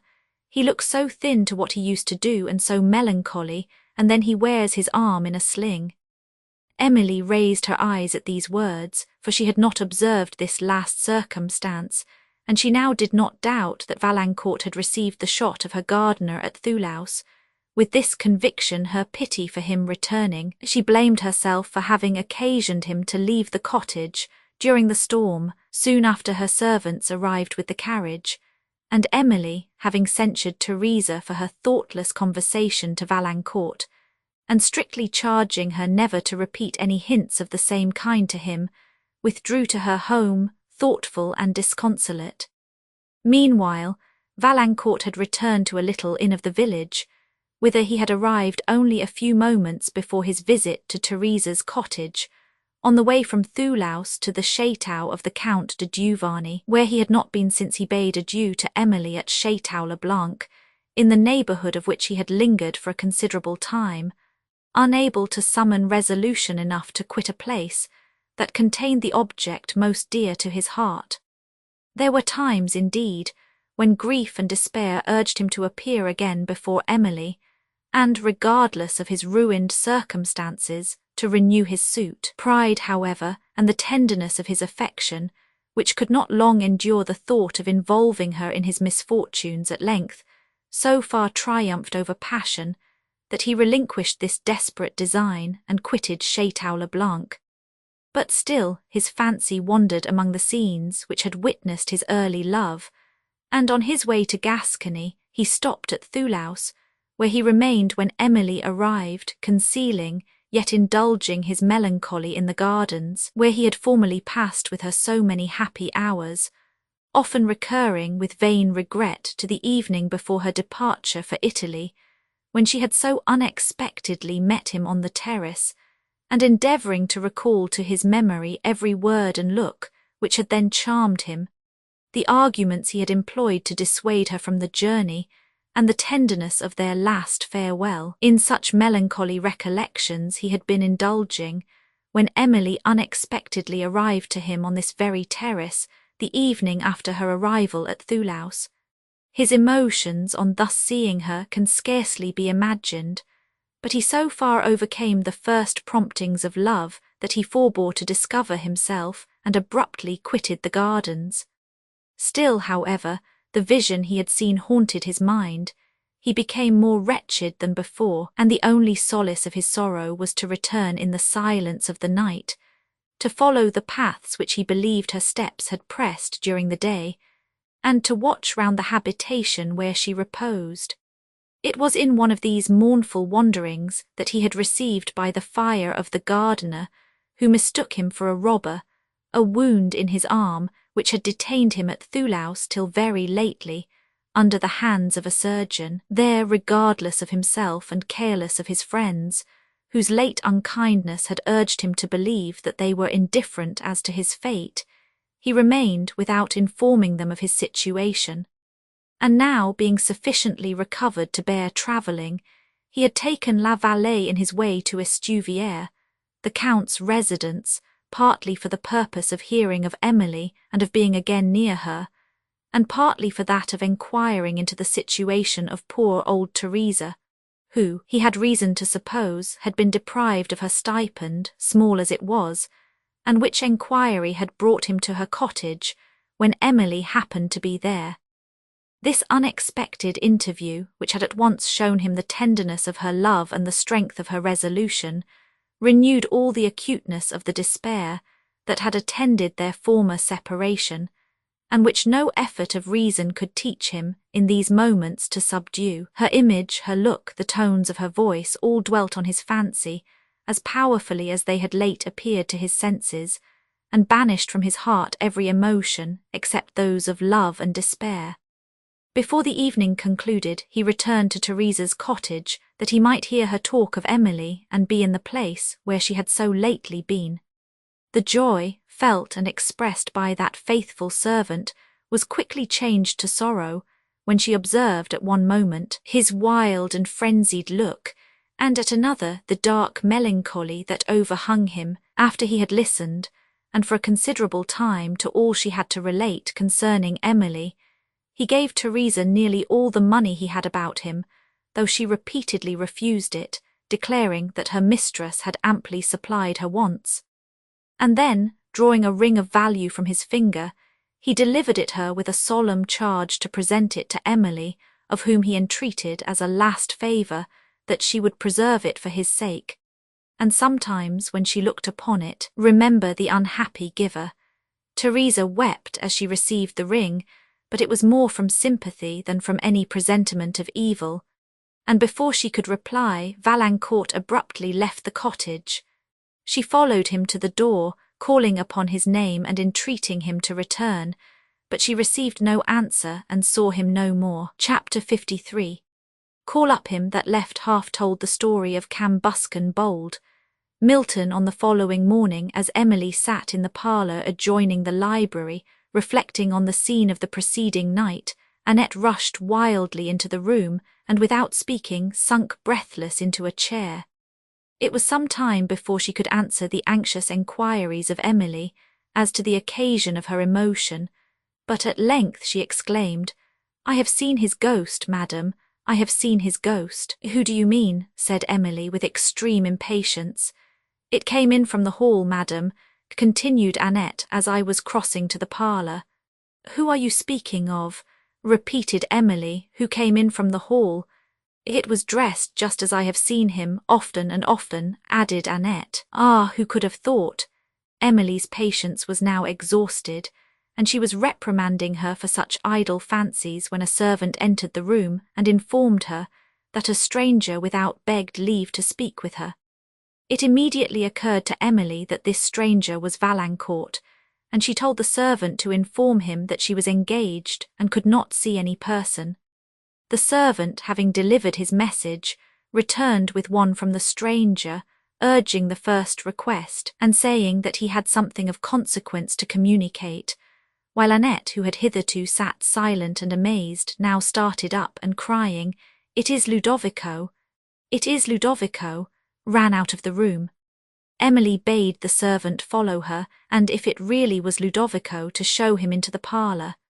In a few minutes Ludovico appeared, accompanied by Annette, who, as joy rendered her forgetful of all rules of decorum towards her mistress, would not suffer any person to be heard for some time but herself. Emily expressed surprise and satisfaction on seeing Ludovico in safety, and the first emotions increased when he delivered letters from Count de Villefort and the Lady Blanche, informing her of their late adventure, and of their present situation at an inn among the Pyrenees, where they had been detained by the illness of Mons, Sainte-Foy, and the indisposition of Blanche, who added that the Baron Sainte-Foy was just arrived to attend his son to his chateau, where he would remain till the perfect recovery of his wounds, and then return to Languedoc, but that her father and herself purposed to be at La Vallée on the following day.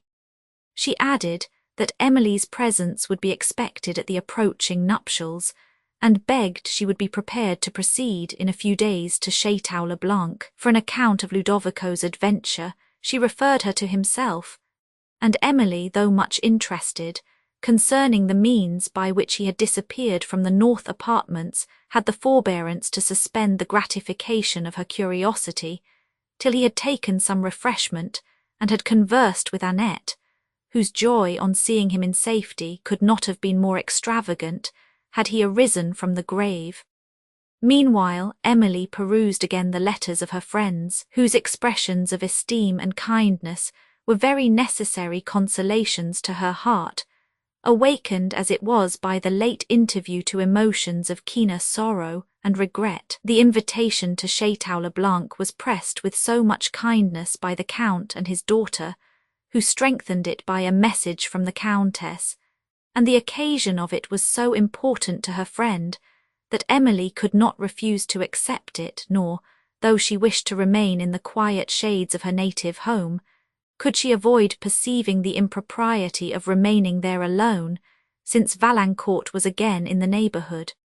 Sometimes, too, she thought, that change of scenery and the society of her friends might contribute, more than retirement, to restore her to tranquillity. When Ludovico again appeared, she desired him to give a detail of his adventure in the north apartments, and to tell by what means he became a companion of the banditti, with whom the Count had found him. He immediately obeyed, while Annette, who had not yet had leisure to ask him many questions on the subject, prepared to listen, with a countenance of extreme curiosity, venturing to remind her lady of her incredulity concerning spirits in the Castle of Udolpho and of her own sagacity in believing in them. While Emily, blushing at the consciousness of her late credulity, observed that, if Ludovico's adventure could justify Annette's superstition, he had probably not been here to relate it. Ludovico smiled at Annette and bowed to Emily, and then began as follows. "You may remember, madam, that on the night when I sat up in the north chamber, my lord, the Count, and Mons, Henry accompanied me thither, and that while they remained there nothing happened to excite any alarm. When they were gone, I made a fire in the bedroom, and not being inclined to sleep, I sat down on the hearth with a book I had brought with me to divert my mind. I confess I did sometimes look round the chamber with something like apprehension." "Oh, very like it, I dare say," interrupted Annette, "and I dare say too, if the truth was known, you shook from head to foot." "Not quite so bad as that," replied Ludovico, smiling, "but several times as the wind whistled round the castle and shook the old casements, I did fancy I heard odd noises, and once or twice I got up and looked about me, but nothing was to be seen, except the grim figures in the tapestry, which seemed to frown upon me as I looked at them. I had sat thus for above an hour," continued Ludovico, "when again I thought I heard a noise and glanced my eyes round the room to discover what it came from, but not perceiving anything I began to read again, and when I had finished the story I was upon, I felt drowsy and dropped asleep, but presently I was awakened by the noise I had heard before, and it seemed to come from that part of the chamber where the bed stood.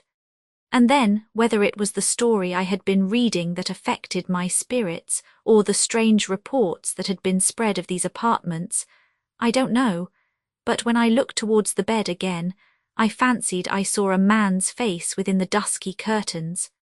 At the mention of this, Emily trembled and looked anxiously, remembering the spectacle she had herself witnessed there with Dorothée.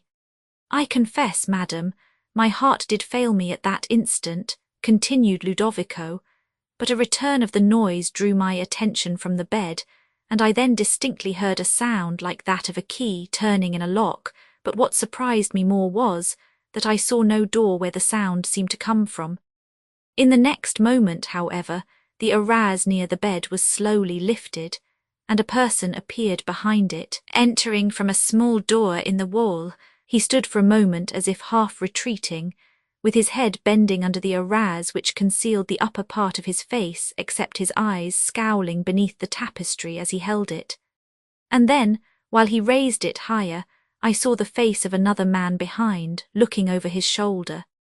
I know not how it was, but though my sword was upon the table before me, I had not the power just then to seize it, but sat quite still, watching them with my eyes half shut as if I was asleep. I suppose they thought me so, and were debating what they should do, for I heard them whisper, and they stood in the same posture for the value of a minute, and then I thought I perceived other faces in the duskiness beyond the door, and heard louder whispers. "This door surprises me," said Emily, "because I understood that the Count had caused the arras to be lifted, and the walls examined, suspecting that they might have concealed a passage through which you had departed." "It does not appear so extraordinary to me, madam," replied Ludovico, "that this door should escape notice, because it was formed in a narrow compartment which appeared to be part of the outward wall, and if the Count had not passed over it, he might have thought it was useless to search for a door where it seemed as if no passage could communicate with one. But the truth was that the passage was formed within the wall itself. But to return to the men, whom I saw obscurely beyond the door, and who did not suffer me to remain long in suspense concerning their design. They all rushed into the room and surrounded me, though not before I had snatched up my sword to defend myself. But what could one man do against four? They soon disarmed me, and having fastened my arms and gagged my mouth, forced me through the private door, leaving my sword upon the table, to assist, as they said, those who should come in the morning to look for me, in fighting against the ghosts.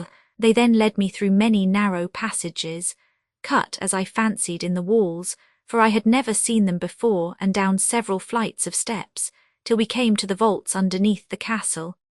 And then opening a stone door which I should have taken for the wall itself, we went through a long passage, and down other steps cut in the solid rock, when another door delivered us into a cave. After turning and twining about, for some time, we reached the mouth of it, and I found myself on the sea beach at the foot of the cliffs with the Chateau above. A boat was in waiting, into which the ruffians got, forcing me along with them, and we soon reached a small vessel that was at anchor, where other men appeared. When setting me aboard, two of the fellows who had seized me followed, and the other two rowed back to the shore while we set sail. I soon found out what all this meant, and what was the business of these men at the Chateau. We landed in Roussillon, and after lingering several days about the shore, some of their comrades came down from the mountains, and carried me with them to the fort, where I remained till my lord so unexpectedly arrived. For they had taken good care to prevent my running away, having blindfolded me during the journey, and if they had not done this, I think I never could have found my road to any town. Through the wild country we traversed. After I reached the fort, I was watched like a prisoner, and never suffered to go out without 2 or 3 companions, and I became so weary of life that I often wished to get rid of it. "Well, but they let you talk," said Annette. "They did not gag you after they got you away from the Chateau, so I don't see what reason there was to be so very weary of living, to say nothing about the chance you had of seeing me again." Ludovico smiled, and Emily also, who enquired what was the motive of these men for carrying him off. "I soon found out, madam," resumed Ludovico, "that they were pirates who had during many years secreted their spoil in the vaults of the castle, which, being so near the sea, suited their purpose well. To prevent detection, they had tried to have it believed that the Chateau was haunted, and having discovered the private way to the north apartments, which had been shut up ever since the death of the Lady Marchioness, they easily succeeded. The housekeeper and her husband, who were the only persons that had inhabited the castle for some years, were so terrified by the strange noises they heard in the nights that they would live there no longer. A report soon went abroad that it was haunted, and the whole country believed this the more readily, I suppose, because it had been said that the Lady Marchioness had died in a strange way, and because my lord never would return to the place afterwards. "But why," said Emily, "were not these pirates contented with the cave? Why did they think it necessary to deposit their spoil in the castle?" "The cave, madam," replied Ludovico, "was open to anybody, and their treasures would not long have remained undiscovered there, but in the vaults they were secure so long as the report prevailed of their being haunted. Thus, then, it appears that they brought at midnight the spoil they took on the seas, and kept it till they had opportunities of disposing of it to advantage. The pirates were connected with Spanish smugglers and banditti, who live among the wilds of the Pyrenees and carry on various kinds of traffic, such as nobody would think of. And with this desperate horde of banditti I remained till my lord arrived. I shall never forget what I felt when I first discovered him. I almost gave him up for lost, but I knew that if I showed myself the banditti would discover who he was and probably murder us all, to prevent their secret in the Chateau being detected. I therefore kept out of my lord's sight, but had a strict watch upon the ruffians, and determined, if they offered him or his family violence, to discover myself and fight for our lives. Soon after, I overheard some of them laying a most diabolical plan for the murder and plunder of the whole party, when I contrived to speak to some of my lord's attendants, telling them what was going forward, and we consulted what was best to be done. Meanwhile my lord, alarmed at the absence of the Lady Blanche, demanded her, and the ruffians having given some unsatisfactory answer, my lord and Mons. Saint Foix became furious, so then we thought it a good time to discover the plot, and rushing into the chamber I called out treachery. My lord Count, defend yourself. His lordship and the Chevalier drew their swords directly, and a hard battle we had, but we conquered at last, as, madam, you are already informed of by my lord Count. This is an extraordinary adventure, said Emily, and much praise is due, Ludovico, to your prudence and intrepidity. There are some circumstances, however, concerning the north apartments which still perplex me, but perhaps you may be able to explain them. Did you ever hear the banditti relate anything extraordinary of these rooms? No, madam, replied Ludovico. I never heard them speak about the rooms, except to laugh at the credulity of the old housekeeper, who once was very near catching one of the pirates. It was since the Count arrived at the chateau, he said, and he laughed heartily as he related the trick he had played off. A blush overspread Emily's cheek, and she impatiently desired Ludovico to explain himself.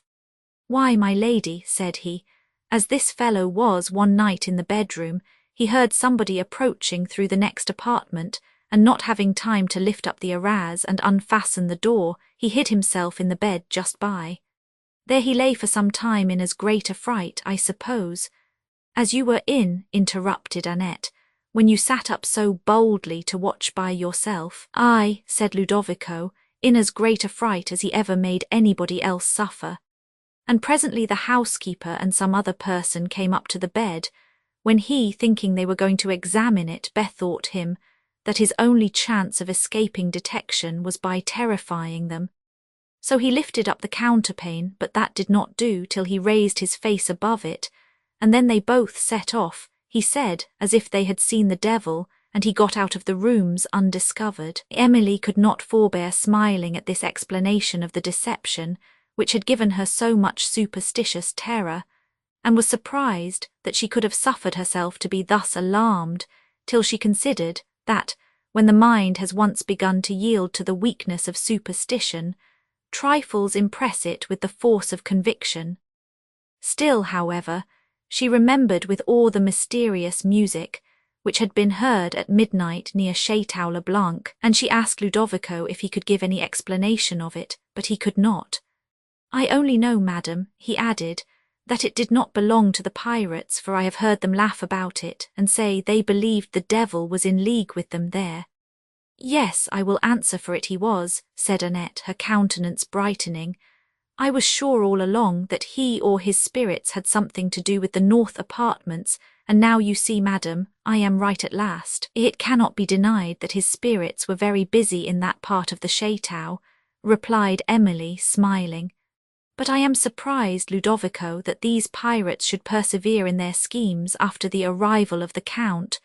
What could they expect but certain detection? I have reason to believe, madam, replied Ludovico, that it was their intention to persevere no longer than was necessary for the removal of the stores which were deposited in the vaults, and it appeared that they had been employed in doing so from within a short period after the Count's arrival.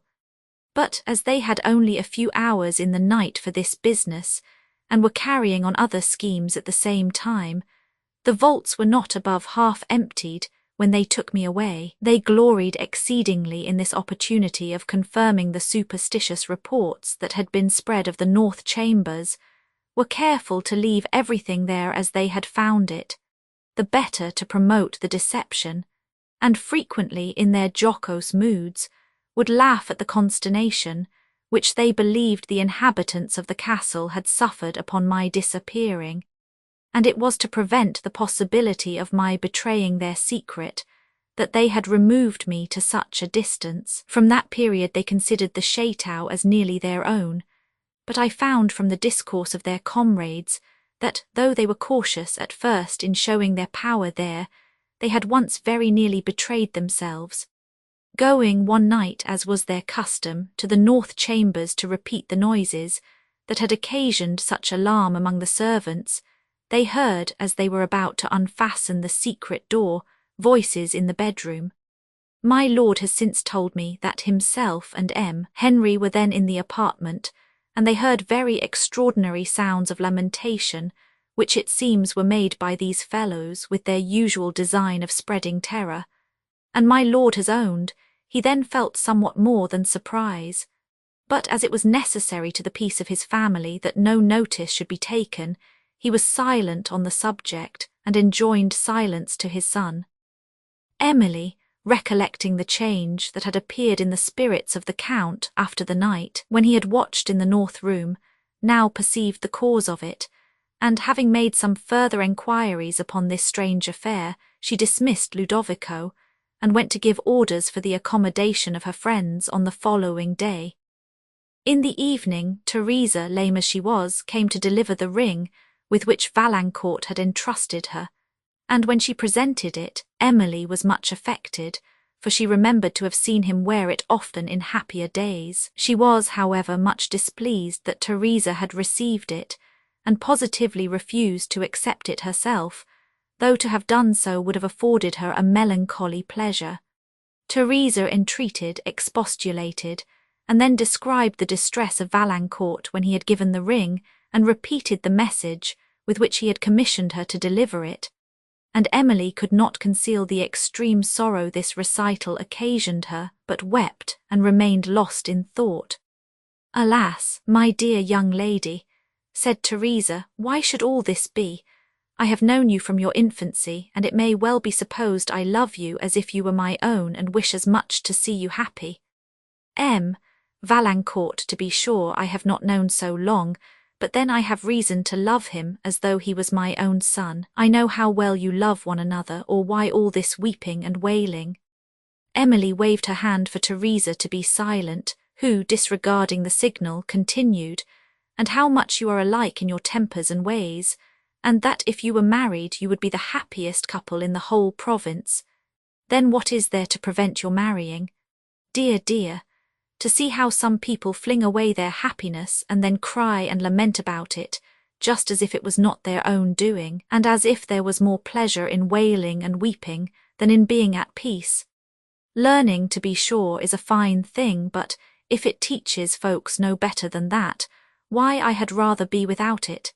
If it would teach them to be happier, I would say something to it, then it would be learning and wisdom too." Age and long services had given Teresa a privilege to talk, but Emily now endeavoured to check her loquacity, and though she felt the justness of some of her remarks, did not choose to explain the circumstances that had determined her conduct towards Valancourt. She, therefore, only told Teresa that it would much displease her to hear the subject renewed, that she had reasons for her conduct which she did not think it proper to mention, and that the ring must be returned, with an assurance that she could not accept it with propriety, and at the same time she forbade Teresa to repeat any future message from Valancourt, as she valued her esteem and kindness. Teresa was afflicted, and made another attempt, though feeble, to interest her for Valancourt, but the unusual displeasure expressed in Emily's countenance soon obliged her to desist, and she departed in wonder and lamentation, to relieve her mind in some degree from the painful recollections that intruded upon it. Emily busied herself in preparations for the journey into Languedoc, and while Annette, who assisted her, spoke with joy and affection of the safe return of Ludovico, she was considering how she might best promote their happiness, and determined, if it appeared, that his affection was as unchanged as that of the simple and honest Annette, to give her a marriage portion, and settle them on some part of her estate. These considerations led her to the remembrance of her father's paternal domain, which his affairs had formerly compelled him to dispose of to Quesnel, and which she frequently wished to regain, because St. Aubert had lamented that the chief lands of his ancestors had passed into another family, and because they had been his birthplace and the haunt of his early years. To the estate at Thulaus she had no peculiar attachment, and it was her wish to dispose of this, that she might purchase her paternal domains, if Quesnel could be prevailed on to part with them, which, as he talked much of living in Italy, did not appear very improbable. Chapter 54. Sweet is the breath of vernal shower, the bees' collected treasures sweet, sweet music's melting fall, but sweeter yet the still, small voice of gratitude. Grey on the following day, the arrival of her friend revived the drooping Emily, and La Vallée became once more the scene of social kindness and of elegant hospitality. Illness and the terror she had suffered had stolen from Blanche much of her sprightliness, but all her affectionate simplicity remained, and, though she appeared less blooming, she was not less engaging than before. The unfortunate adventure on the Pyrenees had made the Count very anxious to reach home, and after little more than a week's stay at La Vallée, Emily prepared to set out with her friends for Languedoc, assigning the care of her house during her absence to Teresa. On the evening preceding her departure, this old servant brought again the ring of Valancourt, and with tears entreated her mistress to receive it, for that she had neither seen nor heard of Valancourt since the night when he delivered it to her.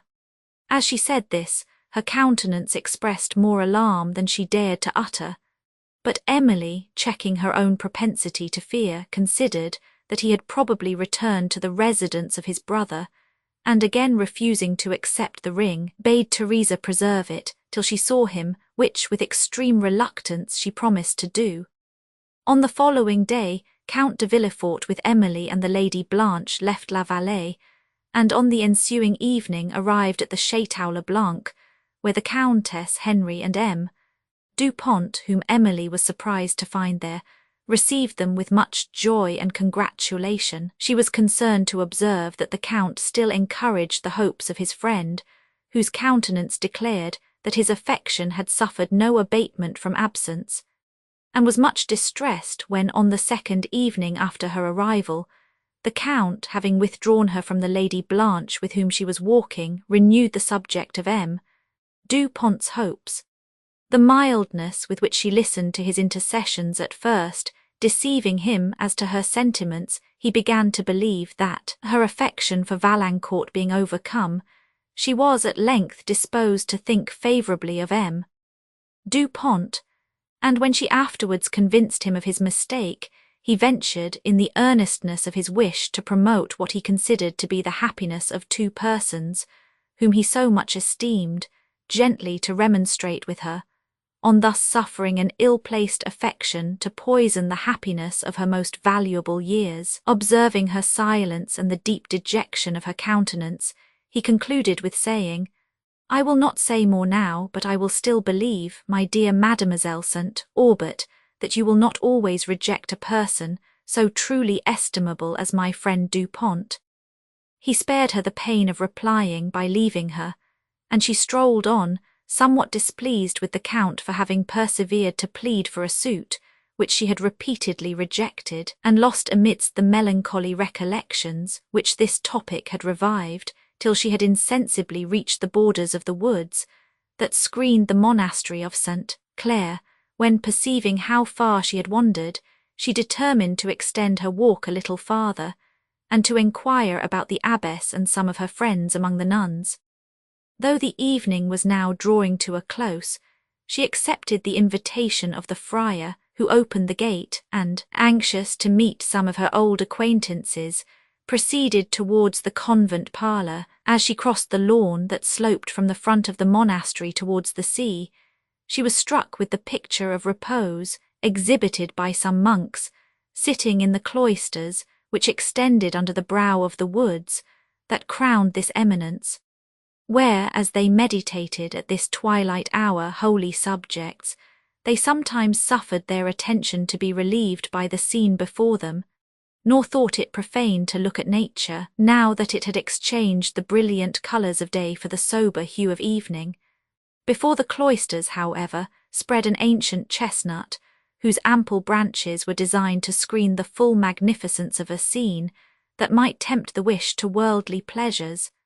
But still, beneath the dark and spreading foliage, gleamed a wide extent of ocean and many a passing sail. while to the right and left thick woods were seen stretching along the winding shores, so much as this had been admitted, perhaps, to give to the secluded votary an image of the dangers and vicissitudes of life, and to console him, now that he had renounced its pleasures, by the certainty of having escaped its evils.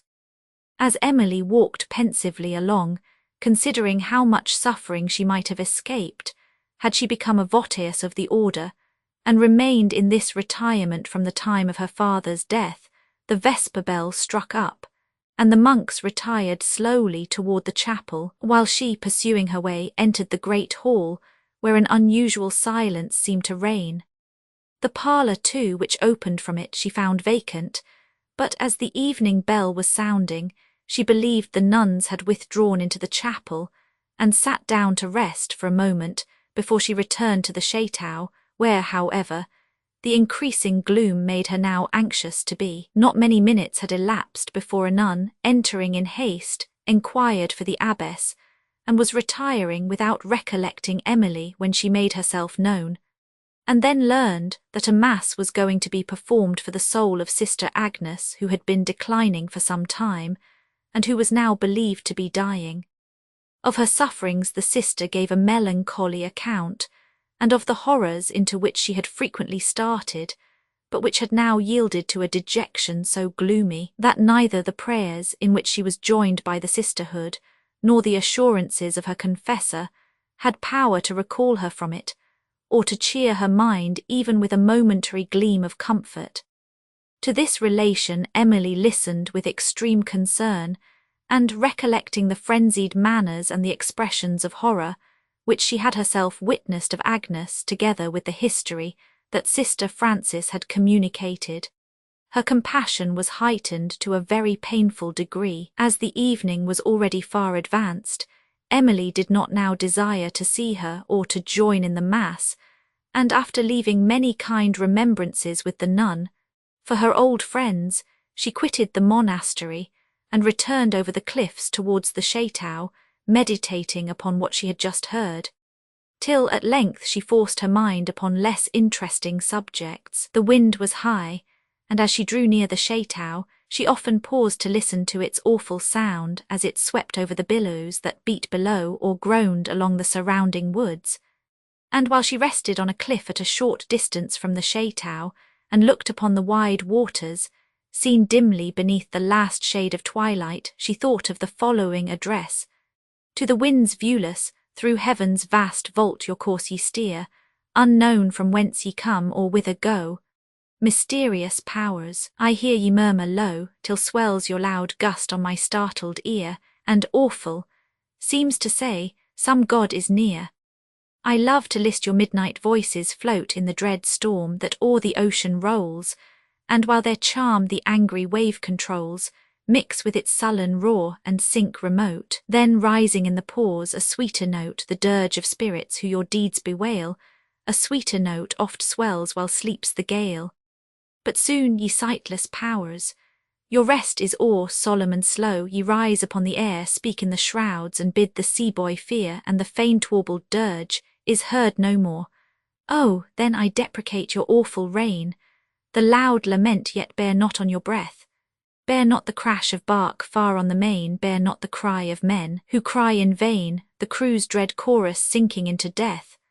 Oh, give not these, ye powers, I ask alone, as rapt I climb these dark romantic steeps, the elemental war the billows moan. I ask the still, sweet tear that listening fancy weeps. Chapter 55.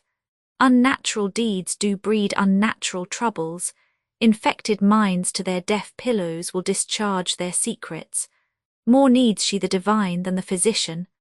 Macbeth on the following evening, the view of the convent towers, rising among the shadowy woods, reminded Emily of the nun, whose condition had so much affected her, and anxious to know how she was, as well as to see some of her former friends, she and the Lady Blanche extended their walk to the monastery. At the gate stood a carriage, which from the heat of the horses appeared to have just arrived, but a more than common stillness pervaded the court and the cloisters, through which Emily and Blanche passed in their way to the great hall, where a nun who was crossing to the staircase replied to the enquiries of the former that Sister Agnes was still living and sensible, but that it was thought she could not survive the night. In the parlour they found several of the boarders who rejoiced to see Emily, and told her many little circumstances that had happened in the convent since her departure, and which were interesting to her only because they related to persons whom she had regarded with affection. While they thus conversed, the abbess entered the room and expressed much satisfaction at seeing Emily, but her manner was unusually solemn, and her countenance dejected. "Our house," said she, after the first salutations were over, "is truly a house of mourning. A daughter is now paying the debt of nature. You have heard, perhaps, that our daughter Agnes is dying." Emily expressed her sincere concern. "Her death presents to us a great and awful lesson," continued the abbess. "Let us read it and profit by it. Let it teach us to prepare ourselves for the change that awaits us all. You are young, and have it yet in your power to secure the peace that passeth all understanding, the peace of conscience. Preserve it in your youth that it may comfort you in age, for vain, alas, and imperfect are the good deeds of our latter years if those of our early life have been evil." Emily would have said that good deeds, she hoped, were never vain, but she considered that it was the abbess who spoke, and she remained silent. "The latter days of Agnes," resumed the abbess, "have been exemplary. Would they might atone for the errors of her former ones. Her sufferings now, alas, are great. Let us believe that they will make her peace hereafter. I have left her with her confessor and a gentleman whom she has long been anxious to see, and who is just arrived from Paris. They, I hope, will be able to administer the repose which her mind has hitherto wanted." Emily fervently joined in the wish. "During her illness she has sometimes named you," resumed the abbess. "Perhaps it would comfort her to see you. When her present visitors have left her, we will go to her chamber if the scene will not be too melancholy for your spirits. But indeed to such scenes, however painful, we ought to accustom ourselves, for they are salutary to the soul and prepare us for what we are ourselves to suffer." Emily became grave and thoughtful, for this conversation brought to her recollection the dying moments of her beloved father, and she wished once more to weep over the spot where his remains were buried. During the silence which followed the abbess' speech, many minute circumstances attending his last hours occurred to her. His emotion on perceiving himself to be in the neighbourhood of Château-le-Blanc, his request to be interred in a particular spot in the church of this monastery, and the solemn charge he had delivered to her to destroy certain papers without examining them. She recollected also the mysterious and horrible words in those manuscripts, upon which her eye had involuntarily glanced, and though they now, and indeed whenever she remembered them, revived an excess of painful curiosity concerning their full import and the motives for her father's command, it was ever her chief consolation that she had strictly obeyed him in this particular. Little more was said by the abbess, who appeared too much affected by the subject she had lately left to be willing to converse, and her companions had been for some time silent from the same cause, when this general reverie was interrupted by the entrance of a stranger, Monsieur Bonnac, who had just quitted the chamber of Sister Agnes. He appeared much disturbed, but Emily fancied that his countenance had more the expression of horror than of grief. Having drawn the abbess to a distant part of the room, he conversed with her for some time, during which she seemed to listen with earnest attention, and he to speak with caution and a more than common degree of interest. When he had concluded, he bowed silently to the rest of the company and quitted the room. The abbess soon after proposed going to the chamber of Sister Agnes, to which Emily consented, though not without some reluctance, and Lady Blanche remained with the boarders below. At the door of the chamber they met the confessor, whom, as he lifted up his head on their approach, Emily observed to be the same that had attended her dying father. But he passed on without noticing her, and they entered the apartment where on a mattress was laid Sister Agnes, with one nun watching in the chair beside her. Her countenance was so much changed that Emily would scarcely have recollected her, had she not been prepared to do so. It was ghastly and overspread with gloomy horror. Her dim and hollow eyes were fixed on a crucifix which she held upon her bosom, and she was so much engaged in thought as not to perceive the abbess and Emily till they stood at the bedside. Then, turning her heavy eyes, she fixed them in wild horror upon Emily, and screaming exclaimed, "Ah, that vision comes upon me in my dying hours." Emily started back in terror and looked for explanation to the abbess, who made her a signal not to be alarmed, and calmly said to Agnes, "Daughter, I have brought Mademoiselle St. Aubert to visit you.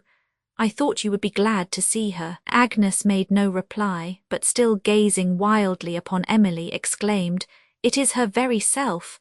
Oh, there is all that fascination in her look which proved my destruction. What would you have? What is it you came to demand? Retribution. It will soon be yours, it is yours already. How many years have passed since last I saw you? My crime is but as yesterday. Yet I am grown old beneath it, while you are still young and blooming as when you forced me to commit that most abhorred deed. Oh, could I once forget it! Yet what would that avail? The deed is done." Emily, extremely shocked, would now have left the room, but the abbess, taking her hand, tried to support her spirits and begged she would stay a few moments when Agnes would probably be calm, whom now she tried to soothe, but the latter seemed to disregard her while she still fixed her eyes on Emily and added, "What are years of prayers and repentance? They cannot wash out the foulness of murder. Yes, murder, where is he? Where is he? Look there, see where he stalks along the room. Why do you come to torment me now?" Continued Agnes while her straining eyes were bent on air. "Why was not I punished before? Oh, do not frown so sternly. Ha, there again, 'tis she herself. Why do you look so piteously upon me? And smile too. Smile on me, what groan was that?" Agnes sunk down, apparently lifeless, and Emily, unable to support herself, leaned against the bed, while the abbess and the attendant nun were applying the usual remedies to Agnes. "Peace," said the abbess when Emily was going to speak. "The delirium is going off, she will soon revive." "When was she thus before, daughter?" "Not of many weeks, madam," replied the nun, "but her spirits have been much agitated by the arrival of the gentleman she wished so much to see." "Yes," observed the abbess, "that has undoubtedly occasioned this paroxysm of frenzy. When she is better, we will leave her to repose." Emily very readily consented, but, though she could now give little assistance, she was unwilling to quit the chamber, while any might be necessary. When Agnes recovered her senses, she again fixed her eyes on Emily, but their wild expression was gone, and a gloomy melancholy had succeeded. It was some moments before she recovered sufficient spirits to speak. She then said feebly, "The likeness is wonderful. Surely it must be something more than fancy. Tell me, I conjure you," she added, addressing Emily, "though your name is St. Aubert, are you not the daughter of the Marchioness?" "What Marchioness?" said Emily in extreme surprise, for she had imagined from the calmness of Agnes's manner that her intellects were restored. The abbess gave her a significant glance, but she repeated the question. "What Marchioness?" exclaimed Agnes. "I know but of one, the Marchioness de Villeroy." Emily, remembering the emotion of her late father upon the unexpected mention of this lady, and his request to be laid near to the tomb of the Villerois, now felt greatly interested, and she entreated Agnes to explain the reason of her question. The abbess would now have withdrawn Emily from the room, who being, however, detained by a strong interest, repeated her entreaties. "Bring me that casket, sister," said Agnes. "I will show her to you. Yet you need only look in that mirror and you will behold her. You surely are her daughter. Such striking resemblance is never found but among near relations." The nun brought the casket, and Agnes, having directed her how to unlock it, she took thence a miniature in which Emily perceived the exact resemblance of the picture which she had found among her late father's papers. Agnes held out her hand to receive it, gazed upon it earnestly for some moments in silence, and then, with a countenance of deep despair, threw up her eyes to heaven and prayed inwardly. When she had finished, she returned the miniature to Emily. "Keep it," said she. "I bequeath it to you, for I must believe it is your right. I have frequently observed the resemblance between you, but never, till this day, did it strike upon my conscience so powerfully. Stay, sister, do not remove the casket. There is another picture I would show." Emily trembled with expectation, and the abbess again would have withdrawn her. "Agnes is still disordered," said she. "You observe how she wanders. In these moods she says anything, and does not scruple, as you have witnessed, to accuse herself of the most horrible crimes."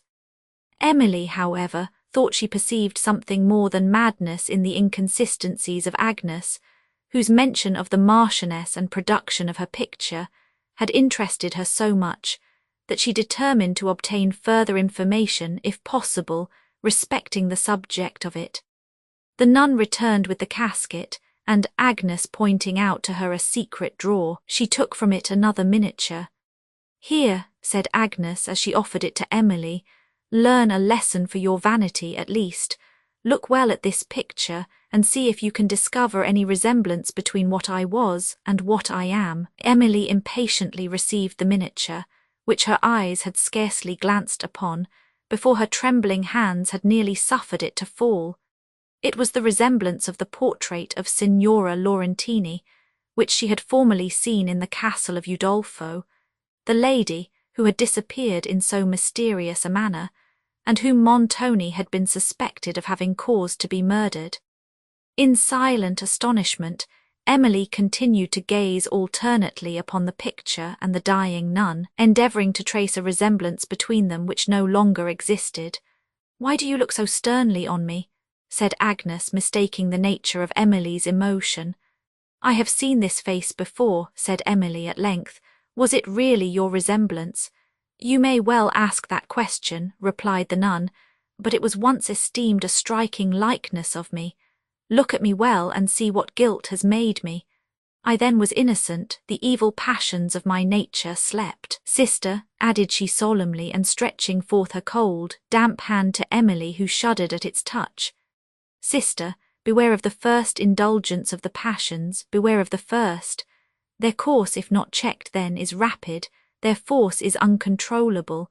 They lead us we know not whither, they lead us perhaps to the commission of crimes for which whole years of prayer and penitence cannot atone. Such may be the force of even a single passion, that it overcomes every other, and sears up every other approach to the heart. Possessing us like a fiend, it leads us on to the acts of a fiend, making us insensible to pity and to conscience.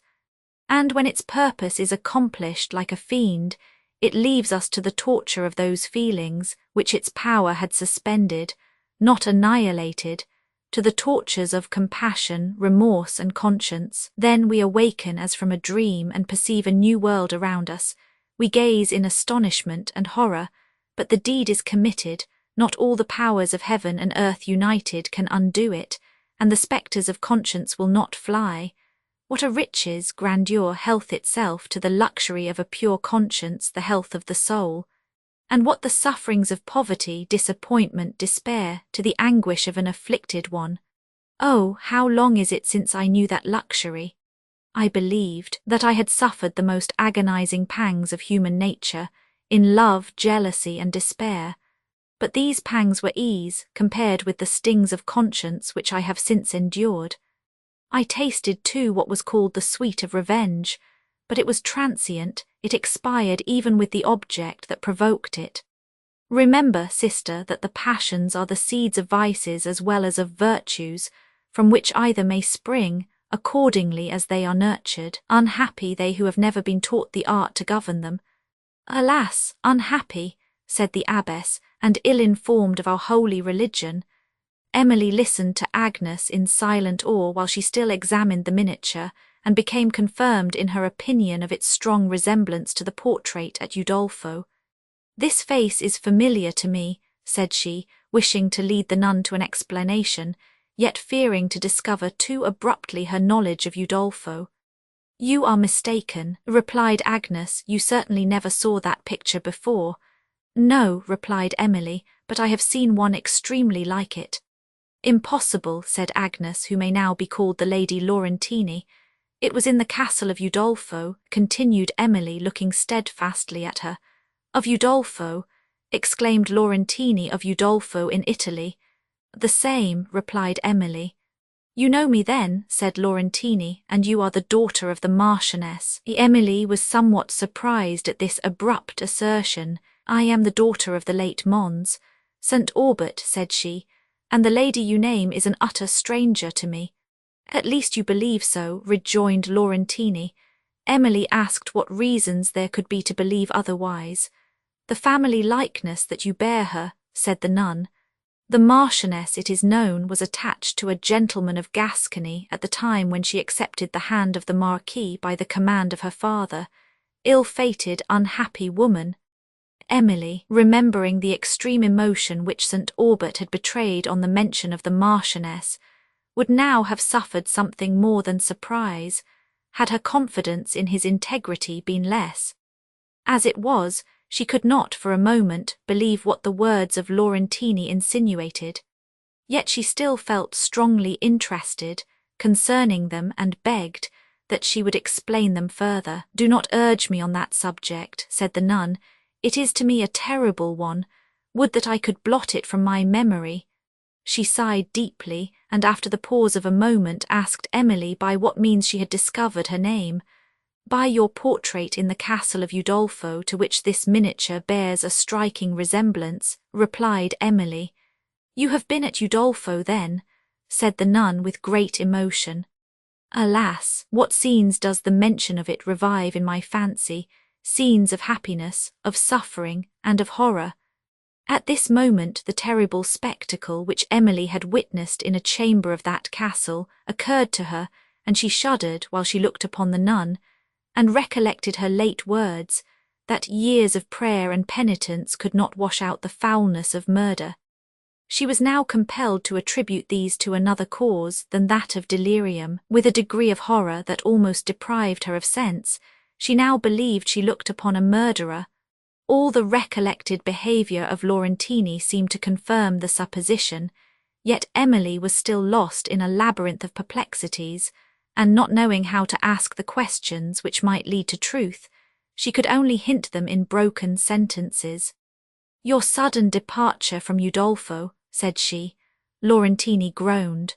The reports that followed it, continued Emily, the west chamber, the mournful veil, the object it conceals.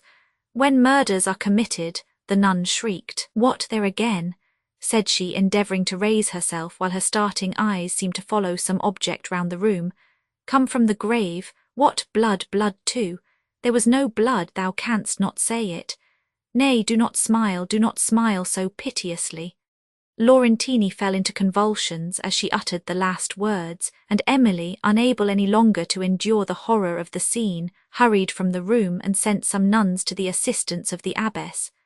The Lady Blanche and the boarders who were in the parlour now assembled round Emily, and, alarmed by her manner and affrighted countenance, asked 100 questions, which she avoided answering further than by saying that she believed Sister Agnes was dying. They received this as a sufficient explanation of her terror, and had then leisure to offer restoratives, which at length somewhat revived Emily, whose mind was, however, so much shocked with the terrible surmises and perplexed with doubts by some words from the nun that she was unable to converse, and would have left the convent immediately, had she not wished to know whether Laurentini would survive the late attack.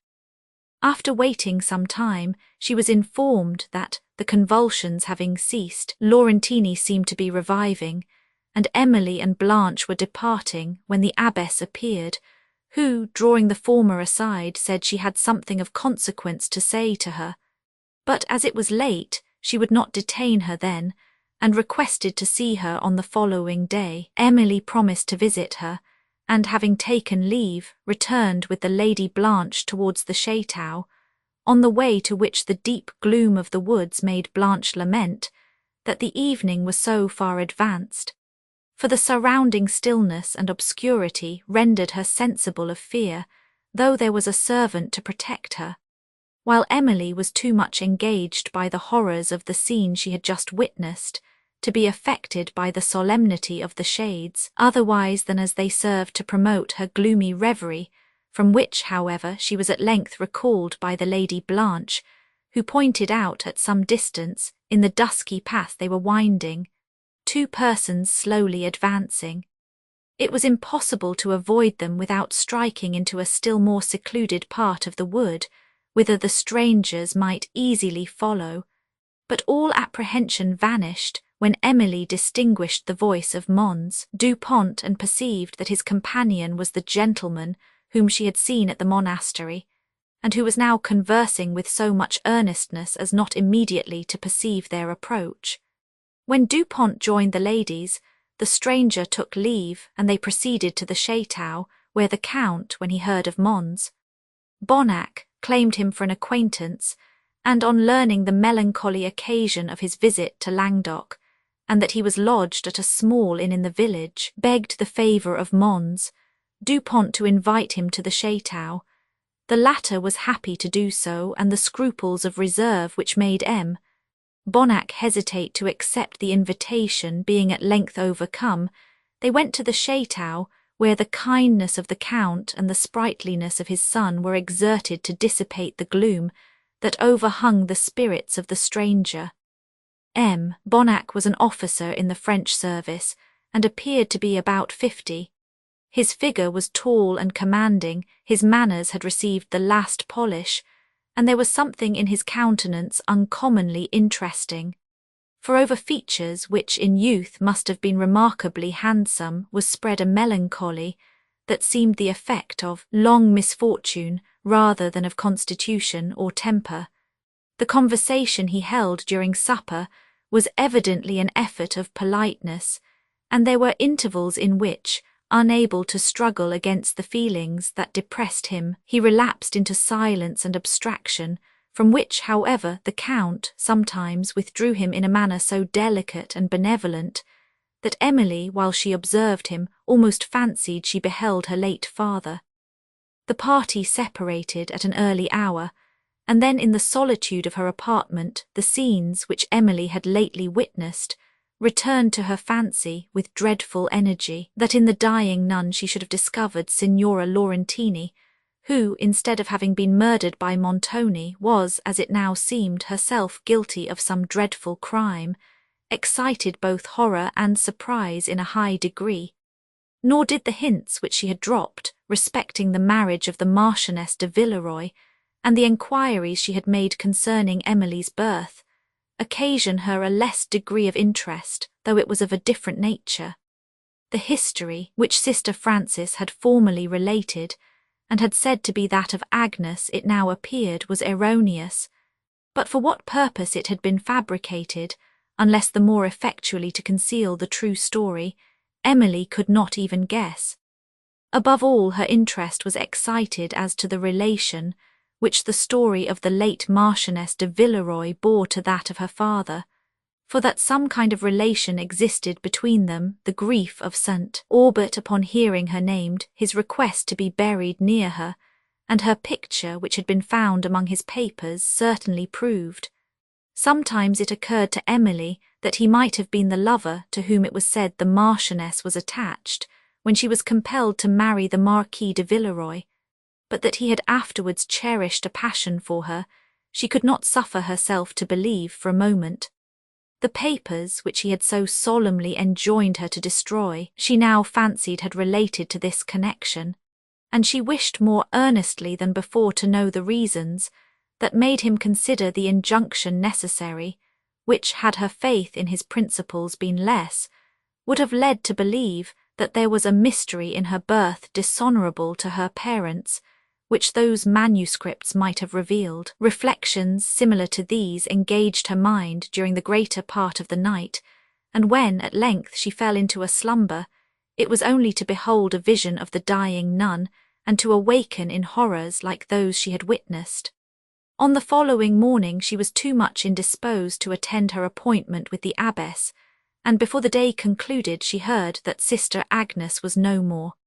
Mons Bonnac received this intelligence with concern, but Emily observed that he did not appear so much affected now, as on the preceding evening, immediately after quitting the apartment of the nun, whose death was probably less terrible to him than the confession he had been then called upon to witness. However this might be, he was perhaps consoled in some degree by a knowledge of the legacy bequeathed him, since his family was large, and the extravagance of some part of it had lately been the means of involving him in great distress, and even in the horrors of a prison.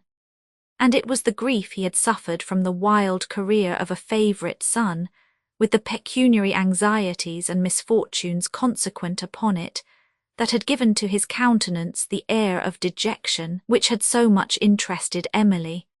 To his friend Mons Dupont he recited some particulars of his late sufferings when it appeared that he had been confined for several months in one of the prisons of Paris, with little hope of release, and without the comfort of seeing his wife, who had been absent in the country, endeavouring, though in vain, to procure assistance from his friends. When at length she had obtained an order for admittance, she was so much shocked at the change which long confinement and sorrow had made in his appearance that she was seized with fits, which by their long continuance threatened her life.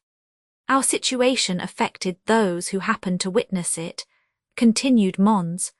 Bonnac and one generous friend who was in confinement at the same time afterwards employed the first moments of his liberty in efforts to obtain mine. He succeeded, the heavy debt that oppressed me was discharged, and when I would have expressed my sense of the obligation I had received, my benefactor was fled from my search. I have reason to believe he was the victim of his own generosity, and that he returned to the state of confinement from which he had released me, but every enquiry after him was unsuccessful. Amiable and unfortunate Valancourt! Valancourt! Exclaimed Mons Dupont. Of what family? The Valancourts. Counts Giovanni, replied Mons. Bonnac. The emotion of Mons Dupont, when he discovered the generous benefactor of his friend to be the rival of his love, can only be imagined. But having overcome his first surprise, he dissipated the apprehensions of Mons. Bonnac by acquainting him that Valancourt was at liberty and had lately been in Languedoc, after which his affection for Emily prompted him to make some enquiries respecting the conduct of his rival during his stay at Paris, of which Bonnac appeared to be well informed. The answers he received were such as convinced him that Valancourt had been much misrepresented, and, painful as was the sacrifice, he formed the just design of relinquishing his pursuit of Emily to a lover, who, it now appeared, was not unworthy of the regard with which she honoured him. The conversation of Mons Bonnac discovered that Valancourt, some time after his arrival at Paris, had been drawn into the snares which determined vice had spread for him, and that his hours had been chiefly divided between the parties of the captivating Marchioness and those gaming assemblies, to which the envy or the avarice of his brother officers had spared no art to seduce him. In these parties he had lost large sums in efforts to recover small ones, and to such losses the Count de Villefort and Mons Henry had been frequent witnesses. His resources were at length exhausted, and the Count, his brother, exasperated by his conduct, refused to continue the supplies necessary to his present mode of life, when Valancourt, in consequence of accumulated debts, was thrown into confinement, where his brother suffered him to remain in the hope that punishment might effect a reform of conduct, which had not yet been confirmed by long habit. In the solitude of his prison, Valancourt had leisure for reflection and cause for repentance. Here, too, the image of Emily, which, amidst the dissipation of the city, had been obscured, but never obliterated from his heart, revived with all the charms of innocence and beauty, to reproach him for having sacrificed his happiness and debased his talents by pursuits, which his nobler faculties would formerly have taught him to consider were as tasteless as they were degrading. But, though his passions had been seduced, his heart was not depraved, nor had habit riveted the chains that hung heavily on his conscience, and as he retained that energy of will which was necessary to burst them, he at length emancipated himself from the bondage of vice, but not till after much effort and severe suffering.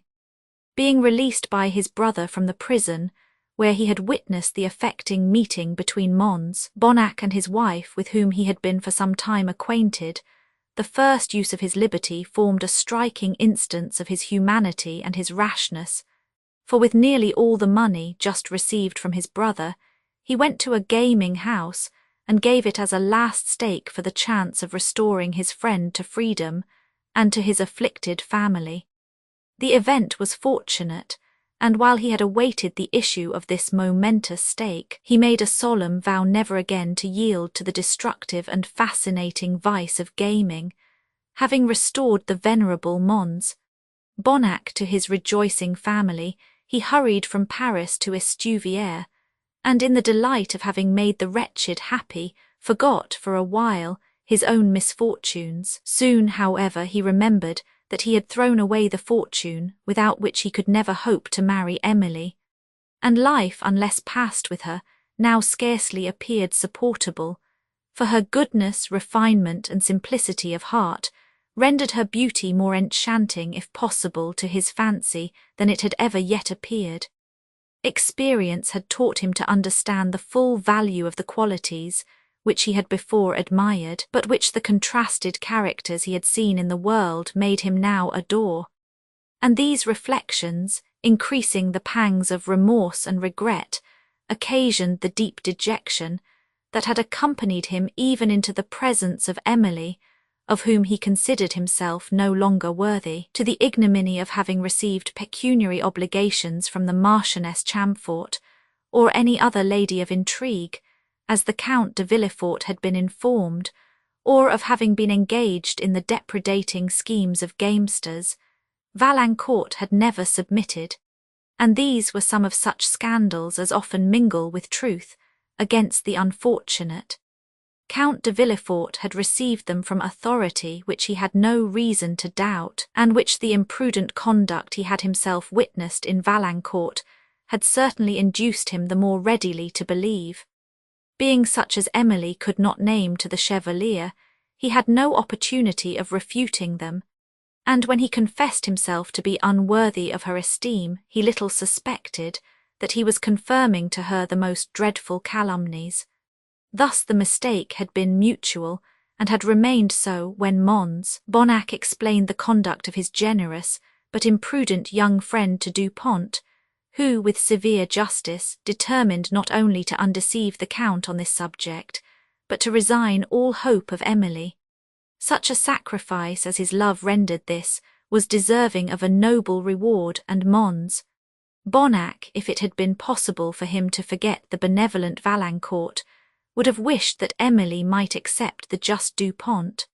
When the Count was informed of the error he had committed, he was extremely shocked at the consequence of his credulity, and the account which Mons. Bonnac gave of his friend's situation while at Paris convinced him that Valancourt had been entrapped by the schemes of a set of dissipated young men, with whom his profession had partly obliged him to associate rather than by an inclination to vice. And charmed by the humanity and noble though rash generosity which his conduct towards Mons. Bonnac exhibited, he forgave him the transient errors that had stained his youth, and restored him to the high degree of esteem with which he had regarded him during their early acquaintance. But as the least reparation he could now make Valancourt was to afford him an opportunity of explaining to Emily his former conduct, he immediately wrote to request his forgiveness of the unintentional injury he had done him, and to invite him to Château-le-Blanc. Motives of delicacy withheld the Count from informing Emily of this letter, and of kindness from acquainting her with the discovery respecting Valancourt, till his arrival should save her from the possibility of anxiety as to its event, and this precaution spared her even severer inquietude than the Count had foreseen, since he was ignorant of the symptoms of despair, which Valancourt's late conduct had betrayed. Chapter 56. But in these cases we still have judgment here, that we but teach bloody instructions, which, being taught, return to plague the inventor. Thus even-handed justice commends the ingredients of our poisoned chalice to our own lips. Macbeth, some circumstances of an extraordinary nature, now withdrew Emily from her own sorrows, and excited emotions which partook of both surprise and horror. A few days followed that on which Signora Laurentini died. Her will was opened at the monastery, in the presence of the superiors and mons. Bonnac, when it was found that 1/3 of her personal property was bequeathed to the nearest surviving relative of the late Marchioness de Villeroy, and that Emily was the person. With the secret of Emily's family the abbess had long been acquainted, and it was in observance of the earnest request of St. Aubert, who was known to the friar that attended him on his death-bed, that his daughter had remained in ignorance of her relationship to the Marchioness. But some hints which had fallen from Signora Laurentini during her last interview with Emily, and a confession of a very extraordinary nature, given in her dying hours, had made the abbess think it necessary to converse with her young friend on the topic she had not before ventured to introduce, and it was for this purpose that she had requested to see her on the morning that followed her interview with the nun.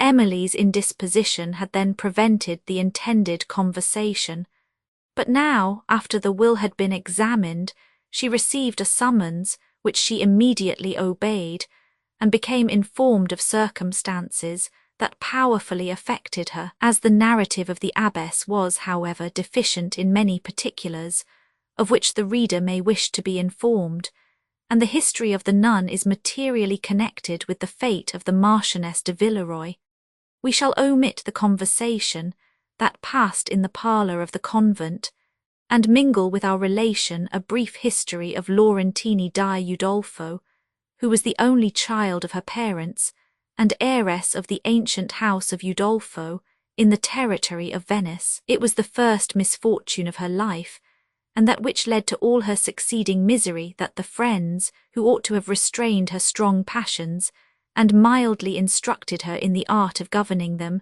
nurtured them by early indulgence. But they cherished their own failings in her, for their conduct was not the result of rational kindness, and when they either indulged or opposed the passions of their child, they gratified their own. Thus they indulged her with weakness and reprehended her with violence. Her spirit was exasperated by their vehemence instead of being corrected by their wisdom, and their oppositions became contest for victory, in which the due tenderness of the parents and the affectionate duties of the child were equally forgotten. But as returning fondness disarmed the parents' resentment soonest, Laurentini was suffered to believe that she had conquered, and her passions became stronger by every effort that had been employed to subdue them. The death of her father and mother in the same year left her to her own discretion, under the dangerous circumstances attendant on youth and beauty. She was fond of company, delighted with admiration, yet disdainful of the opinion of the world, when it happened to contradict her inclinations, had a gay and brilliant wit, and was mistress of all the arts of fascination. Her conduct was such as might have been expected, from the weakness of her principles and the strength of her passions. Among her numerous admirers was the late Marquis de Villeroy, who, on his tour through Italy, saw Laurentini at Venice, where she usually resided, and became her passionate adorer. Equally captivated by the figure and accomplishments of the Marquis, who was at that period one of the most distinguished noblemen of the French court, she had the art so effectually to conceal from him the dangerous traits of her character and the blemishes of her late conduct, that he solicited her hand in marriage. Before the nuptials were concluded, she retired to the Castle of Udolpho, whither the Marquis followed, and where her conduct, relaxing from the propriety which she had lately assumed, discovered to him the precipice on which he stood. A minuter enquiry than he had before thought it necessary to make convinced him that he had been deceived in her character, and she whom he had designed for his wife afterwards became his mistress. Having passed some weeks at Udolpho, he was called abruptly to France, whither he returned with extreme reluctance, for his heart was still fascinated by the arts of Laurentini, with whom, however, he had on various pretences delayed his marriage. But, to reconcile her to this separation, he now gave repeated promises of returning to conclude the nuptials, as soon as the affair, which thus suddenly called him to France, should permit. Soothed in some degree by these assurances, she suffered him to depart, and soon after her relative Montoni, arriving at Udolpho, renewed the addresses which she had before refused, and which she now again rejected. Meanwhile her thoughts were constantly with the Marquis de Villeroi, for whom she suffered all the delirium of Italian love, cherished by the solitude to which she confined herself, for she had now lost all taste for the pleasures of society and the gaiety of amusement. Her only indulgences were to sigh and weep over a miniature of the Marquis, to visit the scenes that had witnessed their happiness, to pour forth her heart to him in writing, and to count the weeks, the days, which must intervene before the period that he had mentioned as probable for his return. But this period passed without bringing him, and week after week followed in heavy and almost intolerable expectation. During this interval, Laurentini's fancy, occupied incessantly by one idea, became disordered, and her whole heart being devoted to one object, life became hateful to her. When she believed that object lost, several months passed, during which she heard nothing from the Marquis de Villeroi, and her days were marked at intervals with the frenzy of passion and the sullenness of despair. She secluded herself from all visitors, and sometimes remained in her apartment for weeks together, refusing to speak to every person except her favourite female attendant, writing scraps of letters, reading again and again those she had received from the Marquis, weeping over his picture, and speaking to it for many hours, upbraiding, reproaching, and caressing it alternately. At length a report reached her that the Marquis had married in France, and after suffering all the extremes of love, jealousy, and indignation, she formed the desperate resolution of going secretly to that country, and, if the report proved true, of attempting a deep revenge.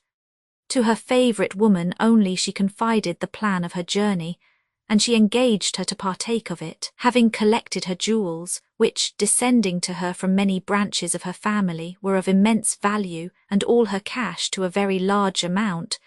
They were packed in a trunk, which was privately conveyed to a neighbouring town, whither Laurentini with this only servant followed, and thence proceeded secretly to Leghorn, where they embarked for France.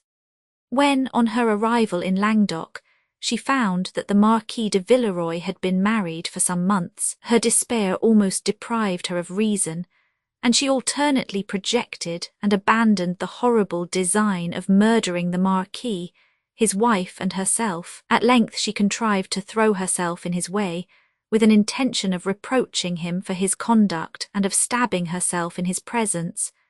But when she again saw him, who so long had been the constant object of her thoughts and affections, resentment yielded to love, her resolution failed. She trembled with the conflict of emotions that assailed her heart and fainted away. The Marquis was not proof against her beauty and sensibility. All the energy with which he had first loved returned, for his passion had been resisted by prudence, rather than overcome by indifference. And since the honour of his family would not permit him to marry her, he had endeavoured to subdue his love, and had so far succeeded as to select the then Marchioness for his wife, whom he loved at first with a tempered and rational affection. But the mild virtues of that amiable lady did not recompense him for her indifference, which appeared, notwithstanding her efforts to conceal it, and he had for some time suspected that her affections were engaged by another person when Laurentini arrived in Languedoc.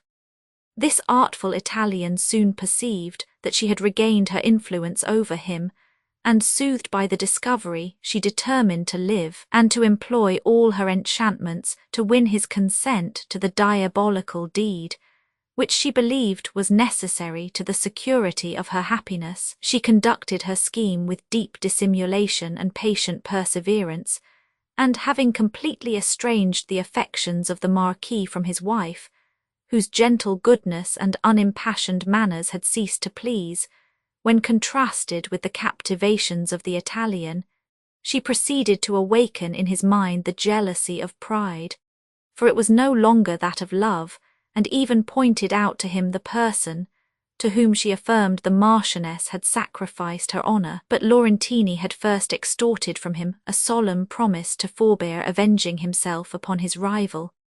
This was an important part of her plan, for she knew that if his desire of vengeance was restrained towards one party, it would burn more fiercely towards the other, and he might then perhaps be prevailed on to assist in the horrible act which would release him from the only barrier that withheld him from making her his wife. The innocent Marchioness meanwhile observed with extreme grief the alteration in her husband's manners. He became reserved and thoughtful in her presence, his conduct was austere and sometimes even rude, and he left her for many hours together to weep for his unkindness and to form plans for the recovery of his affection. His conduct afflicted her the more because, in obedience to the command of her father, she had accepted his hand, though her affections were engaged to another, whose amiable disposition, she had reason to believe, would have ensured her happiness. This circumstance Laurentini had discovered soon after her arrival in France, and had made ample use of it in assisting her designs upon the Marquis, to whom she adduced such seeming proof of his wife's infidelity, that in the frantic rage of wounded honour he consented to destroy his wife. A slow poison was administered, and she fell a victim to the jealousy and subtlety of Laurentini and to the guilty weakness of her husband. But the moment of Laurentini's triumph, the moment to which she had looked forward for the completion of all her wishes, proved only the commencement of a suffering that never left her to her dying hour. The passion of revenge, which had in part stimulated her to the commission of this atrocious deed, died even at the moment when it was gratified, and left her to the horrors of unavailing pity and remorse, which would probably have empoisoned all the years she had promised herself with the Marquis de Villeroi, had her expectations of an alliance with him been realized. But he too had found the moment of his revenge to be that of remorse as to himself and detestation as to the partner of his crime. The feeling which he had mistaken for conviction was no more, and he stood astonished and aghast that no proof remained of his wife's infidelity, now that she had suffered the punishment of guilt. Even when he was informed that she was dying, he had felt suddenly and unaccountably reassured of her innocence, nor was the solemn assurance she made him in her last hour capable of affording him a stronger conviction of her blameless conduct. In the first horrors of remorse and despair, he felt inclined to deliver up himself and the woman who had plunged him into this abyss of guilt into the hands of justice. But when the paroxysm of his suffering was over, his intention changed. Laurentini, however, he saw only once afterwards, and that was to curse her as the instigator of his crime, and to say that he spared her life only on condition that she passed the rest of her days in prayer and penance. Overwhelmed with disappointment, on receiving contempt and abhorrence from the man, for whose sake she had not scrupled to stain her conscience with human blood, and touched with horror of the unavailing crime she had committed, she renounced the world and retired to the monastery of St. Clare, a dreadful victim to unresisted passion. The Marquis, immediately after the death of his wife, quitted Château-le-Blanc, to which he never returned, and endeavoured to lose the sense of his crime amidst the tumult of war or the dissipations of a capital. But his efforts were vain. A deep dejection hung over him ever after, for which his most intimate friend could not account, and he at length died with a degree of horror nearly equal to that which Laurentini had suffered. The physician, who had observed the singular appearance of the unfortunate Marchioness after death, had been bribed to silence, and as the surmises of a few of the servants had proceeded no further than a whisper, the affair had never been investigated. Whether this whisper ever reached the father of the Marchioness, and if it did, whether the difficulty of obtaining proof deterred him from prosecuting the Marquis de Villeroy, is uncertain. But her death was deeply lamented by some part of her family, and particularly by her brother M. St. Aubert, for that was the degree of relationship which had existed between Emily's father and the Marchioness, and there is no doubt that he suspected the manner of her death. Many letters passed between the Marquis and him soon after the decease of his beloved sister, the subject of which was not known, but there is reason to believe that they related to the cause of her death. And these were the papers, together with some letters of the Marchioness, who had confided to her brother the occasion of her unhappiness, which St. Aubert had so solemnly enjoined his daughter to destroy. And anxiety for her peace had probably made him forbid her to enquire into the melancholy story to which they alluded. Such indeed had been his affliction on the premature death of this his favourite sister, whose unhappy marriage had from the first excited his tenderest pity, that he never could hear her named, or mention her himself after her death, except to Madame St. Aubert. From Emily, whose sensibility he feared to awaken, he had so carefully concealed her history and name that she was ignorant till now that she ever had such a relative as the Marchioness de Villeroy. And from this motive he had enjoined silence to his only surviving sister, Madame Cheron, who had scrupulously observed his request. It was over some of the last pathetic letters of the Marchioness that St. Aubert was weeping, when he was observed by Emily on the eve of her departure from La Vallée, and it was her picture which he had so tenderly caressed. Her disastrous death may account for the emotion he had betrayed on hearing her named by La Voisin, and for his request to be interred near the monument of the Villerois, where her remains were deposited, but not those of her husband, who was buried where he died in the north of France. The confessor, who attended St. Aubert in his last moments, recollected him to be the brother of the late Marchioness, when St. Aubert, from tenderness to Emily, had conjured him to conceal the circumstance, and to request that the abbess to whose care he particularly recommended her would do the same, a request which had been exactly observed. Laurentini, on her arrival in France, had carefully concealed her name and family, and the better to disguise her real history, had on entering the convent caused the story to be circulated, which had imposed on Sister Frances, and it is probable that the abbess, who did not preside in the convent at the time of her novitiation, was also entirely ignorant of the truth.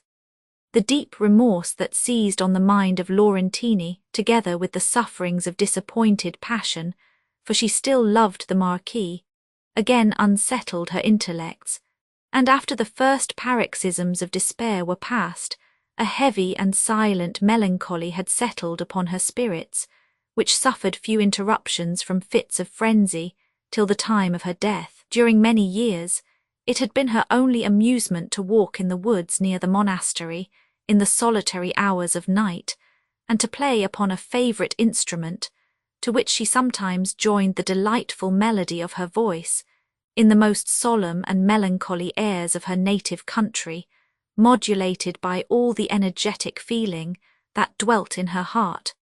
The physician who had attended her recommended it to the superior to indulge her in this whim as the only means of soothing her distempered fancy, and she was suffered to walk in the lonely hours of night, attended by the servant who had accompanied her from Italy. But as the indulgence transgressed against the rules of the convent, it was kept as secret as possible, and thus the mysterious music of Laurentini had combined with other circumstances to produce a report that not only the Château but its neighbourhood was haunted soon after her entrance into this holy community, and before she had shown any symptoms of insanity there, she made a will in which, after bequeathing a considerable legacy to the convent, she divided the remainder of her personal property, which her jewels made very valuable, between the wife of Mons. Bonnac, who was an Italian lady and her relation, and the nearest surviving relative of the late Marchioness de Villeroy. As Emily St. Aubert was not only the nearest, but the sole relative, this legacy descended to her, and thus explained to her the whole mystery of her father's conduct. The resemblance between Emily and her unfortunate aunt had frequently been observed by Laurentini, and had occasioned the singular behaviour which had formerly alarmed her.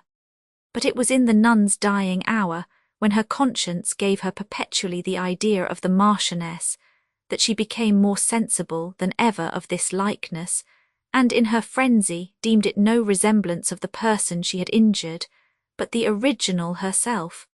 The bold assertion that had followed, on the recovery of her senses, that Emily was the daughter of the Marchioness de Villeroy, arose from a suspicion that she was so, for knowing that her rival when she married the Marquis was attached to another lover, she had scarcely scrupled to believe that her honour had been sacrificed, like her own, to an unresisted passion. Of a crime, however, to which Emily had suspected, from her frenzied confession of murder, that she had been instrumental in the Castle of Udolpho, Laurentini was innocent, and she had herself been deceived concerning the spectacle that formerly occasioned her so much terror, and had since compelled her for a while to attribute the horrors of the nun to a consciousness of a murder committed in that castle. It may be remembered that in a chamber of Udolpho hung a black veil whose singular situation had excited Emily's curiosity, and which afterwards disclosed an object that had overwhelmed her with horror. For on lifting it there appeared, instead of the picture she had expected within a recess of the wall, a human figure of ghastly paleness, stretched at its length and dressed in the habiliments of the grave. What added to the horror of the spectacle was that the face appeared partly decayed and disfigured by worms, which were visible on the features and hands. On such an object it will be readily believed that no person could endure to look twice. Emily, it may be recollected, had after the first glance let the veil drop, and her terror had prevented her from ever after provoking a renewal of such suffering as she had then experienced. Had she dared to look again, her delusion and her fears would have vanished together, and she would have perceived that the figure before her was not human but formed of wax. The history of it is somewhat extraordinary, though not without example in the records of that fierce severity which monkish superstition has sometimes inflicted on mankind. A member of the house of Udolpho, having committed some offence against the prerogative of the Church, had been condemned to the penance of contemplating, during certain hours of the day, a waxen image made to resemble a human body in the state to which it is reduced after death, this penance serving as a memento of the condition at which he must himself arrive, had been designed to reprove the pride of the Marquis of Udolpho, which had formerly so much exasperated that of the Romish Church. And he had not only superstitiously observed this penance himself, which he had believed was to obtain a pardon for all his sins, but had made it a condition in his will that his descendants should preserve the image, on pain of forfeiting to the Church a certain part of his domain, that they also might profit by the humiliating moral it conveyed. The figure, therefore, had been suffered to retain its station in the wall of the chamber, but his descendants excused themselves from observing the penance to which he had been enjoined. This image was so horribly natural that it is not surprising Emily should have mistaken it for the object it resembled, nor, since she had heard such an extraordinary account concerning the disappearing of the late lady of the castle, and had such experience of the character of Montoni, that she should have believed this to be the murdered body of the Lady Laurentini, and that he had been the contriver of her death. The situation in which she had discovered it occasioned her, at first, much surprise and perplexity, but the vigilance with which the doors of the chamber where it was deposited were afterwards secured had compelled her to believe that Montoni, not daring to confide the secret of her death to any person, had suffered her remains to decay in this obscure chamber. The ceremony of the veil, however, and the circumstance of the doors having been left open even for a moment, had occasioned her much wonder and some doubts, but these were not sufficient to overcome her suspicion of Montoni, and it was the dread of his terrible vengeance that had sealed her lips in silence concerning what she had seen in the west chamber. Emily, in discovering the Marchioness de Villeroy to have been the sister of Mons St. Aubert, was variously affected, but amidst the sorrow which she suffered for her untimely death, she was released from an anxious and painful conjecture, occasioned by the rash assertion of Signora Laurentini concerning her birth and the honour of her parents. Her faith in St. Aubert's principles would scarcely allow her to suspect that he had acted dishonourably, and she felt such reluctance to believe herself the daughter of any other than her whom she had always considered and loved as a mother, that she would hardly admit such a circumstance to be possible.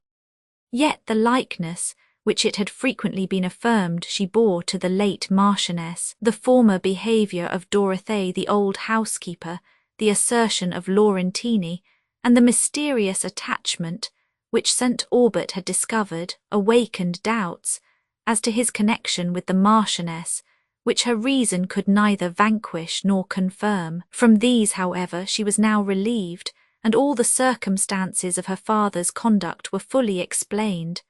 But her heart was oppressed by the melancholy catastrophe of her amiable relative, and by the awful lesson which the history of the nun exhibited, the indulgence of whose passions had been the means of leading her gradually to the commission of a crime, from the prophecy of which in her early years she would have recoiled in horror and exclaimed that it could not be.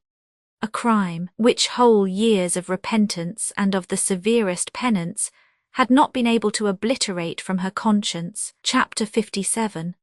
Then fresh tears stood on her cheek, as doth the honeydew upon a gathered lily almost withered Shakespeare after the late discoveries.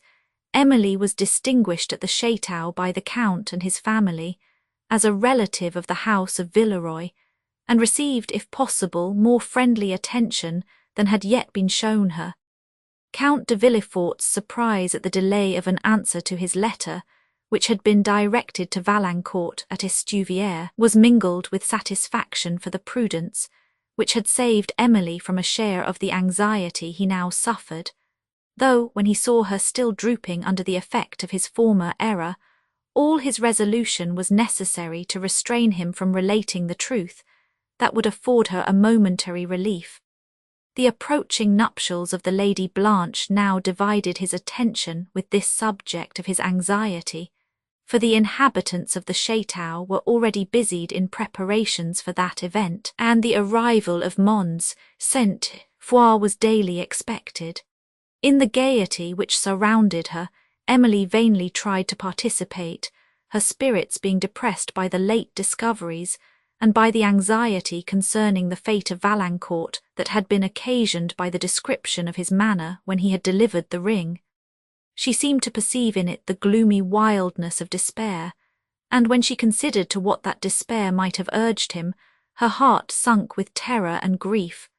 The state of suspense as to his safety, to which she believed herself condemned, till she should return to La Vallée, appeared insupportable, and in such moments she could not even struggle to assume the composure that had left her mind, but would often abruptly quit the company she was with, and endeavour to soothe her spirits in the deep solitudes of the woods that overbrowed the shore. Here the faint roar of foaming waves that beat below, and the sullen murmur of the wind among the branches around, were circumstances in unison with the temper of her mind, and she would sit on a cliff or on the broken steps of her favourite watch-tower, observing the changing colours of the evening clouds, and the gloom of twilight draw over the sea, till the white tops of billows, riding towards the shore, could scarcely be discerned amidst the darkened waters. The lines, engraved by Valancourt on this tower, she frequently repeated with melancholy enthusiasm, and then would endeavour to check the recollections and the grief they occasioned, and to turn her thoughts to indifferent subjects. One evening, having wandered with her lute to this her favourite spot, she entered the ruined tower and ascended a winding staircase that led to a small chamber which was less decayed than the rest of the building, and whence she had often gazed with admiration on the wide prospect of sea and land that extended below. The sun was now setting on that tract of the Pyrenees which divided Languedoc from Roussillon, and placing herself opposite to a small grated window, which, like the wood-tops beneath and the waves lower still, gleamed with the red glow of the west, she touched the chords of her lute in solemn symphony, and then accompanied it with her voice in one of the simple and affecting airs, to which in happier days Valancourt had often listened in rapture, and which she now adapted to the following lines: To melancholy spirit of love and sorrow, hail! Thy solemn voice from far I hear, mingling with evening's dying gale. Hail with this sadly pleasing tear. Oh, at this still, this lonely hour, thine own sweet hour of closing day, awake thy lute, whose charmful power shall call up fancy to obey, to paint the wild romantic dream that meets the poet's musing eye, as on the bank of shadowy stream he breathes to her the fervid sigh. O lonely spirit, let thy song lead me through all thy sacred haunt, the minister's moonlight aisles along, where spectres raise the midnight chaunt. I hear their dirges faintly swell, then sink at once in silence drear, while from the pillared cloister's cell dimly their gliding forms appear. Lead where the pine woods wave on high, whose pathless sod is darkly seen as the cold moon with trembling eye darts her long beams the leaves between. Lead to the mountain's dusky head, where, far below in shade profound, wide forests, plains and hamlets spread, and sad the chimes of vesper sound, or guide me, where the dashing oar just breaks the stillness of the vale, as slow it tracks the winding shore, to meet the ocean's distant sail. To pebbly banks that Neptune laves with measured surges, loud and deep, where the dark cliff bends o'er the waves, and wild the winds of autumn sweep. There pause at midnight's spectred hour, and list the long resounding gale, and catch the fleeting moonlight's power o'er foaming seas and distant sail, the soft tranquillity of the scene below, where the evening breeze scarcely curled the water, or swelled the passing sail that caught the last gleam of the sun, and where now and then a dipping oar was all that disturbed the trembling radiance, conspired with the tender melody of her lute to lull her mind into a state of gentle sadness, and she sung the mournful songs of past times, till the remembrances they awakened were too powerful for her heart. Her tears fell upon the lute, over which she drooped, and her voice trembled and was unable to proceed. Though the sun had now sunk behind the mountains, and even his reflected light was fading from their highest points, Emily did not leave the watch-tower, but continued to indulge her melancholy reverie, till a footstep at a little distance startled her, and on looking through the grate she observed a person walking below, whom, however, soon perceiving to be Mons Bonnac, she returned to the quiet thoughtfulness his step had interrupted. After some time she again struck her lute and sung her favourite air, but again a step disturbed her, and as she paused to listen, she heard it ascending the staircase of the tower. The gloom of the hour, perhaps, made her sensible to some degree of fear, which she might not otherwise have felt, for only a few minutes before she had seen Mons Bonnac pass. The steps were quick and bounding, and in the next moment the door of the chamber opened, and a person entered, whose features were veiled in the obscurity of twilight. But his voice could not be concealed, for it was the voice of Valancourt. At the sound, never heard by Emily without emotion, she started in terror, astonishment, and doubtful pleasure, and had scarcely beheld him at her feet, when she sunk into a seat, overcome by the various emotions that contended at her heart, and almost insensible to that voice, whose earnest and trembling calls seemed as if endeavouring to save her. Valancourt, as he hung over Emily, deplored his own rash impatience in having thus surprised her, for when he had arrived at the chateau, too anxious to await the return of the Count, who he understood was in the grounds, he went himself to seek him, when, as he passed the tower, he was struck by the sound of Emily's voice, and immediately ascended. It was a considerable time before she revived, but when her recollection returned, she repulsed his attentions with an air of reserve and enquired with as much displeasure as it was possible she could feel in these first moments of his appearance the occasion of his visit. "Ah, Emily," said Valancourt, "that ere those words, 'Alas, I have then little to hope,' when you ceased to esteem me, you ceased also to love me." "Most true, sir," replied Emily, endeavouring to command her trembling voice, "and if you had valued my esteem, you would not have given me this new occasion for uneasiness." Valancourt's countenance changed suddenly from the anxieties of doubt to an expression of surprise and dismay. He was silent a moment, and then said, "I had been taught to hope for a very different reception. Is it then true, Emily, that I have lost your regard for ever? Am I to believe that, though your esteem for me may return, your affection never can? Can the Count have meditated the cruelty which now tortures me with a second death?" The voice in which he spoke this alarmed Emily as much as his words surprised her, and with trembling impatience she begged that he would explain them. "Can any explanation be necessary?" said Valancourt. "Do you not know how cruelly my conduct has been misrepresented, that the actions of which you once believed me guilty, and, oh Emily, how could you so degrade me in your opinion, even for a moment? Those actions I hold in as much contempt and abhorrence as yourself. Are you indeed ignorant that Count de Villefort has detected the slanders that have robbed me of all I hold dear on earth, and has invited me hither to justify to you my former conduct? It is surely impossible you can be uninformed of these circumstances, and I am again torturing myself with a false hope."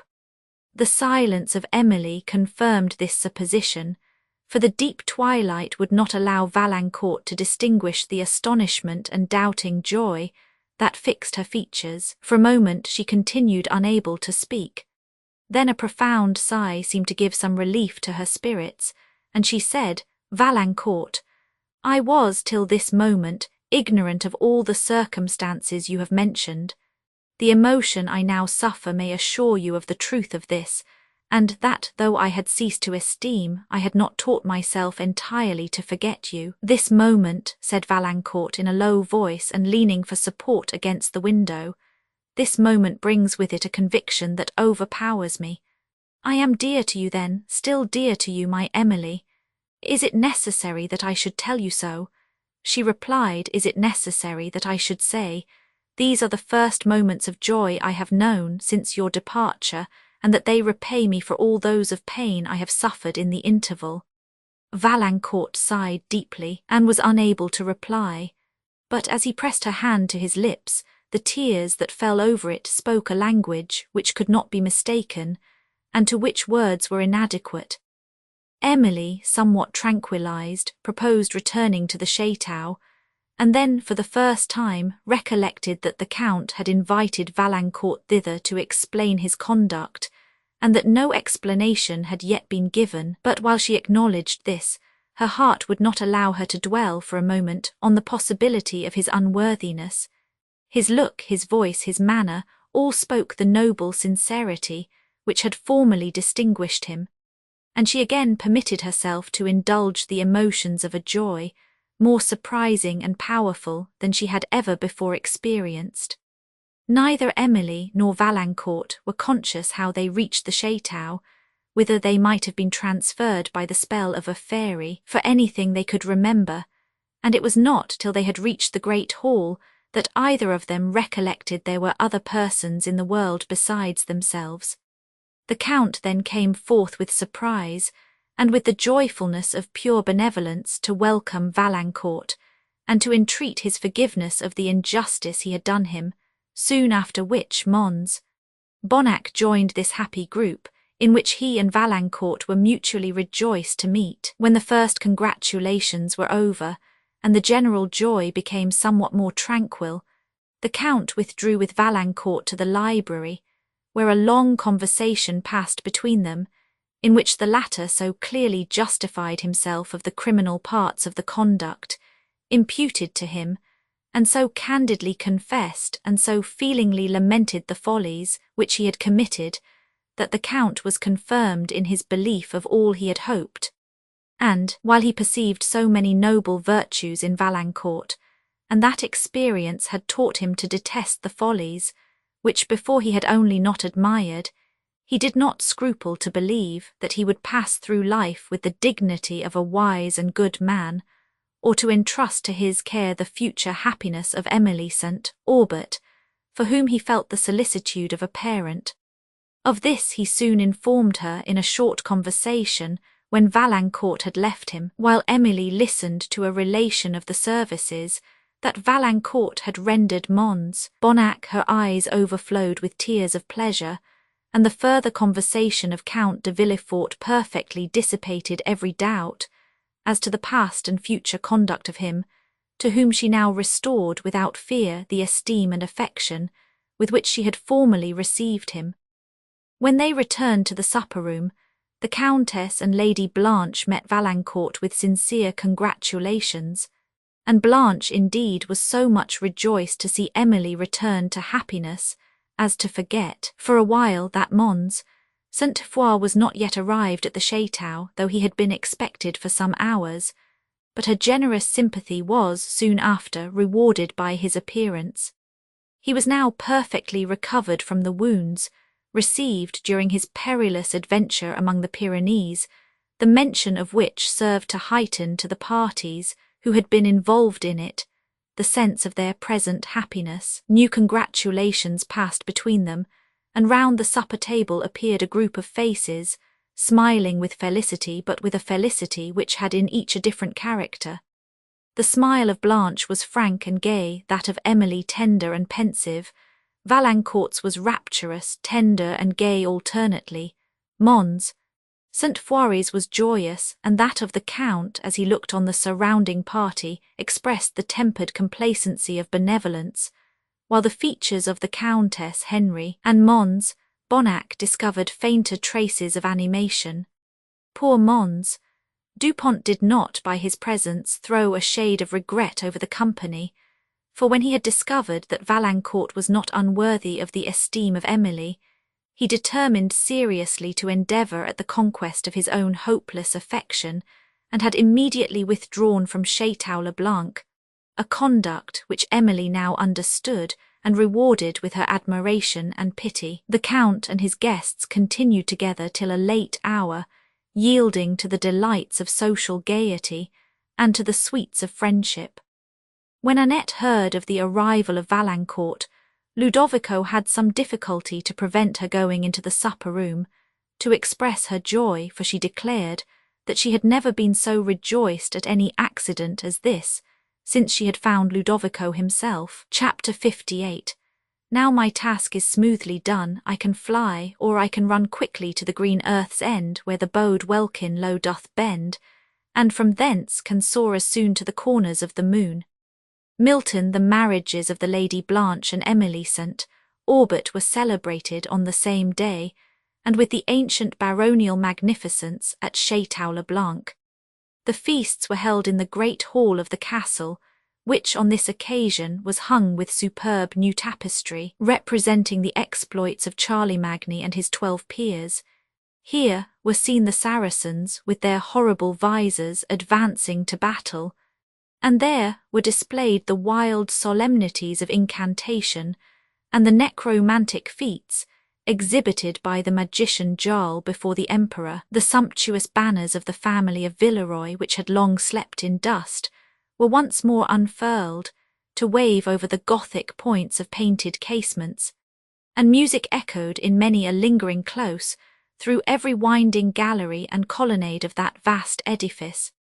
As Annette looked down from the corridor upon the hall, whose arches and windows were illuminated with brilliant festoons of lamps, and gazed on the splendid dresses of the dancers, the costly liveries of the attendants, the canopies of purple velvet and gold, and listened to the gay strains that floated along the vaulted roof, she almost fancied herself in an enchanted palace, and declared that she had not met with any place which charmed her so much, since she read the fairy tales. nay, that the fairies themselves, at their nightly revels in this old hall, could display nothing finer, while old Dorothée, as she surveyed the scene, sighed and said, "The castle looked as it was wont to do in the time of her youth." After gracing the festivities of Château le Blanc for some days, Valancourt and Emily took leave of their kind friends, and returned to La Vallée, where the faithful Theresa received them with unfeigned joy, and the pleasant shades welcomed them with 1,000 tender and affecting remembrances.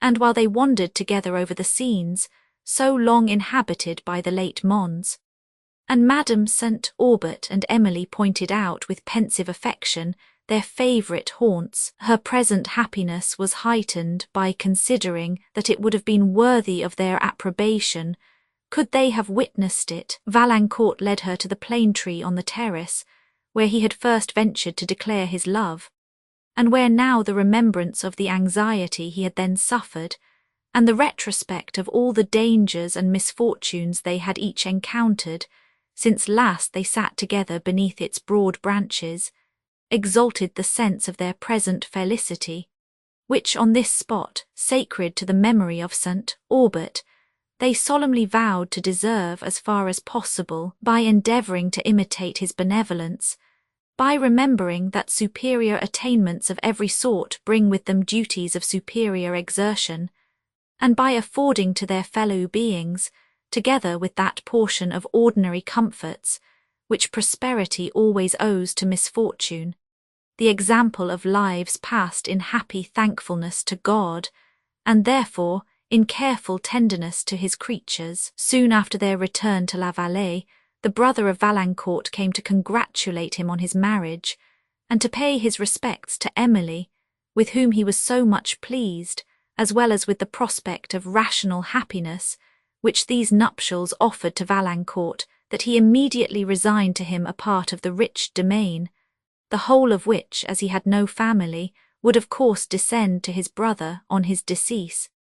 The estates at Thoulouse were disposed of, and Emily purchased of Mons, Quesnel the ancient domain of her late father, where, having given Annette a marriage portion, she settled her as the housekeeper and Ludovico as the steward. But since both Valancourt and herself preferred the pleasant and long-loved shades of La Vallée to the magnificence of Eperville, they continued to reside there, passing, however, a few months in the year at the birthplace of St. Aubert, in tender respect to his memory. Oh, how joyful it is to tell of happiness such as that of Valancourt and Emily, to relate that after suffering under the oppression of the vicious and the disdain of the weak, they were at length restored to each other, to the beloved landscapes of their native country, to the securest felicity of this life, that of aspiring to moral and labouring for intellectual improvement, to the pleasures of enlightened society, and to the exercise of the benevolence which had always animated their hearts, while the bowers of La Vallée became once more the retreat of goodness, wisdom, and domestic blessedness. Oh, useful may it be to have shown that, though the vicious can sometimes pour affliction upon the good, their power is transient and their punishment certain, and that innocence, though oppressed by injustice, shall, supported by patience, finally triumph over misfortune. And if the weak hand that has recorded this tale has by its scenes beguiled the mourner of 1 hour of sorrow, or by its moral taught him to sustain it, the effort, however humble, has not been vain, nor is the writer unrewarded. The legacy which had been bequeathed to Emily by Signora Laurentini, she begged Valancourt would allow her to resign to Mons. Bonnac, and Valancourt, when she made the request, felt all the value of the compliment it conveyed. The Castle of Udolpho also descended to the wife of Mons. Bonnac, who was the nearest surviving relation of the house of that name, and thus affluence restored his long-oppressed spirits to peace, and his family to comfort. Updated editions will replace the previous one, the old editions will be renamed. Creating the works from print editions not protected by U.S.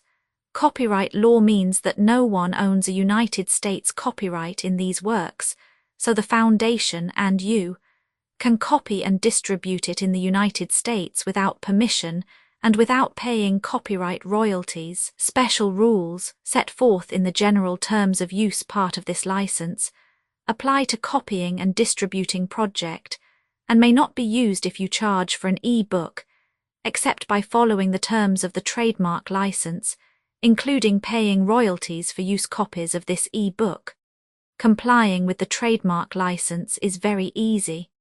You may use this e-book for nearly any purpose, such as creation of derivative works, reports, performances, and research. Project Gutenberg e-books may be modified and printed and given away. You may do practically anything in the United States with e-books not protected by U.S. copyright law. Redistribution is subject to the trademark license, especially commercial redistribution. Start. Full license. Please read this before you distribute or use this work. Distribution of electronic works. By using or distributing this work, or any other work associated in any way with the phrase Project Gutenberg, you agree to comply with all the terms of the full www.gutenberg.org/license. Electronic works. Electronic work. You indicate that you have read, understand, agree to and accept all the terms of this license and intellectual property, trademark/copyright agreement. If you do not agree to abide by all the terms of this agreement, you must cease using and return or possession. If you paid a fee for obtaining a copy of or access to by the terms of this agreement, you may obtain a refund from the person or entity to whom you paid the fee as set forth in paragraph 1. 8. Used on or associated in any way with an electronic work by people who agree to be bound by the terms of this agreement. There are a few even without complying with the full terms of this agreement. See paragraph 1. See below. There are a lot of things you can do with Project Gutenberg electronic works if you follow the terms of this electronic works. See paragraph 1. Below. Foundation or PGLAF owns a compilation copyright in the collection. Works in the collection are in the public domain in the United States. If an individual work is unprotected by copyright law in the United States, and you are located in the United States, we do not claim a right to prevent you from copying, distributing, performing, displaying, or creating derivative works based on the work as long as works in compliance with the terms of this agreement, for keeping the comply with the terms of this agreement by keeping this work in the you share it without charge with others. 1. D. The copyright laws of the place where you are located also govern what you can do with this work. Copyright laws in most countries are in a constant state of change. If you are outside the United States, check the laws of your country in addition to the terms of this agreement before downloading, copying, displaying, performing, distributing, or creating derivative works based on this work, or any representations concerning the copyright status of any work in any country other than the United States. 1. 1. The following sentence with active links to or other performed, viewed, copied, or distributed. This e-book is for the use of anyone anywhere in the United States and most other parts of the world at no cost and with almost no restrictions whatsoever. You may copy it, give it away, or reuse it under the terms at www.gutenberg.org. If you are not located in the United States, you will have to check the laws of the country where you are located before using this e-book. Derived from texts not protected by U.S. copyright law, does not contain a notice indicating that it is posted with permission of the copyright holder. The work can be copied and distributed to anyone in the United States without paying any fees or charges. If you are redistributing or providing access to a work with the phrase Project Gutenberg associated with or appearing on the work, you must comply either with the requirements of paragraphs 1. 1 through 1. 7 or trademark as set forth in paragraphs 1. 8 or 1 9. With the permission of the copyright holder, your use and distribution must comply with both paragraphs 1. E1 through 1, E7 and any additional terms imposed by the copyright holder. Additional terms posted with the permission of the copyright holder found at the beginning of this work. License terms from this work, or any files containing a part of this one. E5. Do not copy, display, perform, distribute or redistribute this electronic work, or any part of this electronic work, without prominently displaying the sentence set forth in paragraph 1. E1 with active links or immediate access to the full terms of the Project Gutenberg license. 1. E6. You may convert to and distribute this work in any binary, compressed, marked up, non-proprietary or proprietary form, including any word processing or hypertext form. However, if you provide access other than plain vanilla ASCII or other format used in the official www. Gutenberg. Org, you must at no additional cost, fee or expense to the user provide a copy, a means of exporting a copy, or a means of obtaining a copy upon request, of the work in its original plain vanilla ASCII or other form. Any alternate format must include the one. E7. Do not charge a fee for access to viewing displaying unless you comply with paragraph 1. E8 or 1, E9, 1, E8. You may charge a reasonable fee for copies of or provided that you pay a royalty fee of 20% of the gross profits you derive from you, already used to calculate your applicable taxes. The fee is owed agreed to donate royalties under this paragraph to the Project Gutenberg Literary Archive Foundation. Royalty payments must be paid within 60 days following each date on which you prepare, or are legally required to prepare, your periodic tax returns. Royalty payments should be clearly marked as such and sent to the Project Gutenberg Literary Archive Foundation at the address specified in Literary Archive Foundation. You provide a full refund of any money paid by a user who notifies you in writing or by email within 30 days of receipt that S/he license.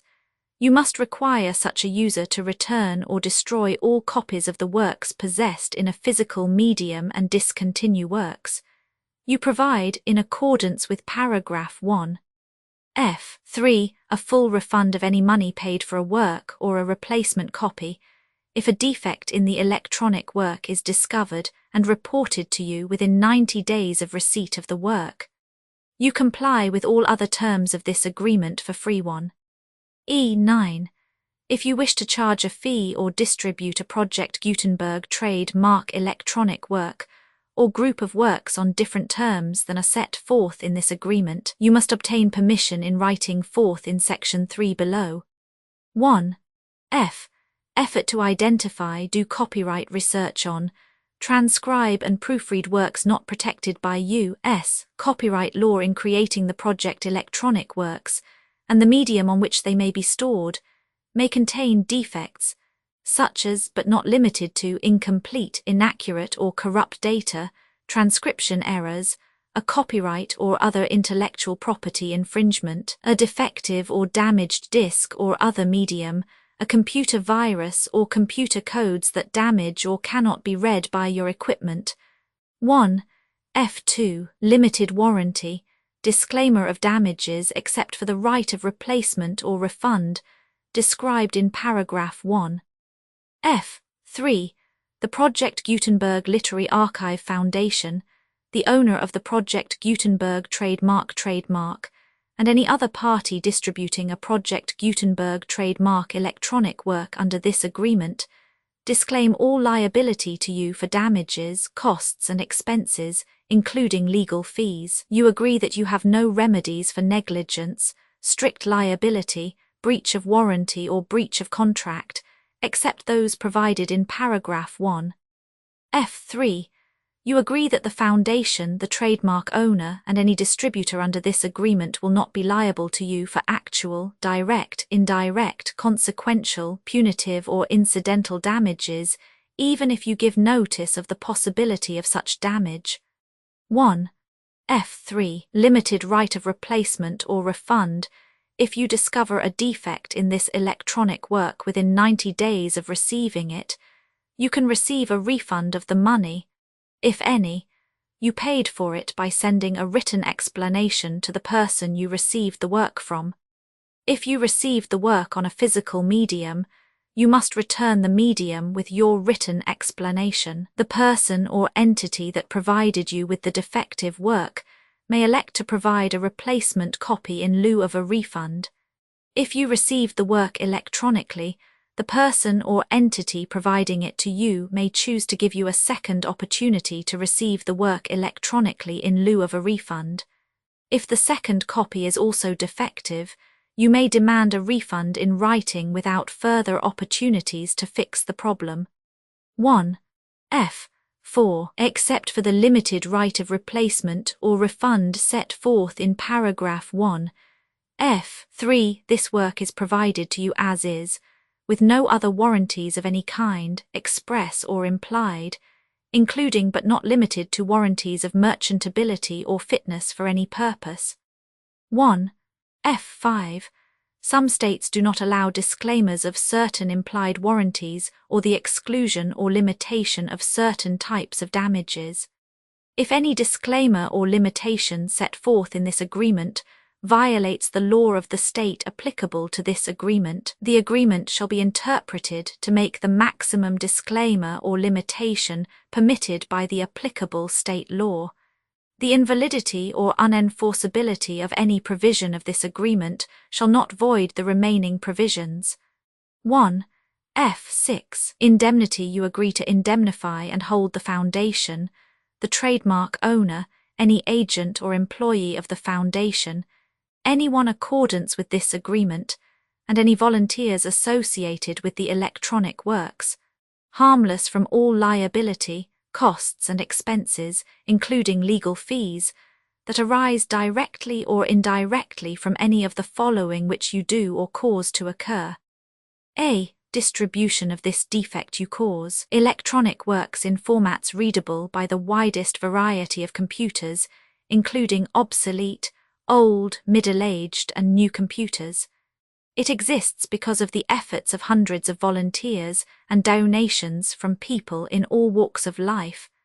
Volunteers and financial support to provide volunteers with the remain freely available for generations to come. In 2001, the Project Gutenberg Literary Archive Foundation was created to provide a secure archive foundation and how your efforts and donations can help. See sections 3 and 4 and the Foundation information page at www.gutenberg.org 501. C. 3. Educational corporation organized under the laws of the state of Mississippi and granted tax-exempt status by the Internal Revenue Service. The Foundation's EIN, or Federal Tax Identification Archive Foundation, are tax-deductible to the full extent permitted by U.S. federal laws and your state's laws. The Foundation's business office is located at 41 Watchung Plaza #516, Montclair, NJ 07042, USA, +1 862 621 to 9288. Email contact links and up-to-date contact information can be found at the Foundation's website and official page at www.gutenberg.org/contact Literary Archive Foundation public support and donations to carry out its mission of increasing the number of public domain and licensed works that can be freely distributed in machine-readable form accessible by the widest array of equipment, including outdated equipment.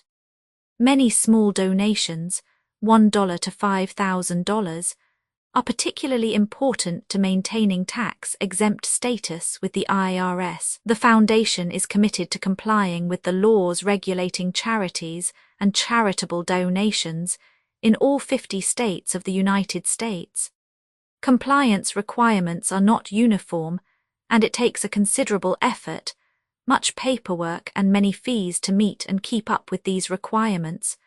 We do not solicit donations in locations where we have not received written confirmation of compliance, to send donations or determine the status of compliance for any particular state, visit www.gutenberg.org/donate.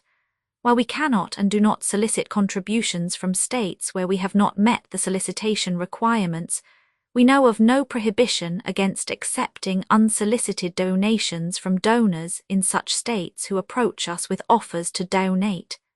International donations are gratefully accepted, but we cannot make any statements concerning tax treatment of donations received from outside the United States. U.S. laws alone swamp our small staff. Methods and addresses. Donations are accepted in a number of other ways, including checks, online payments, and credit card donations. To donate, please visit www.gutenberg.org/donate. Professor Michael S. Hart was the originator of the Project Gutenberg concept of a library of electronic works that could be freely shared with anyone. For 40 years he produced and volunteer support editions, all of which are confirmed as not protected by copyright in the U.S. unless a copyright notice is included. Thus, we do not necessarily keep e-books in compliance with any particular paper edition. Most people start at our website, which has the main PG search facility, www.gutenberg.org, Archive Foundation, how to help produce our new e-books, and how to subscribe to our email newsletter to hear about new e-books.